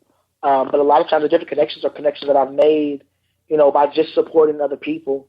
I'm a part of this new alliance called Joshua Generation, which is pretty much young adult preachers from the age of like 18 or 40. And we started in the Bay Area, and we're branching out across the nation, preferably across the world. And Joshua Generation is pretty much just a bunch of young preachers getting together. And even with that, connecting with those guys, they have, some of them are pastors, some of them aren't, but they have their own events. And so I got the opportunity to sing at what is called the Preacher's Bowl. They do it the first of the year every year. And so this year I was, because of joining the Joshua Generation, I was able to, connect with one of the pastors who invited me to sing at his church, which connected me to some other, you know what I mean? So just kind of constantly making connections with the pastors and the preachers and the different people who are putting on the events in the Bay Area and across the nation, really is really what you gotta stay connecting. Pastor Bishop Leandria's father, Bishop Gregory Johnson, stay connected with him, and he was talking about inviting me to some things out there in Florida. And so, just constantly staying connected to different people. Like I said, my apostle David Johnson. My apostle David Johnson is connected to some different people as well. And so staying connected to him, I just sang twice last year in Texas. And so that was, my first time going out to Texas and singing. And so that was a blessing in itself. And just kind of staying connected and working your connections that God has already put in your life. The Lord sent me a message, and as stay connected to people that you're connected with, and constantly connect with different people, because that's who's going to open the door. The Bible talks about man, God using a man to open the doors for you, God using a man to bless you, God using a woman to bless you. And so, it's all biblical, man. It is, man. Networking is biblical, yeah. That's it. Because I was gonna say your song, man. It's like sometimes you think, you heard every which way, gospel song, Jesus, God could be said in a song. But I'm finding out that you young cats, man, are so creative with it, man. It's not like you mix it with secular music, but it's just the melodies. The melodies are getting better now. I guess because the producers are saying, okay, I don't have to be R&B. You know, I could do the same thing with gospel music, and I'm starting to see the creativity on that side of it as well. You know, because the lyrics are the lyrics, but right. You know, wow, yeah, your music is hot, man. It's really hot, man. When people like Kiara Sheard and Jay Moss opened up that door, you know, the Moss family, Kiara Sheard, and a couple other artists, Molly Music, they have really been breaking down that barrier. And so when they did it, you know, Tone, you know, he's another one. When they kind of broke those walls open, man, it was like there's no more boundaries to gospel music because everybody was just like, if you're not stomping and clapping in gospel music. But when you realize that the content is what makes the music gospel, Kirk Franklin, all of them, you know, they really opened up those doors. Ty Tribbett, you know, I love Ty Tribbett. He's a crazy cat, but he's crazy for the Lord. Yeah, he is, man. He's something else. He got some really nice videos, man. Very creative.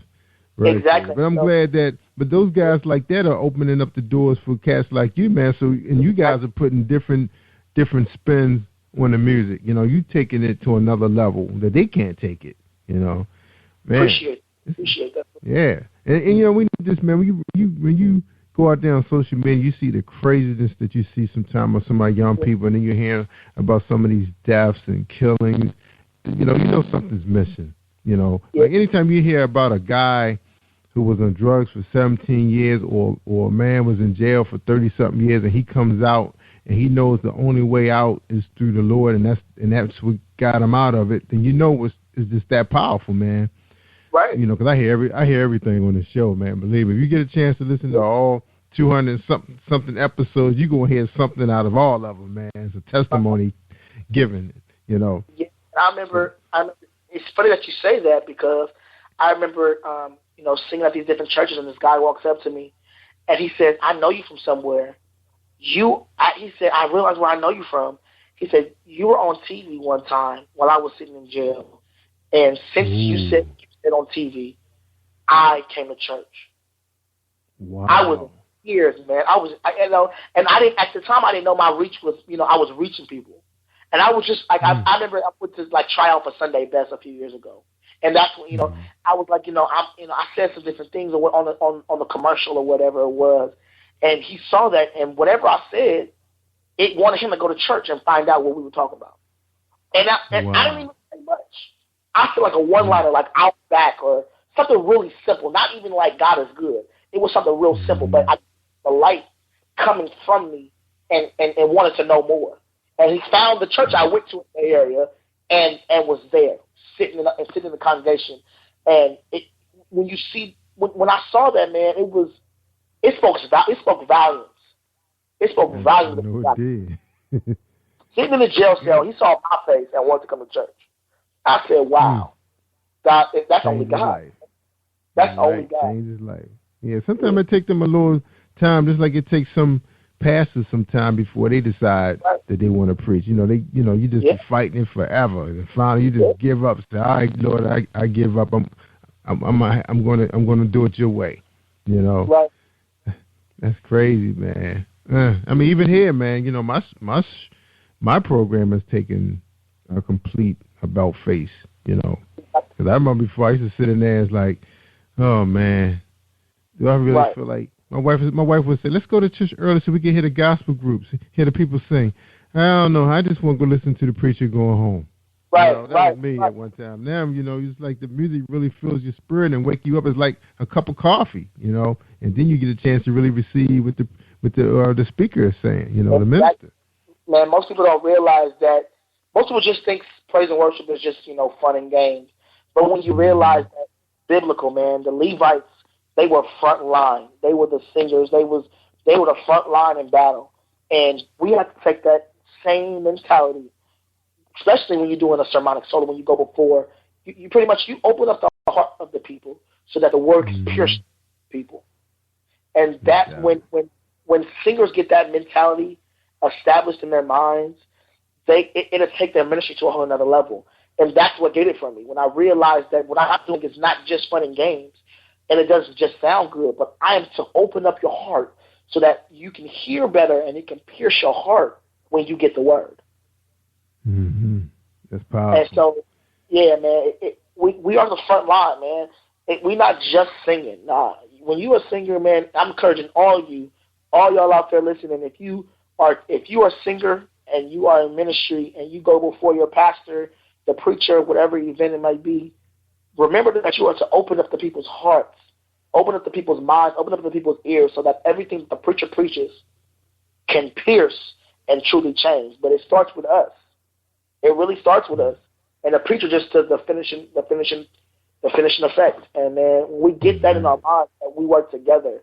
The pastor and the singers are not separate, but we work together as a team.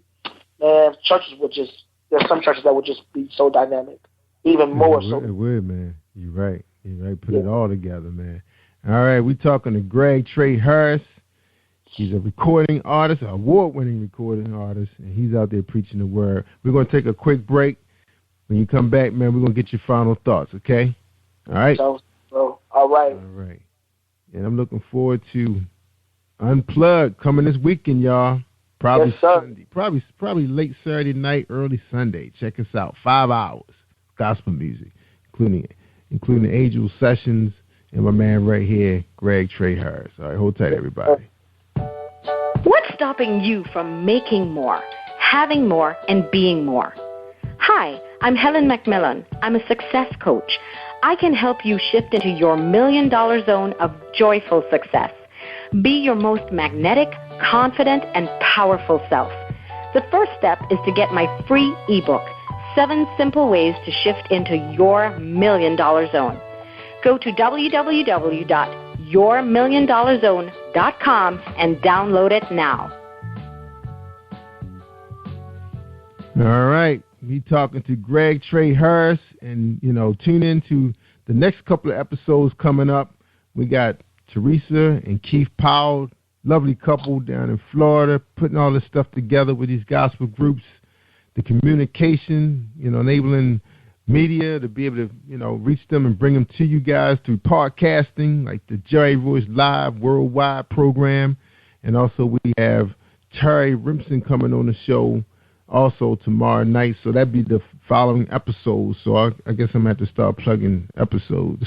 Man, sometimes I get so excited. But it's the first time I've only done a single show, on a night. So sometimes the brother just be exhausted. But, hey, I'm full of life tonight. That's right. That music, man. That music's something else. Yeah, we appreciate you, bro. All right, man. We ready for your final thoughts, man. All yours. Man, I'm just glad that God, chose me, man. Some are called, but few are chosen, man. And many are called, but few are chosen, man. And to be chosen is such a humbling experience. I never take it for granted when I'm before the people of God. I never take it for granted, because whatever I say and do can truly change somebody's heart, can truly change somebody's way of thinking from what we call out here stinking thinking to positive thinking, and to thinking the way God wants to think. The Bible says, as a man thinketh, so is he. And so if I can change that, if what I do, whether I'm singing, whether I'm preaching, if what I do can truly help you to change to positive thinking, to think in the way that God wants you to be, and to think about the way you are created, is such a powerful position to have and not take it for granted at all. I encourage those who are seeking, to be a gospel artist, to be a preacher, whatever the case may be, to remember the responsibility and the duty that you possess to the people of God and to God. Right. God told God in my conversation with God not too long ago, he said, yeah, man, thank you. And I was like, excuse me? You thanking me? He said, thank you, and I need you. I said, what do you mean you need me? How can you need me? That is not accurate. I need you. You don't need me. He said, yeah, I placed you on this earth for a reason. I placed you on this earth for an assignment, and I need you to fulfill it. And so when we get the mindset that God wants us, God chose us, and he's using us, it's not just fun and games. It's not just cute because, grandma and mom did it. No, when you're chosen for a mantle and you have a responsibility to uphold, go for it. Don't let nobody stop you. I mean, I remember when I was in high school, and they said, everybody was talking about what they want to be when they grow up. And they looked at me, what are you going to be? I know, man, we know you're going to try to sing, but, you can't really do that well.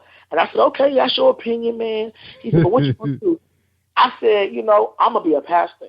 I'm going to be a pastor. They said, man, you ain't going to make no money, man. You ain't going to. And obviously, I'm especially in the area I live in, I was one of the only black kids at that. So to tell me, A, you don't think I can sing, and B, you don't think, pastor ain't going to make you no money, you ain't going to be able to provide for your family, and laughing at me and really making a joke out of it, and to watch how God is blessing me. Mm-hmm. Right now, I look back and giggle about all the things, and people, they made fun of me. They told me I wasn't going to make it. They told me I was crazy. They said, people to this day, because when they see how I do and they don't understand it, they still make fun of me, Oh, man, he dressed crazy, because I'm a weirdo. I'm going to be real about it. I'm a weirdo. I dress crazy. When y'all follow me on Facebook, Instagram, and Twitter at GregTreyHarris.com, y'all going to see I dress crazy. I dress like I want to dress because I love, fashion. I love clothes. And I like putting some weird stuff together that I enjoy. But I don't do it. I do it because I like it, not because I'm trying to please somebody else, His energy, right, because there's energy in it. You like that. That's what I like. It's just simple. I like wearing polka dots and leopard all in the same day, and that's just me. And that's just me. And so once I realized that it was okay to be me, man, that's what really sent me over the edge. And that when I realized that God wants me, God doesn't want me to be a copy of somebody else. God doesn't want me to be, Ty Tribbett or Molly Music, J-Mo. He don't want me to be them. He don't want me to be Tone. He wants me to be Greg Trey Harris. And when I realized that Greg Trey Harris had a responsibility to his people, that's when my mindset changed, and that's when the doors opened. Everybody wants to be a singer, everybody wants to be a preacher, but what is it that your area is? If you're called to do that, then please do it. But be who God created you to be. Don't try to be somebody else, even in doing singing, preaching. Bishop Jakes is already out there. Bishop Jones is already out there. We don't need another one. We need the other person. We need whoever coming up. So the world needs you, and that's my final thought, man. The world needs you. The world who's listening, the world needs y'all to step up to the mantle that God gave you and just do what he called you to do. And we make it harder than it seems, but it's simple when you just do it. God said do this, just do it, man. Whether it be working in the parking lot at your church, whether it be on the deacon's board, whether it be on a musician, whether it be in the choir, whether it be in the pulpit, whether it be on the usher board, man, just do it. And that's my final thought, man. Just whatever God created, just do that. Amen, man. We appreciate it, Greg. You coming on Jerry Royce Live, worldwide, spread some of your gospel all over the continent, man. That's what God intended for, I guess, for us to do here in Positive Power 21. Yes, that's right. And look, man, look, I'm glad you preached that, man. I'm gonna tell you, my father told me one time, man. I was, and this is from your message, man. I'm gonna piggyback off what you said. I remember my dad was listening to one of my Friday night adult talk shows, right? And he told Mom, he said, I don't see how that's positive power. And that stuck with me, too. I said, man, I was having a ball talking about, and I think my rebuttal to my dad was, but Dad, you know what? Men and women don't talk enough about their desires as a couple. They don't know how to open up. Men don't know how to, they don't know what women want, and women don't know what men talk. I think it's going to bring something, but I think my spin on it was wrong. Right.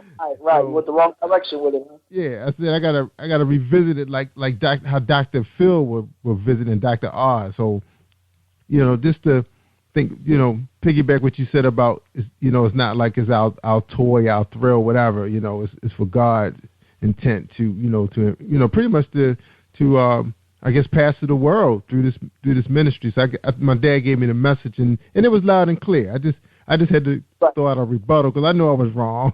I just acting up. But, man, I appreciate you, man. I really do, man. We got to have you back, man. We got to have you back. Anybody out there that's in your entourage you think would benefit, we will benefit. They will bless us. They will bless them. Please have them contact Brandon, okay, man? We'll do, man. Anytime, man. All right, that's awesome. That's right, the word of communication. All right, man, Greg, I tell people all the time, man, if they want to hear the good stuff, and we heard the good stuff tonight, man. We heard a testimony of a young man who shouldn't even be walking on two legs. A young man who probably could have been in the street doing anything other than what he's doing today. He's the best performance by an urban contemporary, or he's urban contemporary male artist, all those good things. Right from the Rhythm of Gospel award show is going to be honoring him in Birmingham, Alabama on the 23rd and 26th of 2015. That is simply awesome, man. So you just heard the good stuff, y'all. So continue to tell everybody, share our file, support black media, and we appreciate y'all. Canada, Japan, Jamaica, Mexico, Eastern Maryland, Baltimore, Washington, Cali, the Bay Area. We love y'all. Y'all take care. Everyone's live worldwide. Peace out. Thanks, man. Thank you for tuning in to Jerry Royce Live on PositivePower21.org and Spreaker.com/PositivePower21. This is a Royce Enterprises production. And don't forget about replay on Facebook.com/Jerry Royce Live.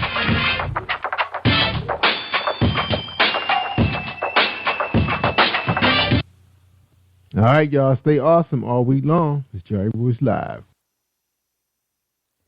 Hey everyone, this is Tanika Gonzalez, spoken word poet. Whenever I'm online, I'm always listening to Jerry Royce Live. Hi, I am Marilyn Dunn, and I am a recording artist as well as a songwriter, and I am on the Jerry Royce Live. You are listening to PositivePower21.org with Jerry Royce.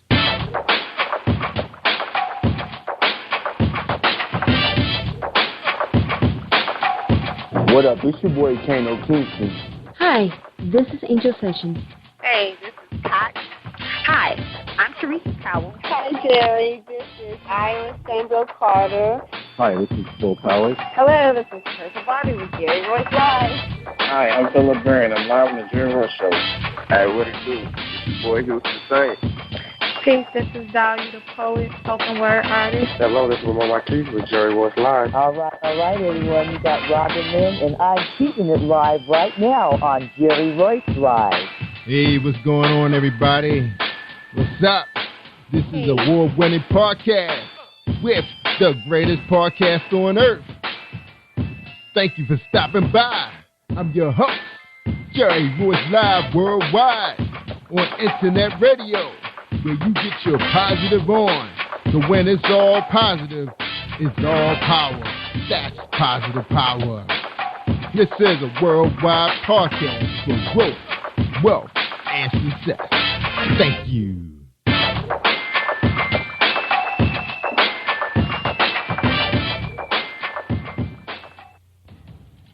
Think you know how drugs get in those little brown bottles? Think again. Set in the green hills of western New Jersey, inside the gilded halls of power of a U.S. pharmaceutical company where decisions are worth billions of dollars and human lives worth less. Nicholas Harding, a young executive at Marshall Pharmaceutical, finds his career, family, and life in jeopardy. The Farmhouse, a suspense thriller novel by Bill Powers, published by Donna Inc. Publications, available at Amazon.com or DonnaInc.org. Go to Bill's webpage at www.authorBillPowers.com. Are you looking for the next great read? A book filled with love, passion, betrayal, and intrigue.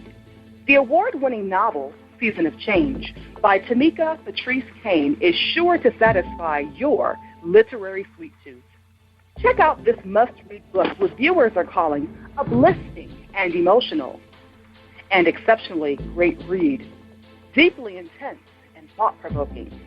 Order your copy today, available in paperback and ebook on Amazon.com or at www.tamikapatrice.com. Are you an author looking for promotional services or a reader looking for a great read at low prices? In this competitive world of books, Writing Royalty Promotions is dedicated to bringing authors and readers together to build a greater respect for literature through our various promotional services and online bookstore. So head over to WritingRoyaltyPromotions.com and check us out.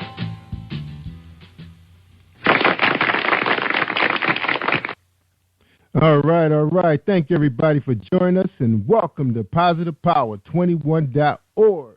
I am Jerry Royce Live, and we do have a book buzz sponsor for tonight's show, and that is Darlene Rucker-Williams. So stay tuned for the 60-second presentation from Darlene Rucker-Williams.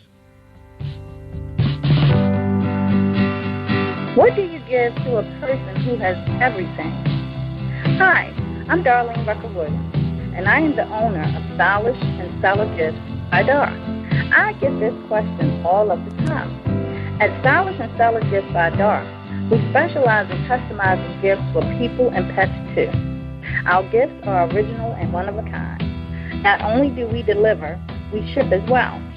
We work according to your budget and your theme. We have gifts for all things, including baby showers, sports teams, get well, bridal, birthdays, pets, just because, and that's just to name a few. So let Stylish and Stellar Gifts by Dar take the worry out of your gift giving today and also for the holidays. Our website is www.stylishandstellar.com, and our phone number is 443-682-5664.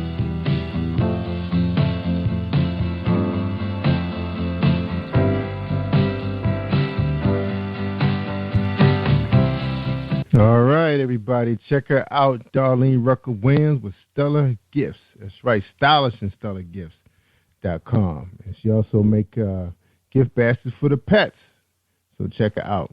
All right, tonight on the show we have Marilyn Dunn, and also in the second half of the show we're going to probably get a chance to talk to her manager, Kevin Dunn, her husband, to talk about the music industry on the, I believe, on the gospel side. So we're going to listen to some of her music. And then we're gonna have her chime in. So first, let's hear her bio. Marilyn Dunn. Every once in a while, a talent comes along who grabs everyone's attention, leaving a lasting impression. Marilyn Dunn, a musical genius, one of those talents who have done just that. She simultaneously propels her uncompromising vocal talent to an unprecedented that's not my word, level of artistic achievement, which is stunning demonstration of all her creativity. One will readily note that her current project, God Will, is an authentic masterpiece validating Merlin was standing on the edge of an inspired epiphany. This project resonates success as she continues to revolutionize the gospel music industry. Moreover, she has provided indisputable proof of her great talents and even greater future. All right, so we're going to listen to one of her tunes. All right, hold tight, everybody.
All right, ladies and gentlemen, Marilyn Dunn. Welcome to the show. Jerry Royce Live. Marilyn, how you doing?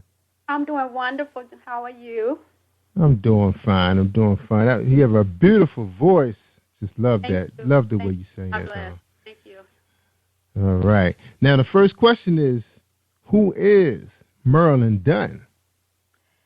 Well, Marilyn is sort of a shy person from the beginning, but there is another side of Marilyn that is bold and courageous, and that is when I get that mic in my hand.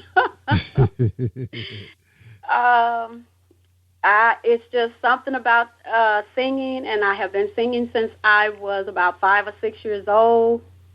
And my singing icon was Shirley Caesar back then, and I would hear her music, I would hear her singing, and I would learn it verbatim from "Don't Drive Your Mama Away" until the other one. Step out in the water, Peter. Don't be afraid. I would just learn her music. I would hear it one time, and I would remember it and sing it. And I didn't realize it. And from that time on, I started singing and leading the songs in the Tiny Tot Choir at my church. I was the only child that wasn't afraid of the mic. And so they had. I ended up singing all the songs. I led all the songs, and awesome. It grew from there. And by the time I was 16, I was writing songs, and I just thought I was writing poems. But God began to give me, a tune to the lyrics, and then I began to hear certain instruments and things like that in my ear and in my head. I was like, wow. And I would start singing it. And, it had a beat. I could hear every instrument that, the tempo of the song and everything. And from that time on, I've been writing songs. I have so many songs that I have written since then, to this day, yet has not been produced. Wow. So you have a real ear for music. Yes, I have the ear. I just wish I could play it. If you hit the note on the keyboard, I can go right to it. But I never learned to play. But if I write a song, I can tell you right off how it's supposed to sound. Wow. I can tell you every instrument that I need when we're recording. I can tell you exactly what I need to have. This. Yeah, that's a talent. That's still so you basically be humming it to them then, huh? Yeah, I'll be telling them. Right. I sing it exactly how it's supposed to go. Yeah, this is what I hear. And if they hit a note that's not there, I said, no, I'm not hearing that. That's not it. So you're gonna be kind of difficult in the studio? Is that what you're saying? No, I'm not difficult. Because see, I give them the key. I give them. Just like recently, I was in the studio, and this gentleman, all he did is he just wanted me to sing one stanza of the song that he was going to record. He wanted to get a feel for my pitch and my key, and then he wanted a tempo, the tempo of the song. And I sung one stanza, and I gave him the CD, my husband did anyway, and he went in the studio and recorded and laid all of my music. And everything was just like I had wrote it. So much talent. Much talent. Wow, that's awesome. Now, we're going to get a chance to talk about your album in the second half, but we want to kind of get to know you. That's how my audience roll. They want to know who they listening to. Yeah. So you tell us a little bit more about your background, education, what was you doing before you got into professional singing? Just unwind. I was born and raised in a Christian home. I always loved music. I went to church from a child up. That's all I know.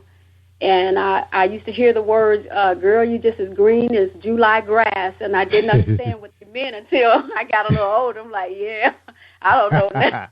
I don't know. Right. I just know church, But my mother was a very, very, very a structured believer, and she was my strength. She was my backbone. She was my only fan at that time, and she brought me up, and she nurtured the gift that was in me, and she pushed me on, and I remember her taking me to school the first day I ever walked into school, and I cried and cried and cried because I didn't want her to leave me. And I remember everything that have ever happened to me or in my life before she passed away. My mother was always there. She was always for me. She was the strength. You know, she promoted me. She encouraged me. And when I sang in church, it just brought joy to her. And she knew, she heard the anointing in my voice, even as a little girl. And when I sung, it was just illuminating. It not only singing, but I had this way of captivating the audience.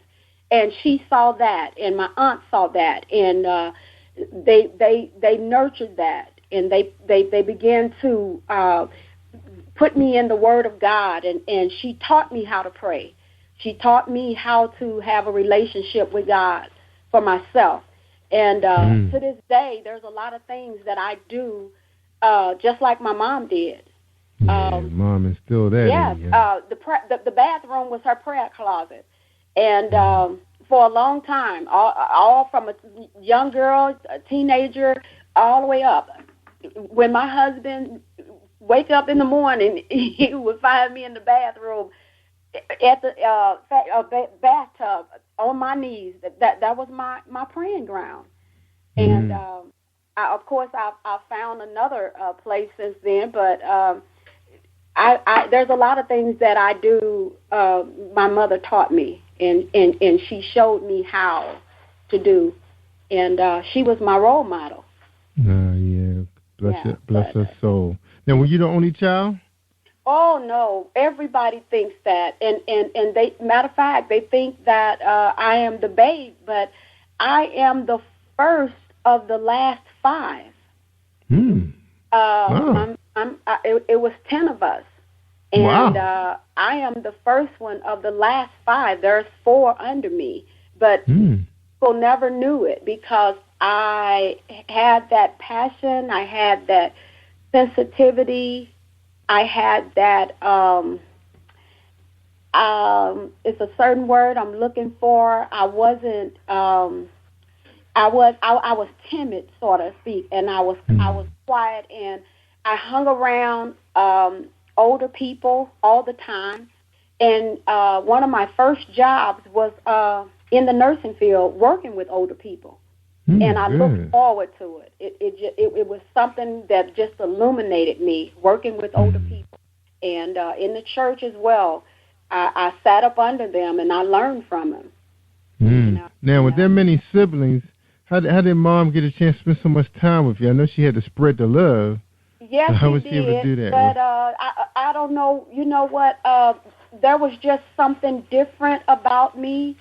If I may say so, I was a Joseph, you know, and my mother knew that. It was just something different about me, and she even had to defend me from my siblings.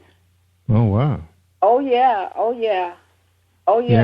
Now, what kind of talent do they have now? Are they singers, dancers, music performers? One of them is a hairstylist. Another one of my sisters, she is in the medical field, but she's a seamstress. I mean, she can sew, custom make anything. My oldest sister now is also ordained minister, but her line of work is tax accounting. She's an accountant. Everybody is gifted in their own way. My brothers were gifted in their own way, and one of my brothers can play a tambourine like a person plays an organ. He can make that tambourine talk. Make it and dance. He went on the what was this show that Steve Harvey used to I don't know if it was the Gong Show or whatever, but he went on that show playing that tambourine, and the audience was just like, "Oh my God, this man is playing a tambourine." He played that tambourine. Wow, that is awesome, man. Yeah. Wow, what a family! I mean, it's too bad you guys couldn't put your own, musical group together. Yes. You hear about that all the time. With that kind of talent, but like you said, everybody's talent is in their own. So that is simply awesome, though. That is. Now, where did you say you grew up again? I was born in Greenville, Mississippi, but we moved to St. Louis, Missouri when I was a toddler. Because I have another sibling that is like a year and 3 months under me. And she was born here in St. Louis, shortly after we had moved here. All right, good. And you have your husband managing you. Now, how did that ministry happen? Well, my husband took on the task of pushing me into my destiny. He pushed me, and I do mean pushed. He forced me to practice. He forced me to get on that mic and continue to work hard and learn the songs and do what I needed to do. And I just how you just think that, well, I just sing. And I love singing, and I just sing. But there was more to it than that. It was a ministry. It was touching the lives of people.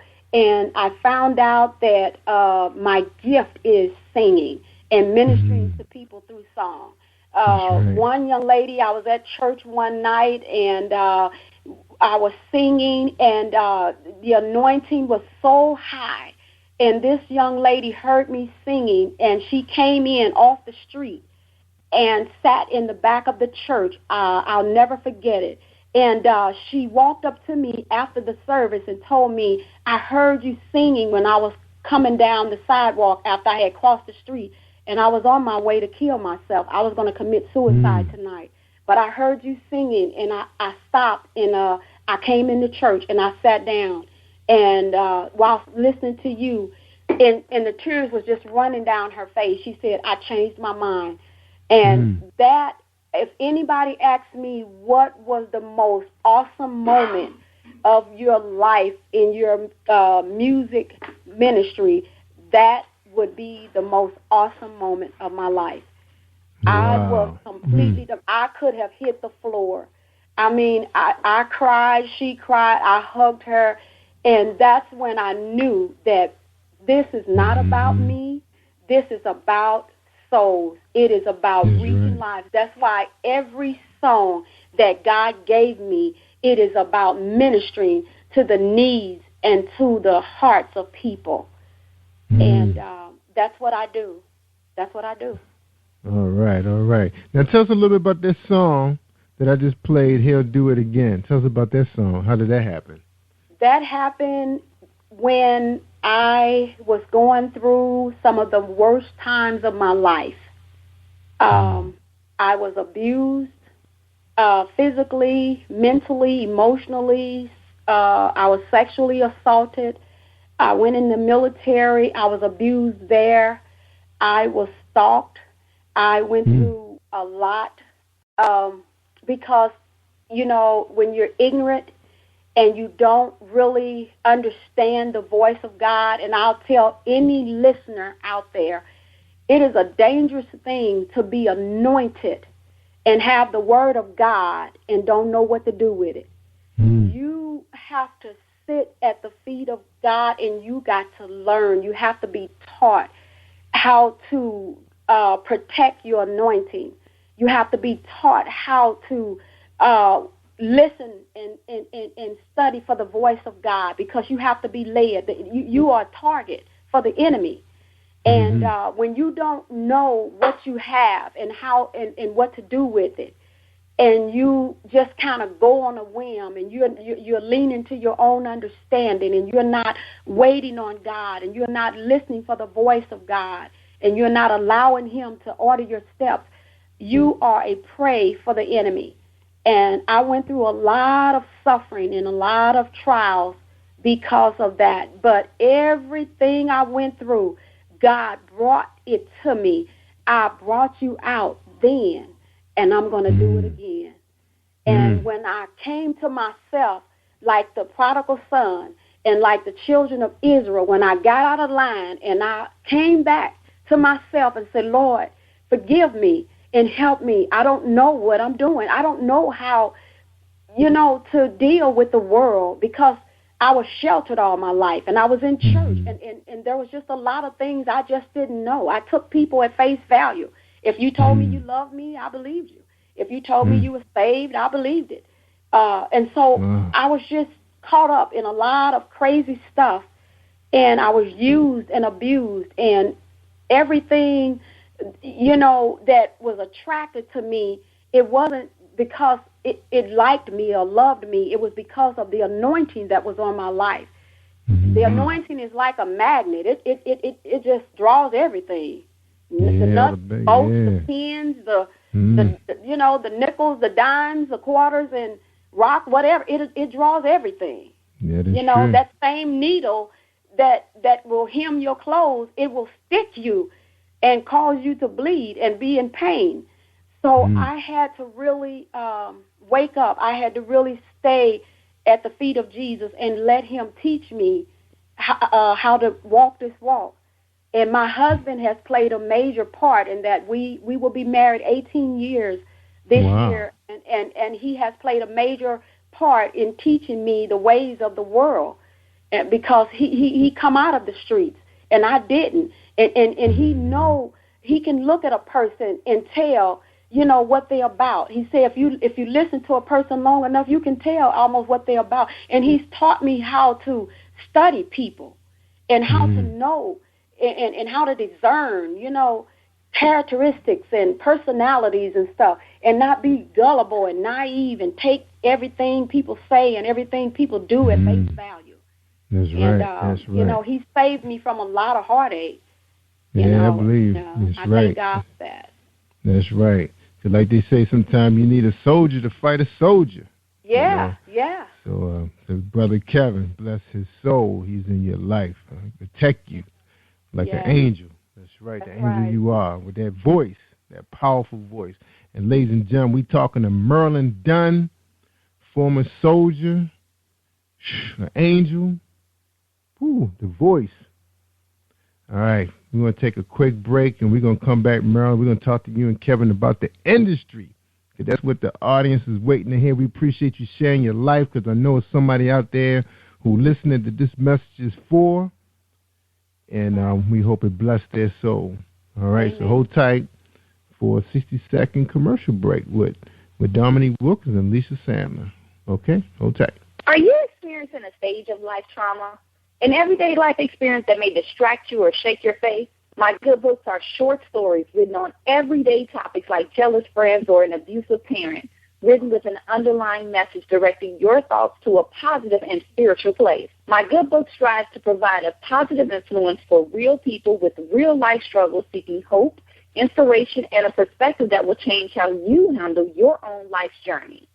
Read my good books to enjoy a positive and spiritual message today. Then share it with someone else who needs it. Are you an author looking for promotional services, or a reader looking for a great read at low prices? In this competitive world of books, Writing Royalty Promotions is dedicated to bringing authors and readers together to build a greater respect for literature through our various promotional services and online bookstore. So head over to WritingRoyaltyPromotions.com and check us out. Hi, this is Angel Sessions. And when I'm in town, I listen to Jerry Royce live, PositivePower21.org, where they play my favorite music.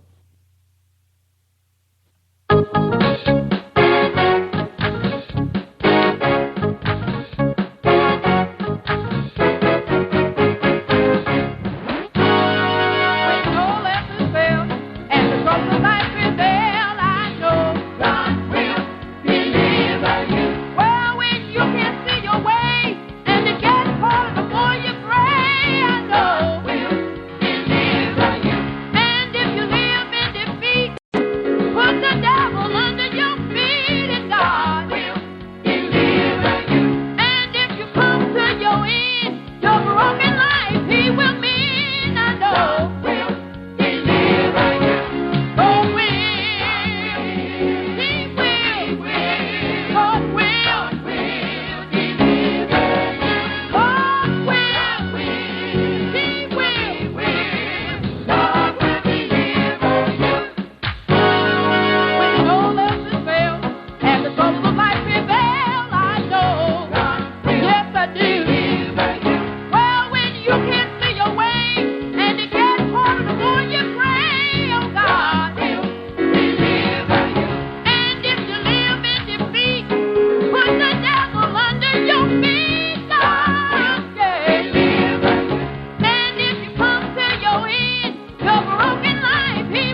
All right, we're listening to Marilyn Dunn. She's our guest tonight. And her bio say she sings with such invigorating power that without warning, the window to your soul generally opens to Christ.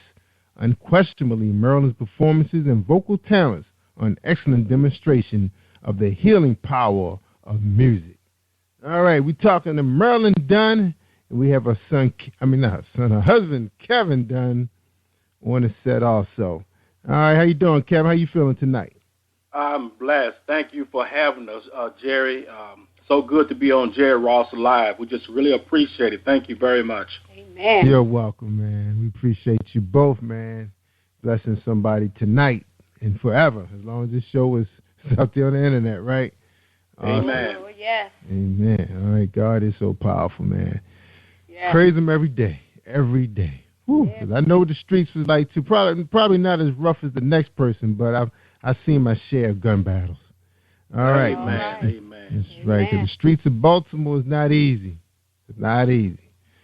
That's why we work hard, keep my kids out. That's the biggest thing you fear most is they're gonna see what you saw. That's right. And you don't want them to see that. That's right. But that's the world we live in. All right. So let's talk a little bit about you guys as a business. Now, tell us a little bit about the manager, wife-husband relationship. How's that working out? Well, it works out pretty good. As far as a man point of view, he has to learn sometimes not to take things so personal, and at the same time have a sense about him as far as work ethics and most of all to have a strategy. Sometimes my wife don't understand some things, but you do, and so you just have to keep pushing it. You keep pushing the envelope, and then you learn in the process of how to deal with things a different way without any conflict. That's right. That's right. And Kevin, now I'm a little bit of, kind of ignorant of the industry for gospel compared to, R&B. Because, like when you go to the clubs, you know that most of the artists make a lot of their money when they do the concerts or the nightclub shows. That's where they make their money selling tickets. It's like CDs is like a given. It's almost like they probably giving all the money probably to the labels most likely. So in the gospel industry, I see the performances, but it's not too often you see like big shows coming to town like you used to. How are you guys competing? How is the business? How do you make money in the gospel industry as a music artist? You want to brand yourself first of all. When you're starting off, this old cliche saying that it's not what you know, it's who you know. That's right. And it's unfortunately because some people they find that who you know person, but yet they're not ready.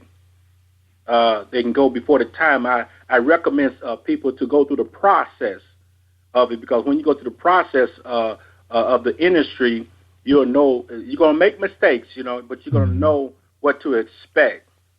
Versus when you just know somebody, you end up with a re-announced name, but many times we see these personnel, it doesn't mean that they're getting a lot of money. That means the label is getting all their money, most of their money. Yeah. So the point is that when you do these shows, like for myself, we have our own label, and we also have our own publishing company, which is so important. That's where your money goes when everybody plays your song, and everybody wherever, whether overseas or whatever. Then we're getting paid directly. And the more that you want to get it out there, social media has become very valuable. It has become that that marketing, that more so of putting your name out there, especially Facebook. You want to get people to know your face.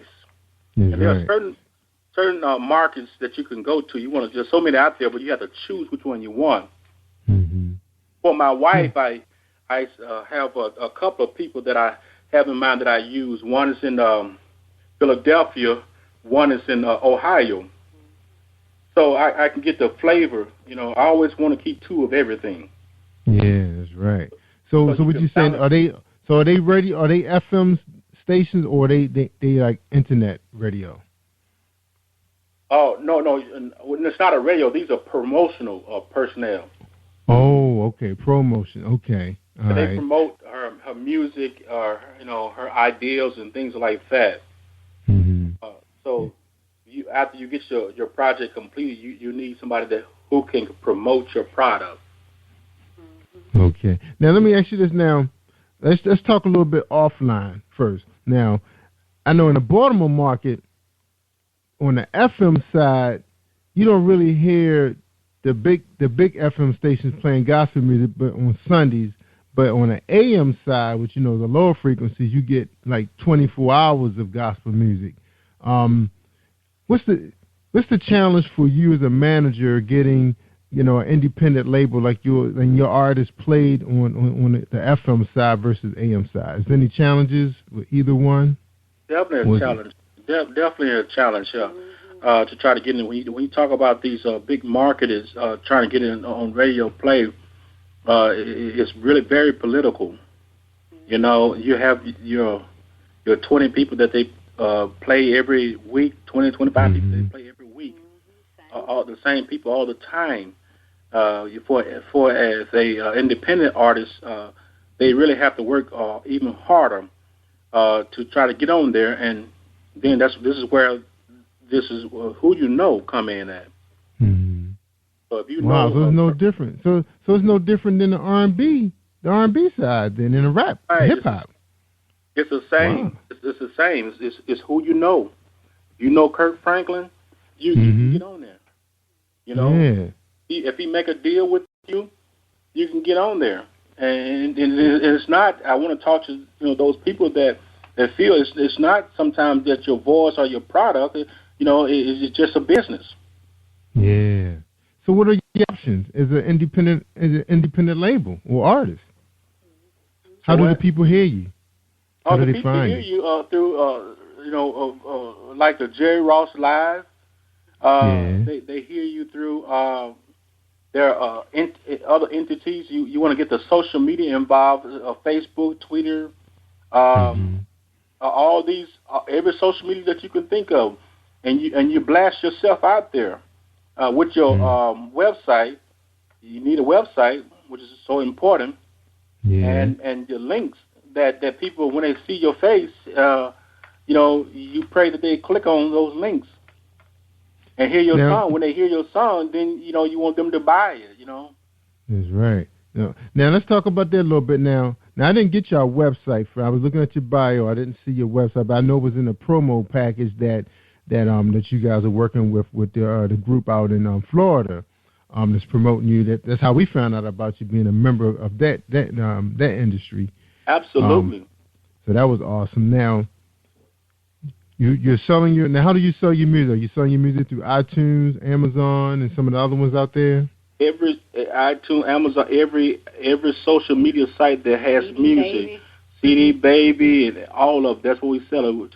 And the interesting thing about it that people don't understand, what you do is you say, for instance, you take somebody like CD Baby, and you go through the process of CD Baby or getting your information on there. They're gonna ask you questions, and and then you download your CD cover, and in addition, when you download your CD cover, you download your music and all that, and CD Baby approve of it.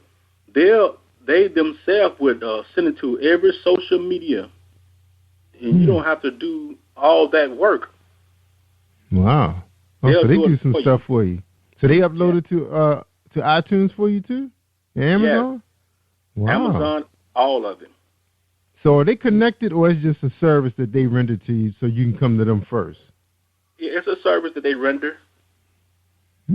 I did not know that. Wow, that's awesome. I used to buy stuff from CD Baby because they're really good about holding on, like older tunes.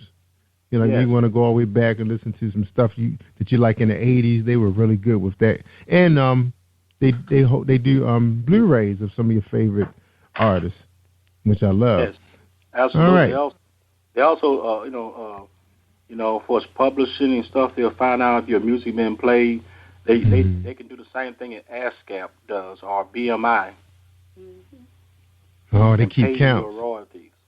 Oh, okay. So they actually help out. Now, if an AM, now what happens when like some of the smaller radio stations trying to get y'all word? You know, like I know some of the stations, you know, the big boys pay royalties out there. Do you guys expect the smaller stations to pay royalties, or you just using that smaller market to get the word out about your music? You don't worry about it. You use every market that you can. The smaller market, a lot of them do not pay the royalty, but you want the branding from your music. You want the people to know your face and your music that comes along with it. And when people begin to know who you are, and then every time they see you, that's a plus on your side. I know, you know, they may say, I know them, they, you know, so, you know what I mean? Mm-hmm. They got a voted following. Right. Yeah. You create a following, and you want to do that. And that's why social media is so powerful. That's right. Now, Kevin, how you feel when you guys come across like some of those internet radio entities that they have really good followings? I mean, I'm talking about maybe 400,000 or 500,000, and they charging. You know, how you guys feel about that when they want to charge you a fee to come on their show or to put your music in rotation? How are you managers gathering that concept? Well, I think you have to work yourself to that. Like there is a one radio show that is very big that wants a nomination. You know what I mean? Which you talk about with T.D. Jakes and all those people. They built that. You know what I mean? When you put the work into it, you know what I'm saying, and then you have such a huge following and sponsor. You know, you really gonna need some type of money to keep it going. Yeah. It's up to the individual whether they want to overdo it or not. But I feel within myself, if it's in your heart to do, you're gonna be right. You know what I mean? You're gonna do right. Yeah. Because one of the things I was getting from a lot of public relation firms, the first thing they ask you, when they, want to invite their clients, when they ask, how much do you charge, to do, and what's the time? And I was like, what? But you hear about that, podcasts charging, guests to come on, and I guess they say, hey, if you want access to my audience, this is what it's going to cost you, And I was just wondering how were managers handling that when they're trying to move CDs that cost 99 cents. So, I mean, MP3 downloads for 99 cents. I guess you figure. Now that's a quick question I got for you, Kevin. I know years ago when you talk about, a little bit about the mainstream, and one of the popular things that was out there was when, remember DMX and Madonna and Janet Jackson were some of the artists that were, and Michael Jackson receiving some of the higher royalties per CDs, which was supposed to be 50 cents was supposed to be a big deal back then when you selling what was CDs costing, like $25 back then? I think. Yeah. So 50 cents supposed to be really, really good. It could be, I guess, because they were selling millions of them. What is considered good now if you're selling downloads for 99 cents? How does that work? Well, if you got 1,099 cents, that's $1,000. If you have your own label, they're going into your pocket. So that's how them guys getting rich off them ringtones then. Right. So the more you build your audience and the more people hear you and start downloading, then if you have your own label, you get paid. You get paid for that. All right. Okay. Interesting. So 99 cents, you can't discount them at all because the way society is now, especially social media. You can jump, to 100,000 followers in no time. Yeah. All it takes is just that one time. Yeah, I remember hearing an author mention on the show that she woke up one day and it was like 1,000 downloads in her books. Her book, and it was only 99 cents. And she just wished that happened every night. Yeah, I understand. Yeah, so you can make money in your sleep. So you be sleep. Make money in your sleep. Money. Yeah. All right. Now, YouTube. YouTube is, I know a lot of music artists talk big things about YouTube. How do you guys use YouTube into the equation? We don't use YouTube a lot. We have one Well, no, we have her on Bishop Greg Davis' show, which is very powerful. A lot of people are following that. She really was powerful. My wife, Marilyn, was very powerful in that. And also we have a couple of videos on there of her. But we know we need to use YouTube more because that's where you're discovering. When we talk about Justin Bieber, that's how he was discovered on YouTube.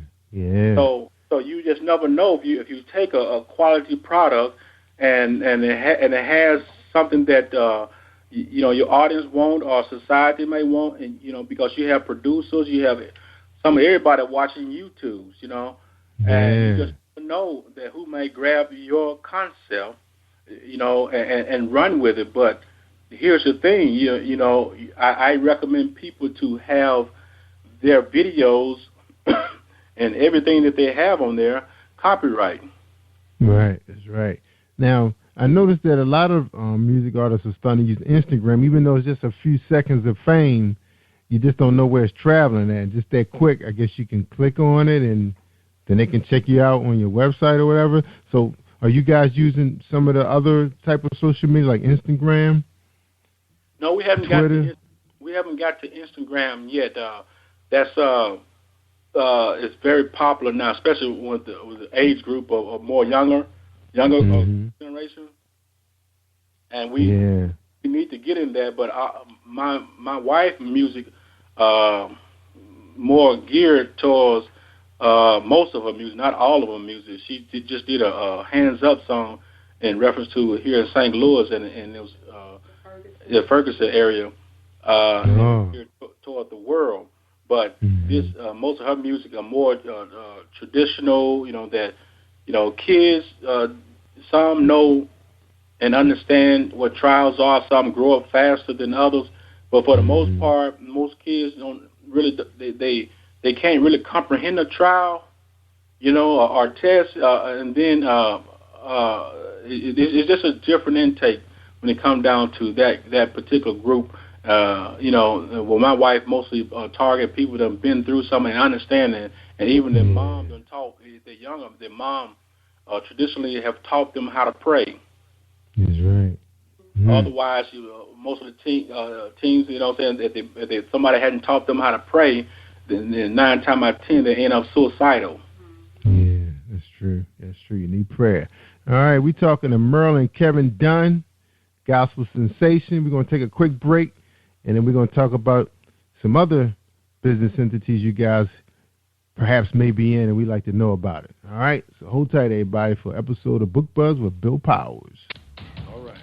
Think you know how drugs get in those little brown bottles? Think again. Set in the green hills of western New Jersey, inside the gilded halls of power of a U.S. pharmaceutical company where decisions are worth billions of dollars and human lives worth less. Nicholas Harding, a young executive at Marshall Pharmaceutical, finds his career, family, and life in jeopardy. The Farmhouse, a suspense thriller novel by Bill Powers, published by Donna Inc. Publications, available at Amazon.com or DonnaInc.org. Go to Bill's webpage at www.author.BillPowers.com. Hi, are you making a strong impression on Facebook and Twitter by just sending out your book covers every day? Well, the holidays are soon approaching. If you really want to wow them, if you really want to excite people about your book, contact my office on Facebook and inbox me and find out about Media Buzz TV and Book Buzz. It's the Jerry Royce Live Web Vision. Take care. That's right. Valentine's Day is around the corner. That's right. You want to buy her something nice. So you got to make some money. Right, Kevin? So that's right. So get your Book Buzz on, because we're hitting them, man. I think we're in like 6 countries. Strong, too. I think we're in 6 countries stronger than we're in New York City, which I was amazed.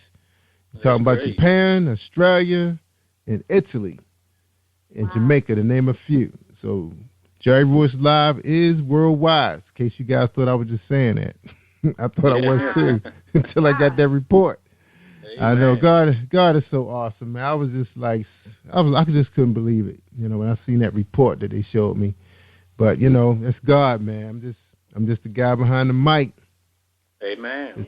That's right. It's bringing information to the people. And we love the story you guys are telling, man. What a story. I wasn't expecting all of this. Marilyn with the strong voice, sharing her past. Kevin, the businessman. Whew. Some kind of show, man. I wasn't expecting this. I'm glad you was able to do it tonight, Kevin, because I know we tried to get you guys on Monday, which I wasn't ready anyway. It was too much was going on, man. When they talking about snowstorms, I'm planning my day on Netflix. I'm thinking about I'm going to be just chilling and relaxing and watching episode after episode. That's what I do when it's a snowstorm. Just relax, man. Amen. Anyway, so we talking to Marilyn and Kevin Dunn. They know the industry. They have a lot to share.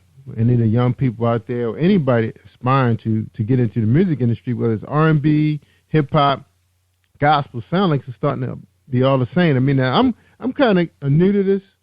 Like I was telling another public relations person, well, my producer was telling me that, basically we've been dealing with authors for a really long time, but we didn't really see there was, a big difference. But y'all stories are the same. A lot of people are moving away from traditional publishers. They're moving away from mainstream media. They're going after India. I guess the internet has opened it up like it's airwaves. It's like it's free for all. But you just have to come correct.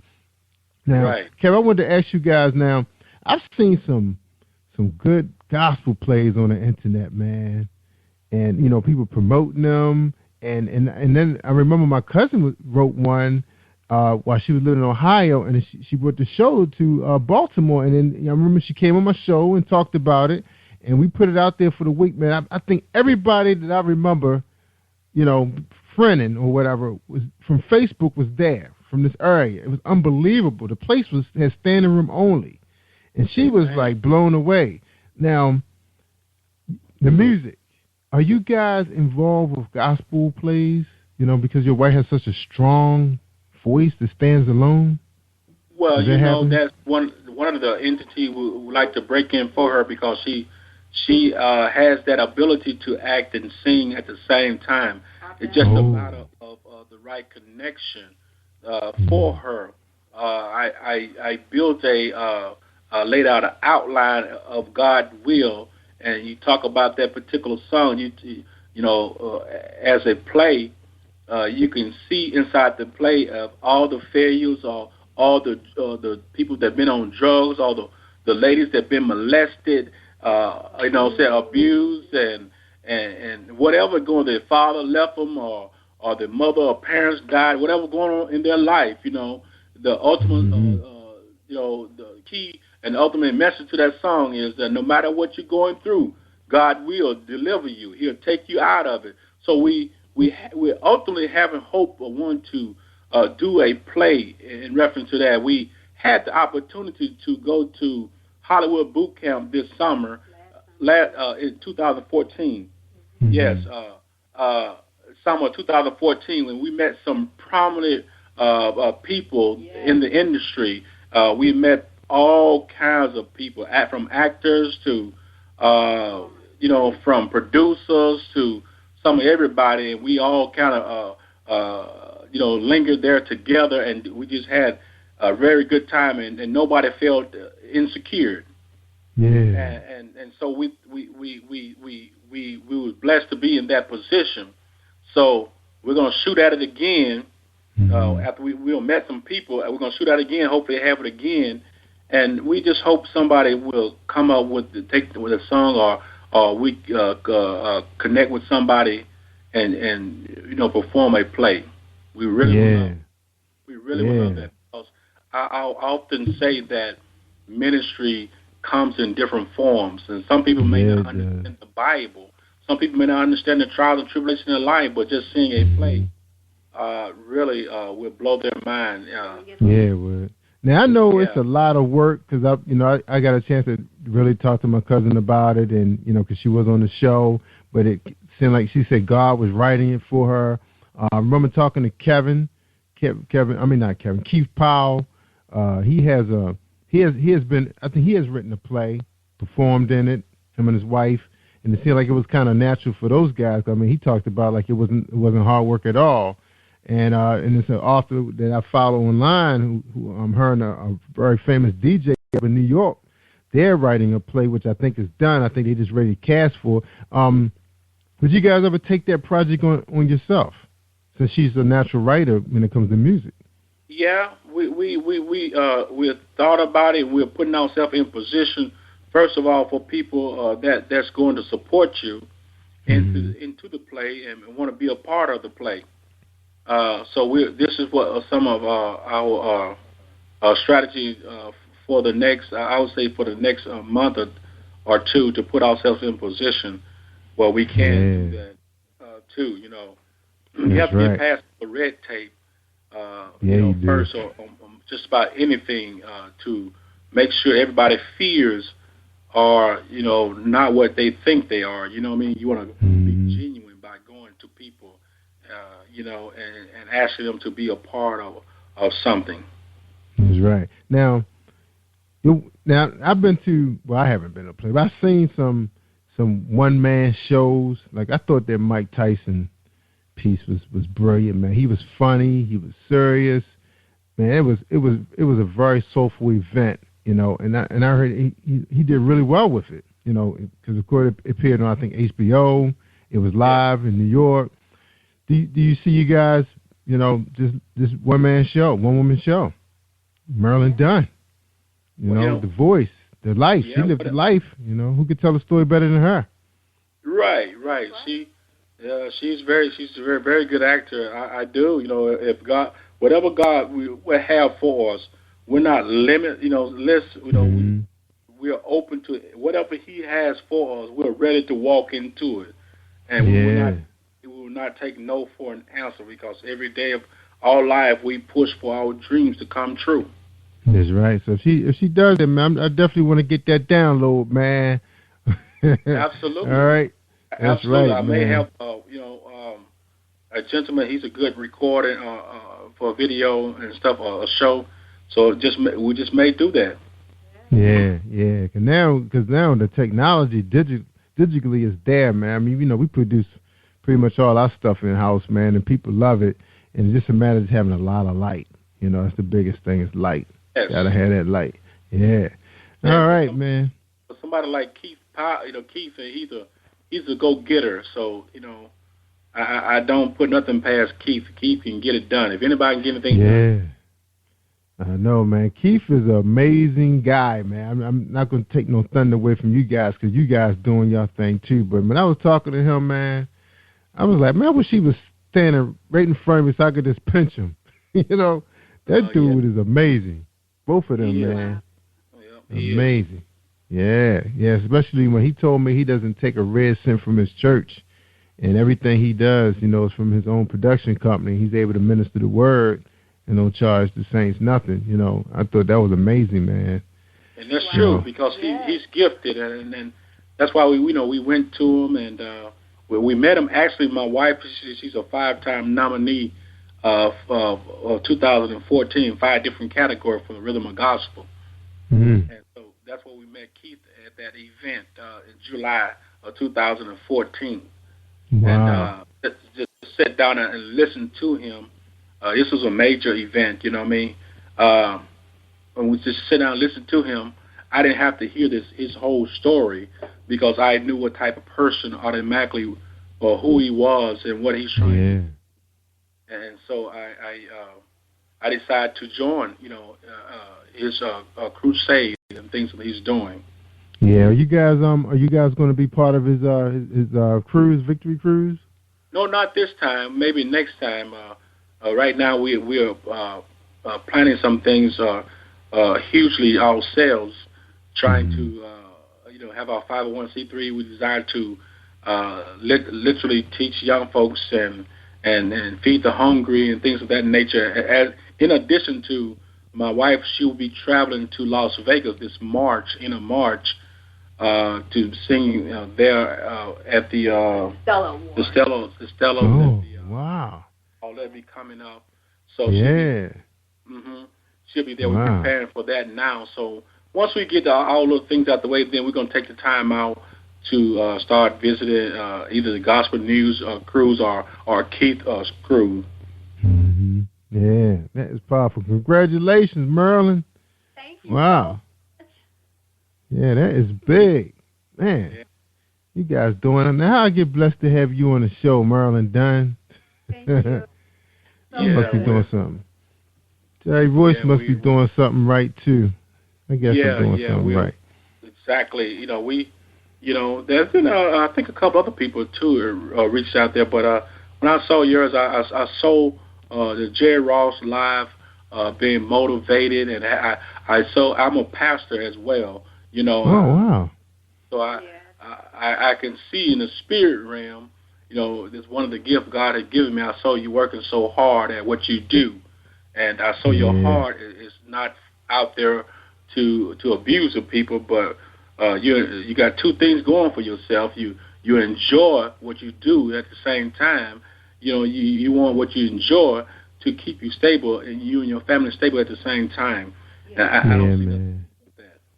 Amen. I appreciate that, man, because I'm going to tell you, not only do I interview people on this show, but I do it at my job, too, man. I'm always sitting down with executives, just letting them just tell their story, man, because everybody have a story, man, that's going to affect you some kind of way, or affect somebody else. So that's why I do it. That's exactly why I do it, man. I love it. Ever since I read that book, Think and Grow Rich, The Black Choice, I said, man, that's what I want to do. Anytime that guy had an opportunity to, and he didn't care who he was talking to. He just wanted to know, how you become who you are today. And that's my question. All right. Kevin and Marilyn Dunn, two remarkable human beings. Wow, what a journey. And y'all still traveling too, man. That's the good thing. That's the good news. Yes. All right, we're going to do a quick commercial, and then when you guys come back, I want y'all to, give us your final thoughts. Ladies first, then you, Pastor, and then we'll close out our show, okay? Sound good? Amen. All right, here we go. Hi, this is Angel Sessions, and when I'm in town, I listen to Jerry Royce Live, PositivePower21.org, where they play my favorite music. What's stopping you from making more, having more, and being more? Hi, I'm Helen McMillan. I'm a success coach. I can help you shift into your $1 million zone of joyful success. Be your most magnetic, confident, and powerful self.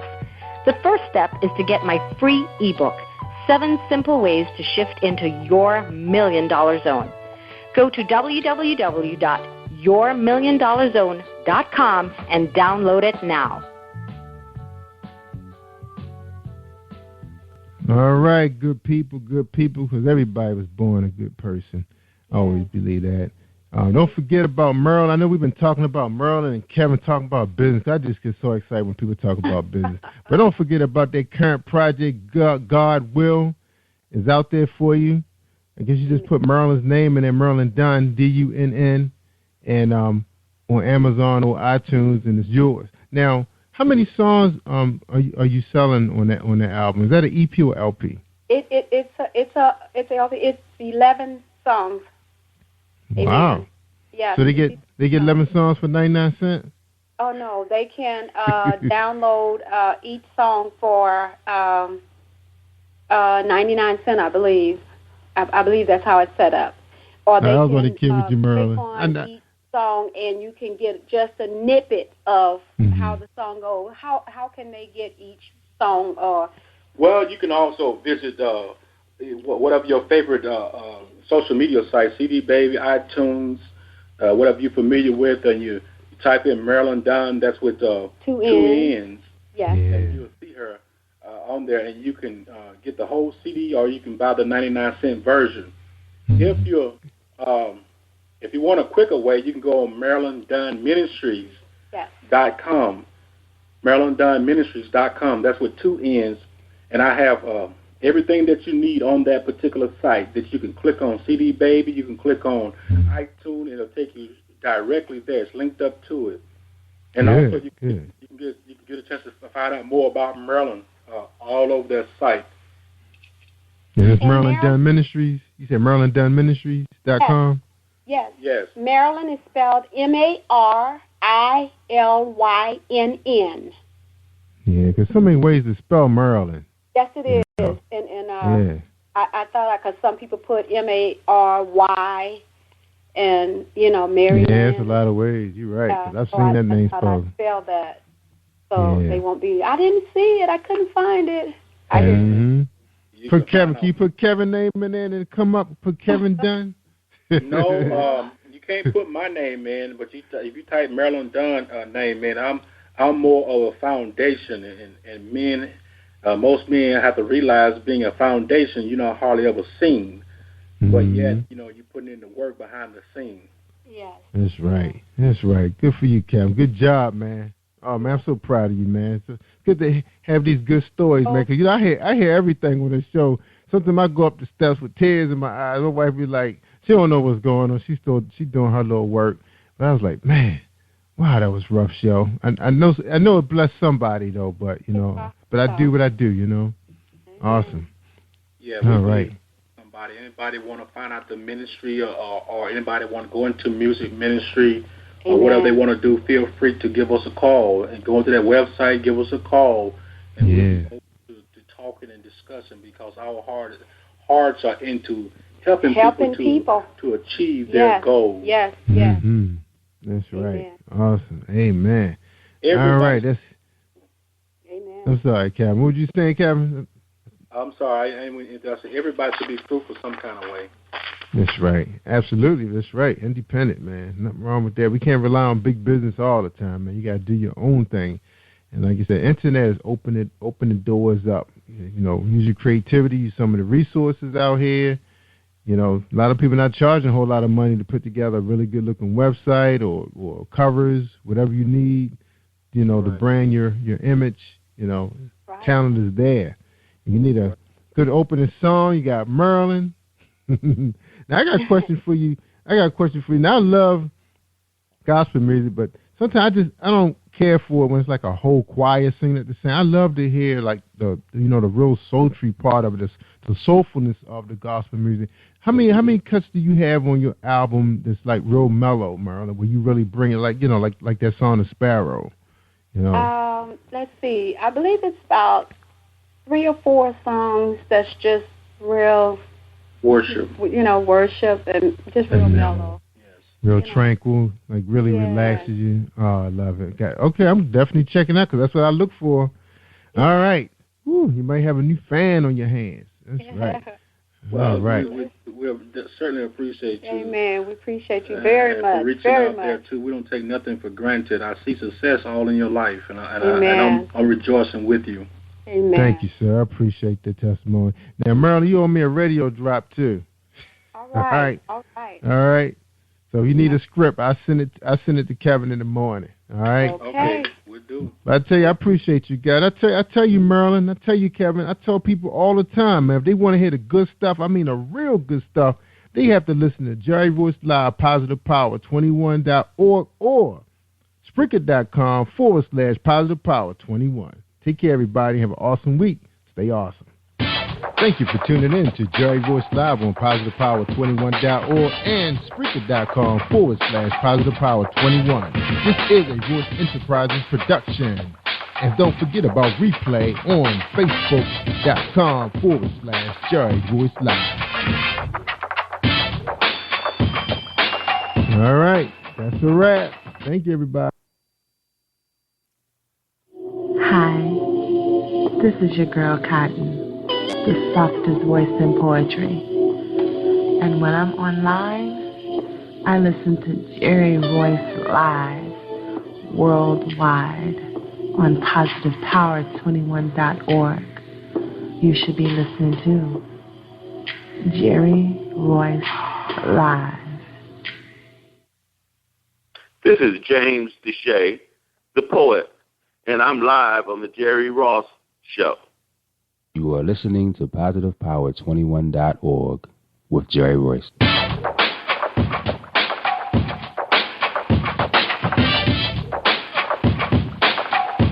What up? It's your boy Kano Kingston. Hi, this is Angel Sessions. Hey, this is Pat. Hi, I'm Teresa Cowell. Hi, Jerry. This is Ira Samuel Carter. Hi, this is Bill Powers. Hello, this is Teresa Bobby with Jerry Royce Live. Hi, I'm Philip Byrne. I'm live on the Jerry Royce Show. Hey, what it do? It's your boy Houston Saint. Peace, this is Dahlia the poet, spoken word artist. Hello, this is Ramon Marquis with Jerry Royce Live. All right, everyone. You got Robin Lynn, and I'm keeping it live right now on Jerry Royce Live. Hey, what's going on, everybody? What's up? This is award-winning podcast with the greatest podcast on earth. Thank you for stopping by. I'm your host, Jerry Royce Live Worldwide on Internet Radio, where you get your positive on. So when it's all positive, it's all power. That's positive power. This is a worldwide podcast for growth, wealth, and success. Thank you.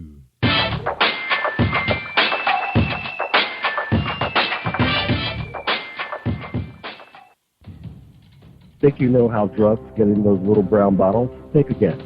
Set in the green hills of western New Jersey, inside the gilded halls of power of a U.S. pharmaceutical company where decisions are worth billions of dollars and human lives worth less. Nicholas Harding, a young executive at Marshall Pharmaceutical, finds his career, family, and life in jeopardy. The Farmhouse, a suspense thriller novel by Bill Powers, published by Donna Inc. Publications, available at Amazon.com or DonnaInc.org. Go to Bill's webpage at www.author.BillPowers.com. Are you looking for the next great read? A book filled with love, passion, betrayal, and intrigue. The award-winning novel, Season of Change, by Tamika Patrice Kane is sure to satisfy your literary sweet tooth. Check out this must-read book reviewers are calling uplifting and emotional, and exceptionally great read, deeply intense and thought-provoking. Order your copy today, available in paperback and ebook on Amazon.com or at www.tamikapatrice.com. Are you an author looking for promotional services or a reader looking for a great read at low prices? In this competitive world of books, Writing Royalty Promotions is dedicated to bringing authors and readers together to build a greater respect for literature through our various promotional services and online bookstore. So head over to WritingRoyaltyPromotions.com and check us out.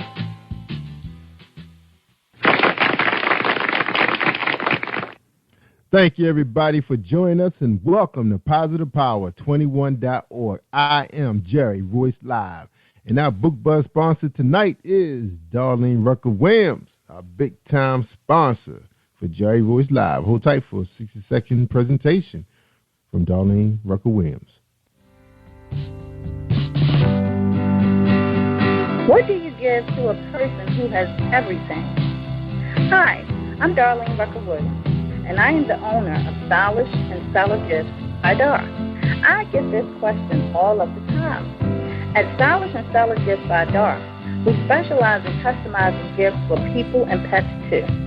Our gifts are original and one of a kind. Not only do we deliver, we ship as well. We work according to your budget and your theme. We have gifts for all things, including baby showers, sports teams, get well, bridal, birthdays, pets, just because, and that's just to name a few. So let Stylish and Stellar Gifts by Dar take the worry out of your gift giving today and also for the holidays.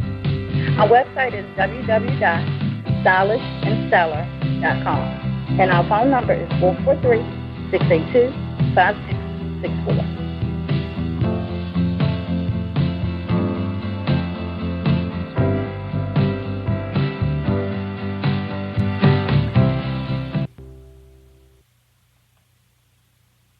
Hi, this is Angel Sessions, and when I'm in town, I listen to Jerry Royce Live, PositivePower21.org, where they play my favorite music. All right. Thank you, Angel, for bringing me in. This is Jerry Royce Live Worldwide. Welcome, everybody, to my program. And tonight on the show, we got James T. Deshay. Following a 6-year dream, South Carolina State University alumnus James T. Deshay 83, I guess the year of 83, latest project has finally come to fruition. Deshae is delighted to announce the launch of his latest poetry book, Thoughts, Love, and Reflection. The book is a beautiful display of poetry in which the true emotional depth of men is showcased, proving that men are able to convey their deepest feelings without fear of being seen as weak. Deshae's natural talent for moving his reader is evident in every page. It is my desire to share my thoughts in a way that will benefit all races and genders. I want to dispel a lot of the misnomers that related to men, explained Orlando, Florida native. He continues, stereotypes are a simple way of placing people inside a box, but sometimes the information belief is inaccurate and destructive. When stereotypes are used exclusively, they serve only to deny people the wonderful opportunity to discover uniqueness of humanity. Deshae sincerely hopes that his book will serve to destroy the age-old stereotype that men cannot share or communicate their deepest thoughts. Each page will also serve as an enriching journey into male thoughts relating to life, joy, love, happiness, and reflection. Readers will be able to free and embrace their own emotions while taking a journey into the emotions of those around them. Above all else, it will be afforded an opportunity to spend many moments simply smiling and reflecting on the depth of the poem's thoughts and have traveled in order to become a reality. Deshae adds, serving as an instructor in the Orange County Public School System for 27 years. Deshae shares that writing has always been part of his life, but ultimately came to full fruition about 8 years ago. All right, we will get him out here to talk about this long-time-year-old dream. Wow, that's a long time. Mr. Deshae, welcome to Jerry Royce Live Show. How you doing tonight? I am doing great, and I'm so excited to be on with you tonight and to share my dream with those of your listeners. Yeah, man, we're excited, man. We always enjoy having poets on the show, man. You know, we're trying to be a game changer, man. We're trying to set the platform for you guys, man, because I know, man, you can't get out to every venue to listen to some of this talent that's out here, man. It's just unbelievable, man. I can't wait to hear you read your new releases. Now, the first question, coming out of the gates, Mr. Deshae, who is James T. Deshae? Well, I tell you what, that is a tough question right out the gate, but I am a man who went to school at South Carolina State, who majored in math and minored in computer science, and so sometimes I find myself bewildered by the fact that I'm writing all this poetry lately, but I've become a writer who just loves to try to put into words my deepest thoughts and how I interrelate with the world. So this is my attempt to really show people that men can get deep into their own thoughts and translate them into a language that everybody can understand. Amen. That's right, man. That is awesome for you to take the lead on that, man. Well, you know they say that we don't talk and we don't convey our feelings. So I'm trying to get rid of that, because I know deep inside all men there's some things we want to say, and it's just time to say it. Yeah, it is, man. Because see, we've been relying on people like Brian McKnight for too long, man, and Luther. But I use Brian McKnight. we do need some help, man, because I had this young brother on last night, and he got this song titled "Love You for Life," and I said, well, that's gonna be my line tonight when I get upstairs. I hear you. You know what I'm saying? Hey, honey, I love you for life, baby. See how she react. Mm-hmm. She probably say, who you have on your show last night? That's what she gonna say. All right, but man. Sometimes you got to use what you got. So hey, it ain't no harm in that. And that's why everybody needs this book in their hand. Yeah, man, that's right, man. Because some guys we do need help, man. Because guys be messing up, man. You know, we forget to send flowers. We forget those important dates, man. You got to have it. You got to be able to pull something out your back pocket, man, when needed. You know, it's like breaking that glass, you know, pull out your ammunition. And it's nothing wrong with getting a little help. That's what the bookstores and card shops are all about, getting a little help when you need it. That's right, man. We do need some help, man. But, you know, we be messing up, though, man. Guys be messing up, man. All right. And this book is going to teach us how to be romantic. Is that the sole purpose? Well, I tell you what, there are a lot of there's a lot of love in there, and there's a lot of reflection in the book, and there's a lot of deep thinking in the book as well. So it covers all the bases. So once you purchase this book, you're free to just read through it and select the things that really touch your spirit and use them as you see fit. That's right. So they're not supposed to use this book for bad, doing evil, right? No, you're not supposed to use it for evil. Yeah, like they be out there reading it to everybody, texting it. You know how the brothers get it's really surprising. creative. Yeah, it's surprising you say that because my day job is that I help inmates get their GED, and a few of the inmates love reading my book and taking out parts of it and sending it home to their friends. So yeah, I'm not sure if that is good or evil, but they really plagiarize my material for their own good. Yeah, man. See, it's evil when you send it to more than one person. That's Exactly. when it's evil. You use Right. it for evil. All right, man. All right, well, tell us a little bit more about you, man. We know you graduated from the big South Carolina State University. Now, did you play football, baseball, run track, wrestle? What's the deal? Well, I played football, and I'm 6'6", and a little. I'm not going to tell you exactly what I weigh, but I weigh a little bit over 300 pounds. And so I was a diamond, and that's another thing. You know, we don't expect big guys to be romantic, but if we can get there, we know how to get into ourselves and let people know what we're thinking.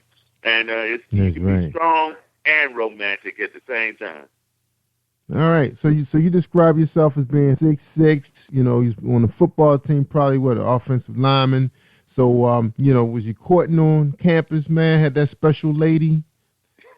Well, you know, at South Carolina State, you know, there was about 7 or 8 to 1, and you know, you had an opportunity to really pick someone special. And certainly that was what I tried to do, is pick someone special that I could interrelate with and get those 4 years out of the way on an easy road. So South Carolina State was a wonderful place to be at.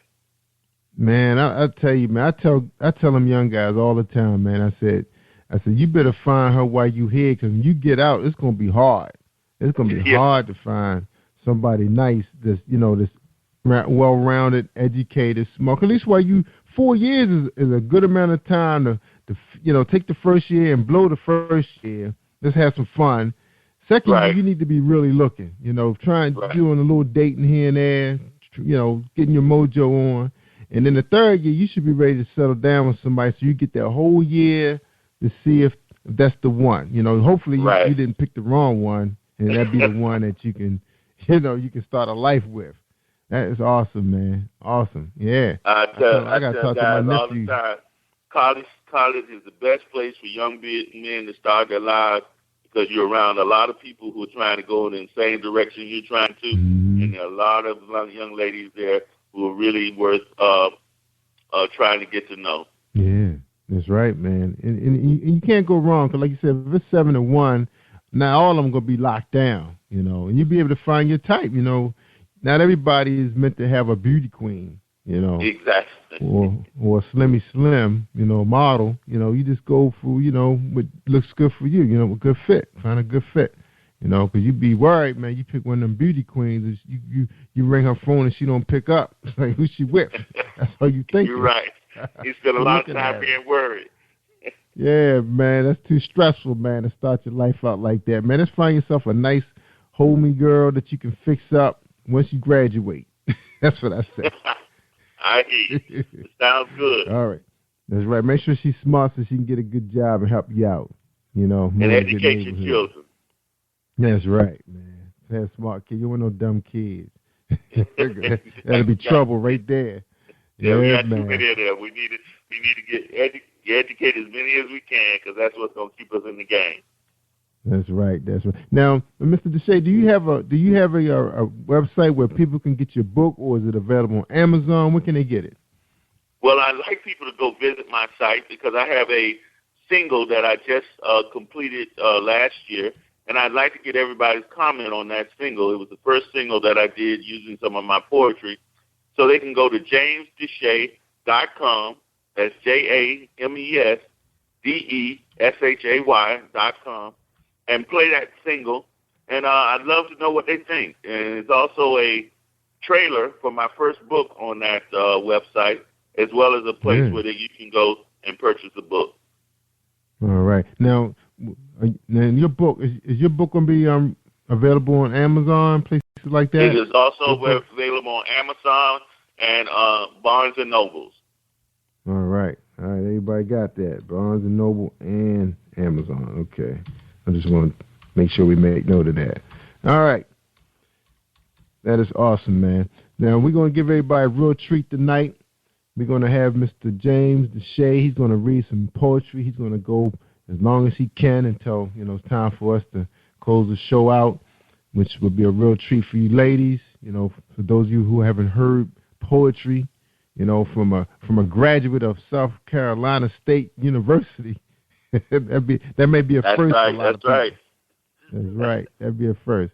All right, man. So we're going to take a quick break, man. But before you go, man, we want to know who you're going to be rooting for, man, for the Super Bowl.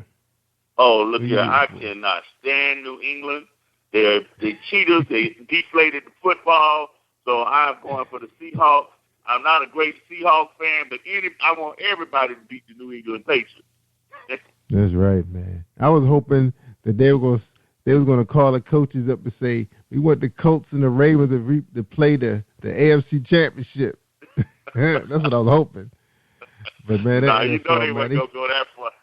Yeah, they stick to their guns, man. They just going to say, we just going to let them ruin their reputation, man, because the fans going crazy out there, man. They talking about boycotting the Super Bowl.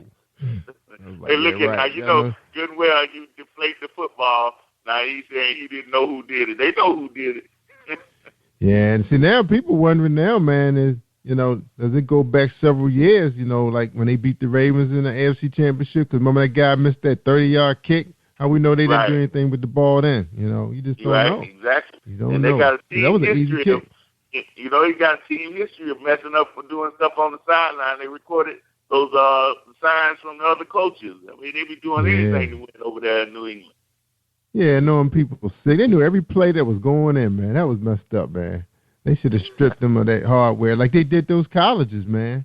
They stripped those colleges of championships. Yeah.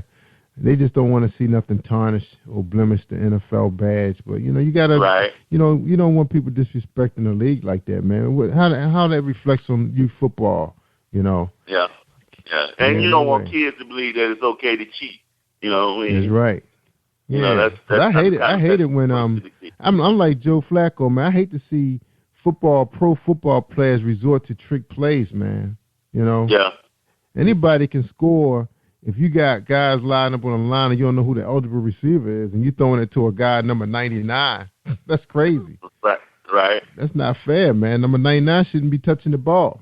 He shouldn't carry it. He shouldn't even sneeze at it, All right, man, hold tight, man. We're going to take a quick commercial. When we come back, we're going to listen to James DeShay.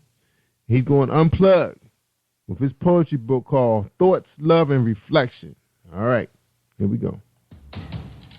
Think you know how drugs get in those little brown bottles? Think again. Set in the green hills of western New Jersey, inside the gilded halls of power of a U.S. pharmaceutical company where decisions are worth billions of dollars and human lives worth less. Nicholas Harding, a young executive at Marshall Pharmaceutical, finds his career, family, and life in jeopardy. The Farmhouse, a suspense thriller novel by Bill Powers, published by Donna Inc. Publications, available at Amazon.com or DonnaInc.org. Go to Bill's webpage at www.author.BillPowers.com.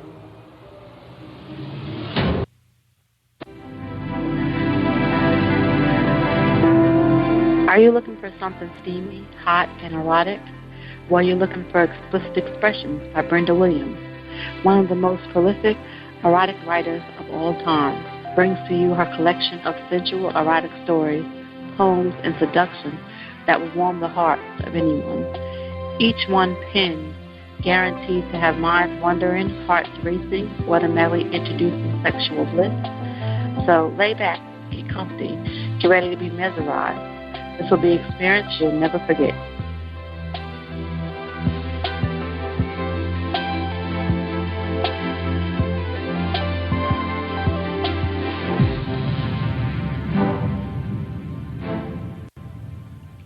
All right. That's Brenda Williams. She said you want to keep things hot, get explicit expressions.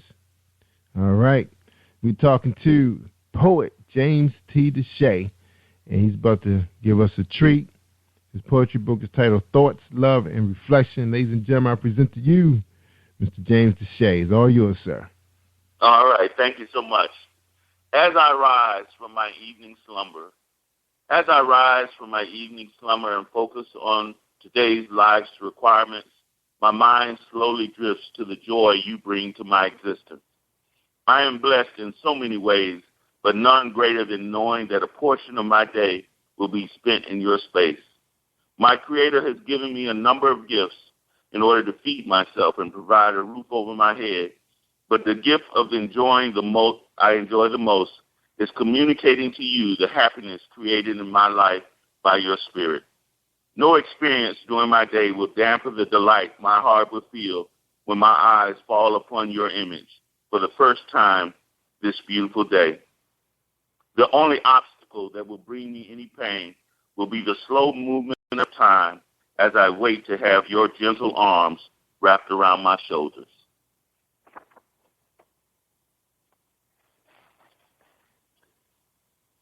I looked at you.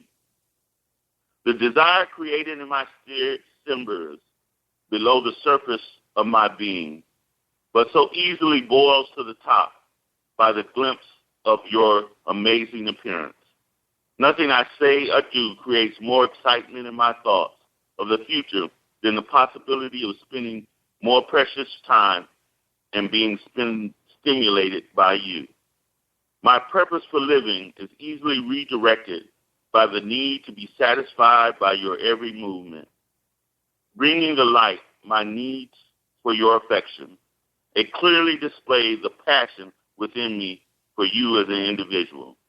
Why is it so obvious to the world around you, but so easily concealed from your vision, the depth of my craving for your love? I want all others to know that you are the treasure I seek.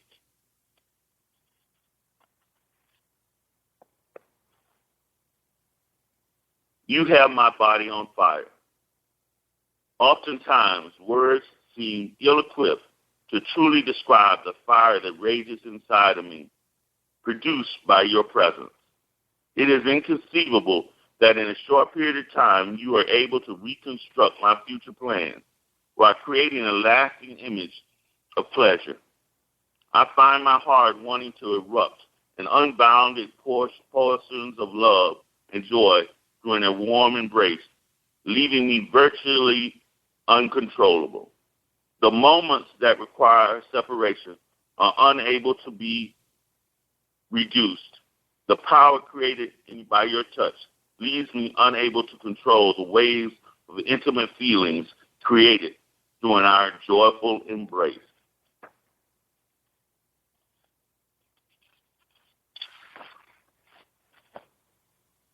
One more chance.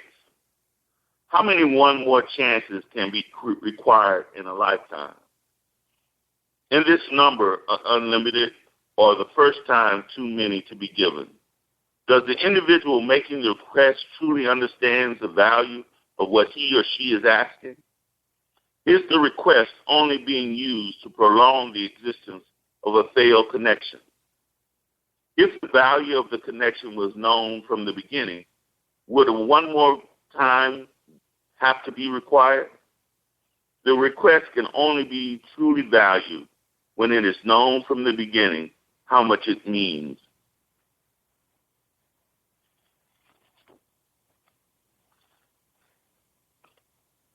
Teach me how to love you. The cost of not rising to the occasion is too great, and falling short of the goal will bring too many tears. It is truly imperative that our connection allows me to obtain the knowledge needed to fulfill all your needs, while striving to go beyond your dreams. Educate me to open the doors you thought would never be open. Help me to stimulate past those things that are discovered in your life. Advise my movements to the desired location so that I can please you beyond your thoughts.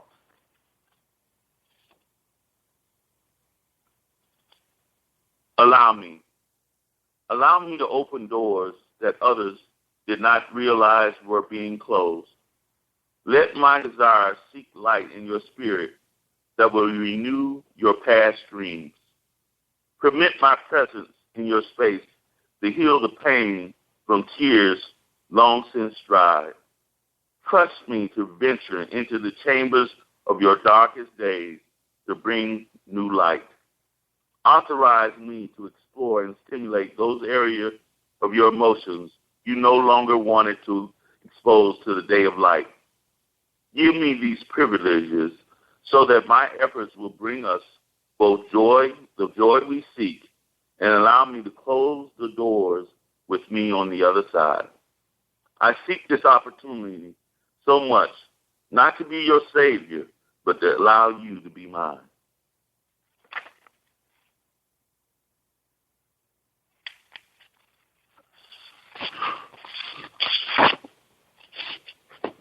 Endless search. The complexity of life refuses to make simple by the passing of time, and the many facets of love will never become completely clear.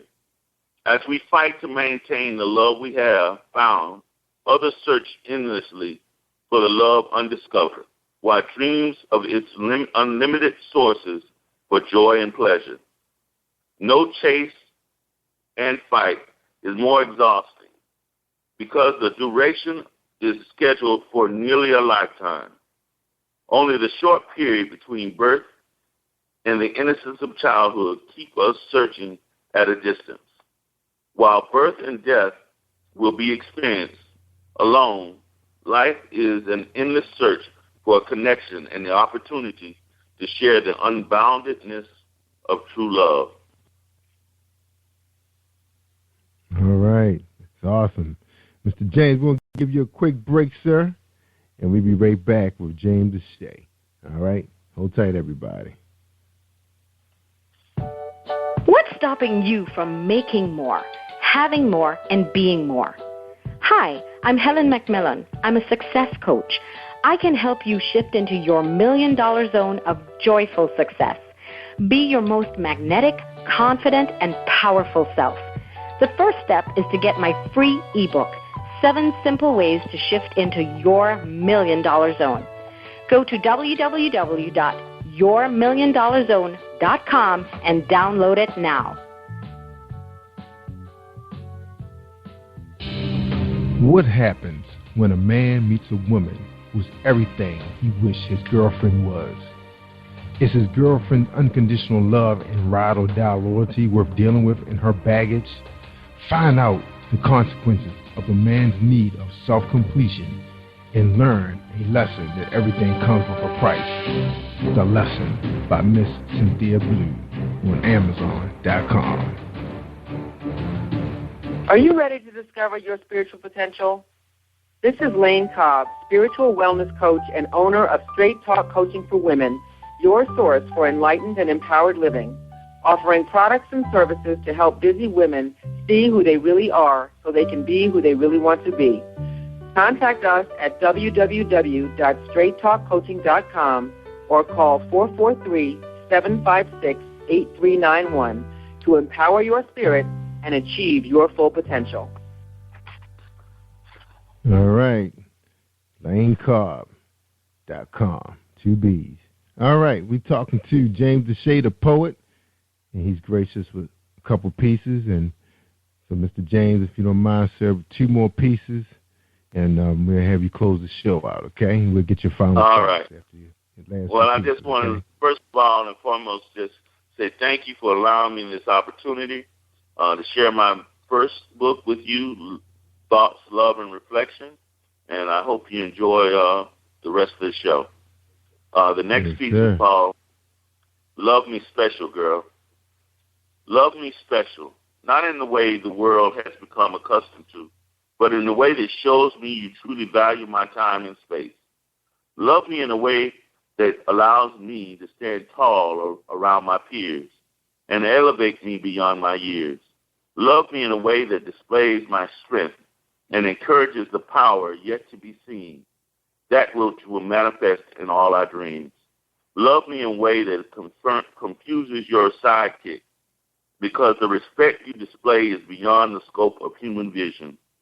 Love me in a way that propels me to a place that allows me very few options, but to return the sweet and gentle love that you have so easily shown me.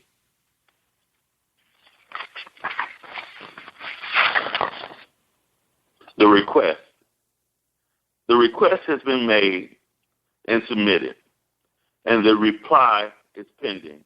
The future has been held hostage, the display of the results. The joy is so certain and the desire overwhelming. The current status is tenuous, but the full, pleasant thoughts are permanent. The moments past will open negotiations for desperate need of conclusions. The optimism is packed with expectations of pleasure, which will create it through the merger. The consolidation will be made for a strong presence in deprived environment. The climate of change requires a shift in direction in order to compromise the joy of emotion. The highlight of the bargaining is met with the cheers that are imminent in the decision that is made.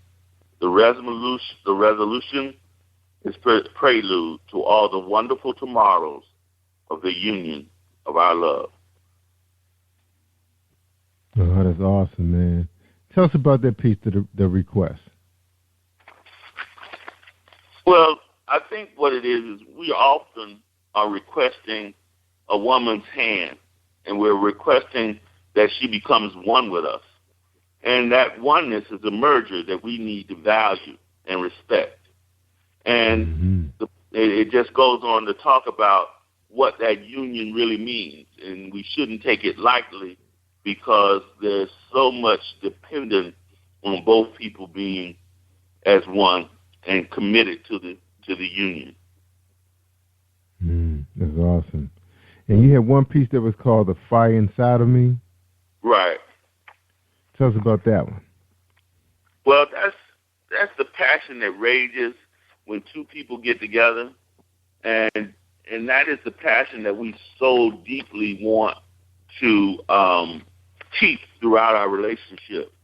And it is there when we first get together. You know, when you first see that beautiful woman and she recognizes her need and desire to be with you, and it creates a flame within both of your spirits that we try to capture, and we should try to capture and keep for the remaining part of our lives. And it takes a lot of work, but it is worth the work if we can keep it. That's right. Now, Mr. Deshay, are you still married, sir? Actually, I'm searching too. You know, I want to experience all these things that I write about. So I'm in the second phase of my life. I'm 54 years old. I'm in the second phase of my life, and I'm searching to find someone who can make me whole. There's a lot of beautiful African American women out there, and they need to be the queen of a man's life and existence.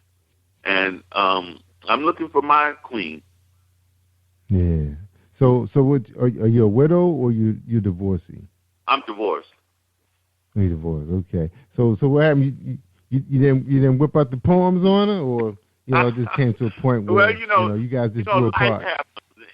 Life happens, and I try to be as romantic as possible, but you just have to in this life of ours, we sometimes change direction, we change who we are, and so it creates an environment that doesn't give the love the commitment that it needs sometimes. Yeah. Now you guys have kids together? No, actually, I've only had one child. My daughter was born when I was 16, and I have not had the pleasure to have another child since then. So I spent my whole adulthood having just one child, and sometimes you wonder, you play football and all those things, how great it would be to have a son, but I think I've past that age. Right. But actually, man, it's never too late, bruh. You hearing about those older guys Man, they still having children, man. I don't want my 12-year-old or 50-year-old son to be having to push me around in a wheelchair. So no, I don't want to do that to my son. I think I'm at the age now where I want to help young men to become better men, and that's one of the reasons why I work at the jail, is to help young men to see the errors of their ways and to learn how to treat women better and to treat themselves better, to be honest with you. Yeah. I mean, God has a plan for everybody. You know, everybody's not, I guess, meant to have, you know, a whole litter of kids. Some people don't know what to do with them. But, right. you know what your mission is, you know, and, you know, you're enjoying what you're doing. You know, that's the main thing, you know. Yeah, well, these 19, 18, 19, 20, 21-year-old, they need, you know, there's some of them are just like my sons, and they could have been my sons. So I work real hard at trying to turn their lives around and allowing them to have a meaningful man in their lives who can tell them that there's nothing wrong with being holding up high and putting on a pedestal a strong black woman. Yeah, man. Man, I wish you'd be able to download a couple of shows I've had with some guys who were incarcerated for years, man. I mean, 30-something years, and they turned their life around from a book. And they ended up penning several books themselves, starting their own successful publishing companies. Great stories, but I think there's at least 3 guys that happened to, several females. So if you have an opportunity to go through my playlist, I probably can throw you. I remember some of the names, so if you're interested in knowing who they are, you want to play those shows for those guys, I'll help you out with that. That was great. Okay, great I'd love to do that. Man. Yeah, I'd love great to, because they need to know that their life doesn't end because of what their situation is, and I try to tell them that all the time. You know, where you are now doesn't have to be where you end up, so you can always turn your life around. Yeah, man. I remember one guy, he actually was in a pretty bad accident, and he was only able to use, I think, maybe one arm. And he still was out in the street selling drugs, he said, doing things. And then eventually he found, you know, he knew he had a great penmanship. You know, he was in school, and then he got tired. I guess some people just get tired of being tired of running the streets eventually, and then they turn in their talent. So sometimes it just take a number of years for some of those guys to turn around. But if they can hear somebody else's story, sometimes that's enough motivation. You know, instead of you sitting there talking to them until you blue in the face, and they say, "What do you know? You know, you went to college and come from a good household." That's what they're gonna say. Right. But say, I got something for you though. Listen to this.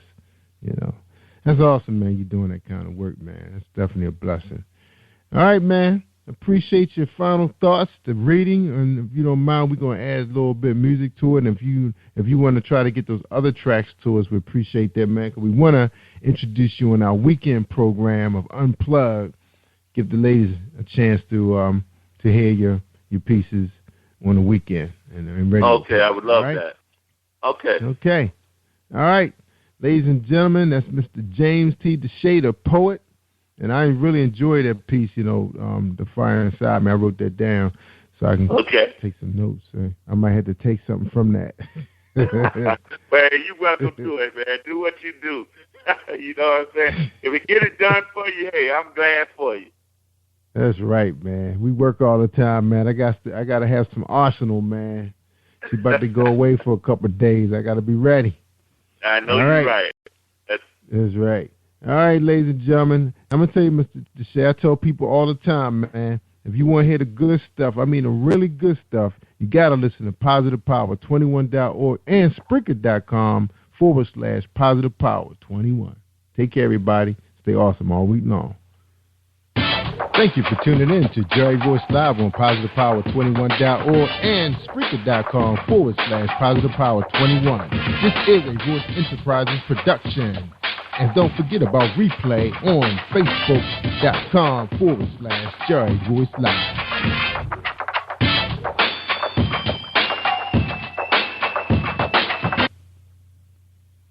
All right. Thanks, everybody. Hi. This is your girl, Cotton, the softest voice in poetry.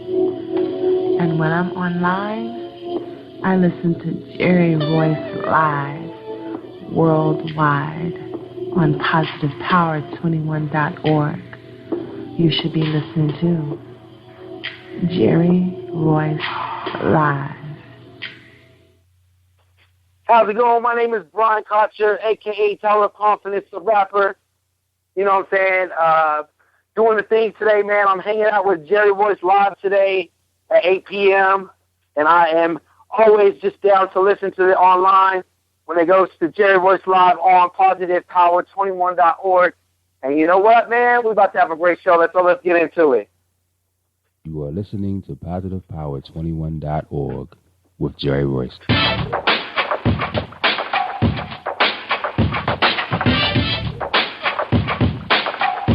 What up? It's your boy Kano Kingston. Hi, this is Angel Sessions. Hey, this is Cotton. Hi, I'm Teresa Cowell. Hi, Jerry. This is Ira Samuel Carter. Hi, this is Phil Powers. Hello, this is Teresa Barbie with Jerry Royce Live. Hi, I'm Philip Barron. I'm live on the Jerry Royce Show. Hey, what it do? It's your boy Gosepl Sunday. Peace, this is Dahlia the Poet, spoken word artist. Hello, this is Mama Keith with Jerry Royce Live. All right, everyone. You got Robin Lynn, and I'm keeping it live right now on Jerry Royce Live. Hey, what's going on, everybody? What's up? This is award-winning podcast with the greatest podcast on earth. Thank you for stopping by. I'm your host, Jerry Royce Live worldwide on internet radio, where you get your positive on. So when it's all positive, it's all power. That's positive power. This is a worldwide podcast for growth, wealth, and success. Thank you.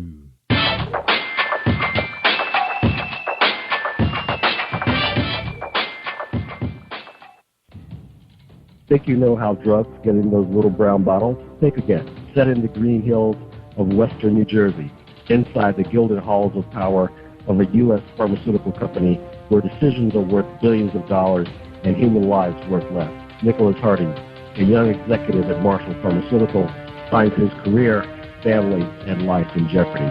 The Farmhouse, a suspense thriller novel by Bill Powers, published by Donna Inc. Publications, available at Amazon.com or DonnaInc.org. Go to Bill's webpage at www.authorBillPowers.com.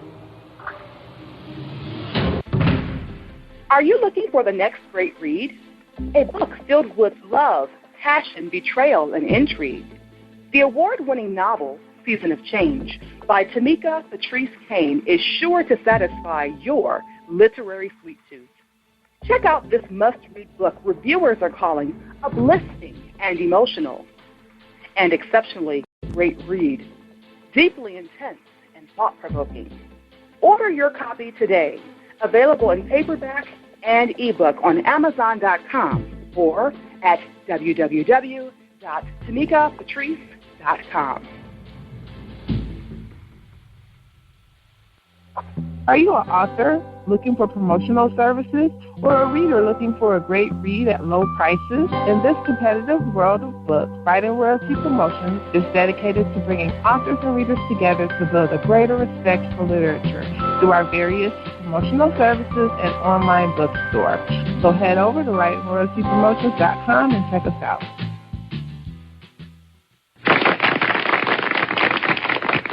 Thank you, everybody. Thank you for joining us, and welcome to PositivePower21.org. I am Jerry Royce Live, and our book buzz sponsor for today's show. In today's show, we got Brian Cusher, a.k.a. Clean Cut, but we're going to play this quick sponsor, and we'll be right back with my man. Hold tight, everybody. What do you give to a person who has everything? Hi, I'm Darlene Rucker-Williams, and I am the owner of Stylish and Stellar Gifts by Dar. I get this question all of the time. At Stylish and Stellar Gifts by Dar, we specialize in customizing gifts for people and pets too. Our gifts are original and one of a kind. Not only do we deliver, we ship as well.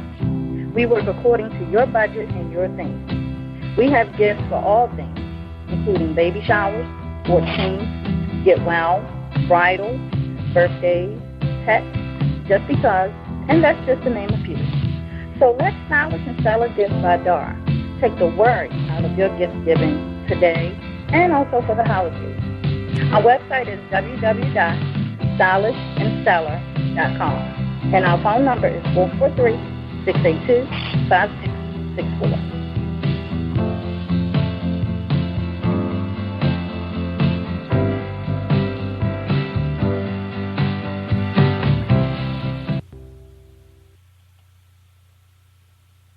Yo, how's it going out there? My name is Brian Kocher, a.k.a. Tower of Confidence, the producer, a.k.a. Clean Cut, the rapper. And today, I am on Positive Power 21 with Jerry Royce Live. This Monday, 8 p.m. Eastern Time. And when I'm online, I listen to Jerry Royce Live on positivepower21.org. Don't forget mine, too. It goes www.cleancutproductions28.com.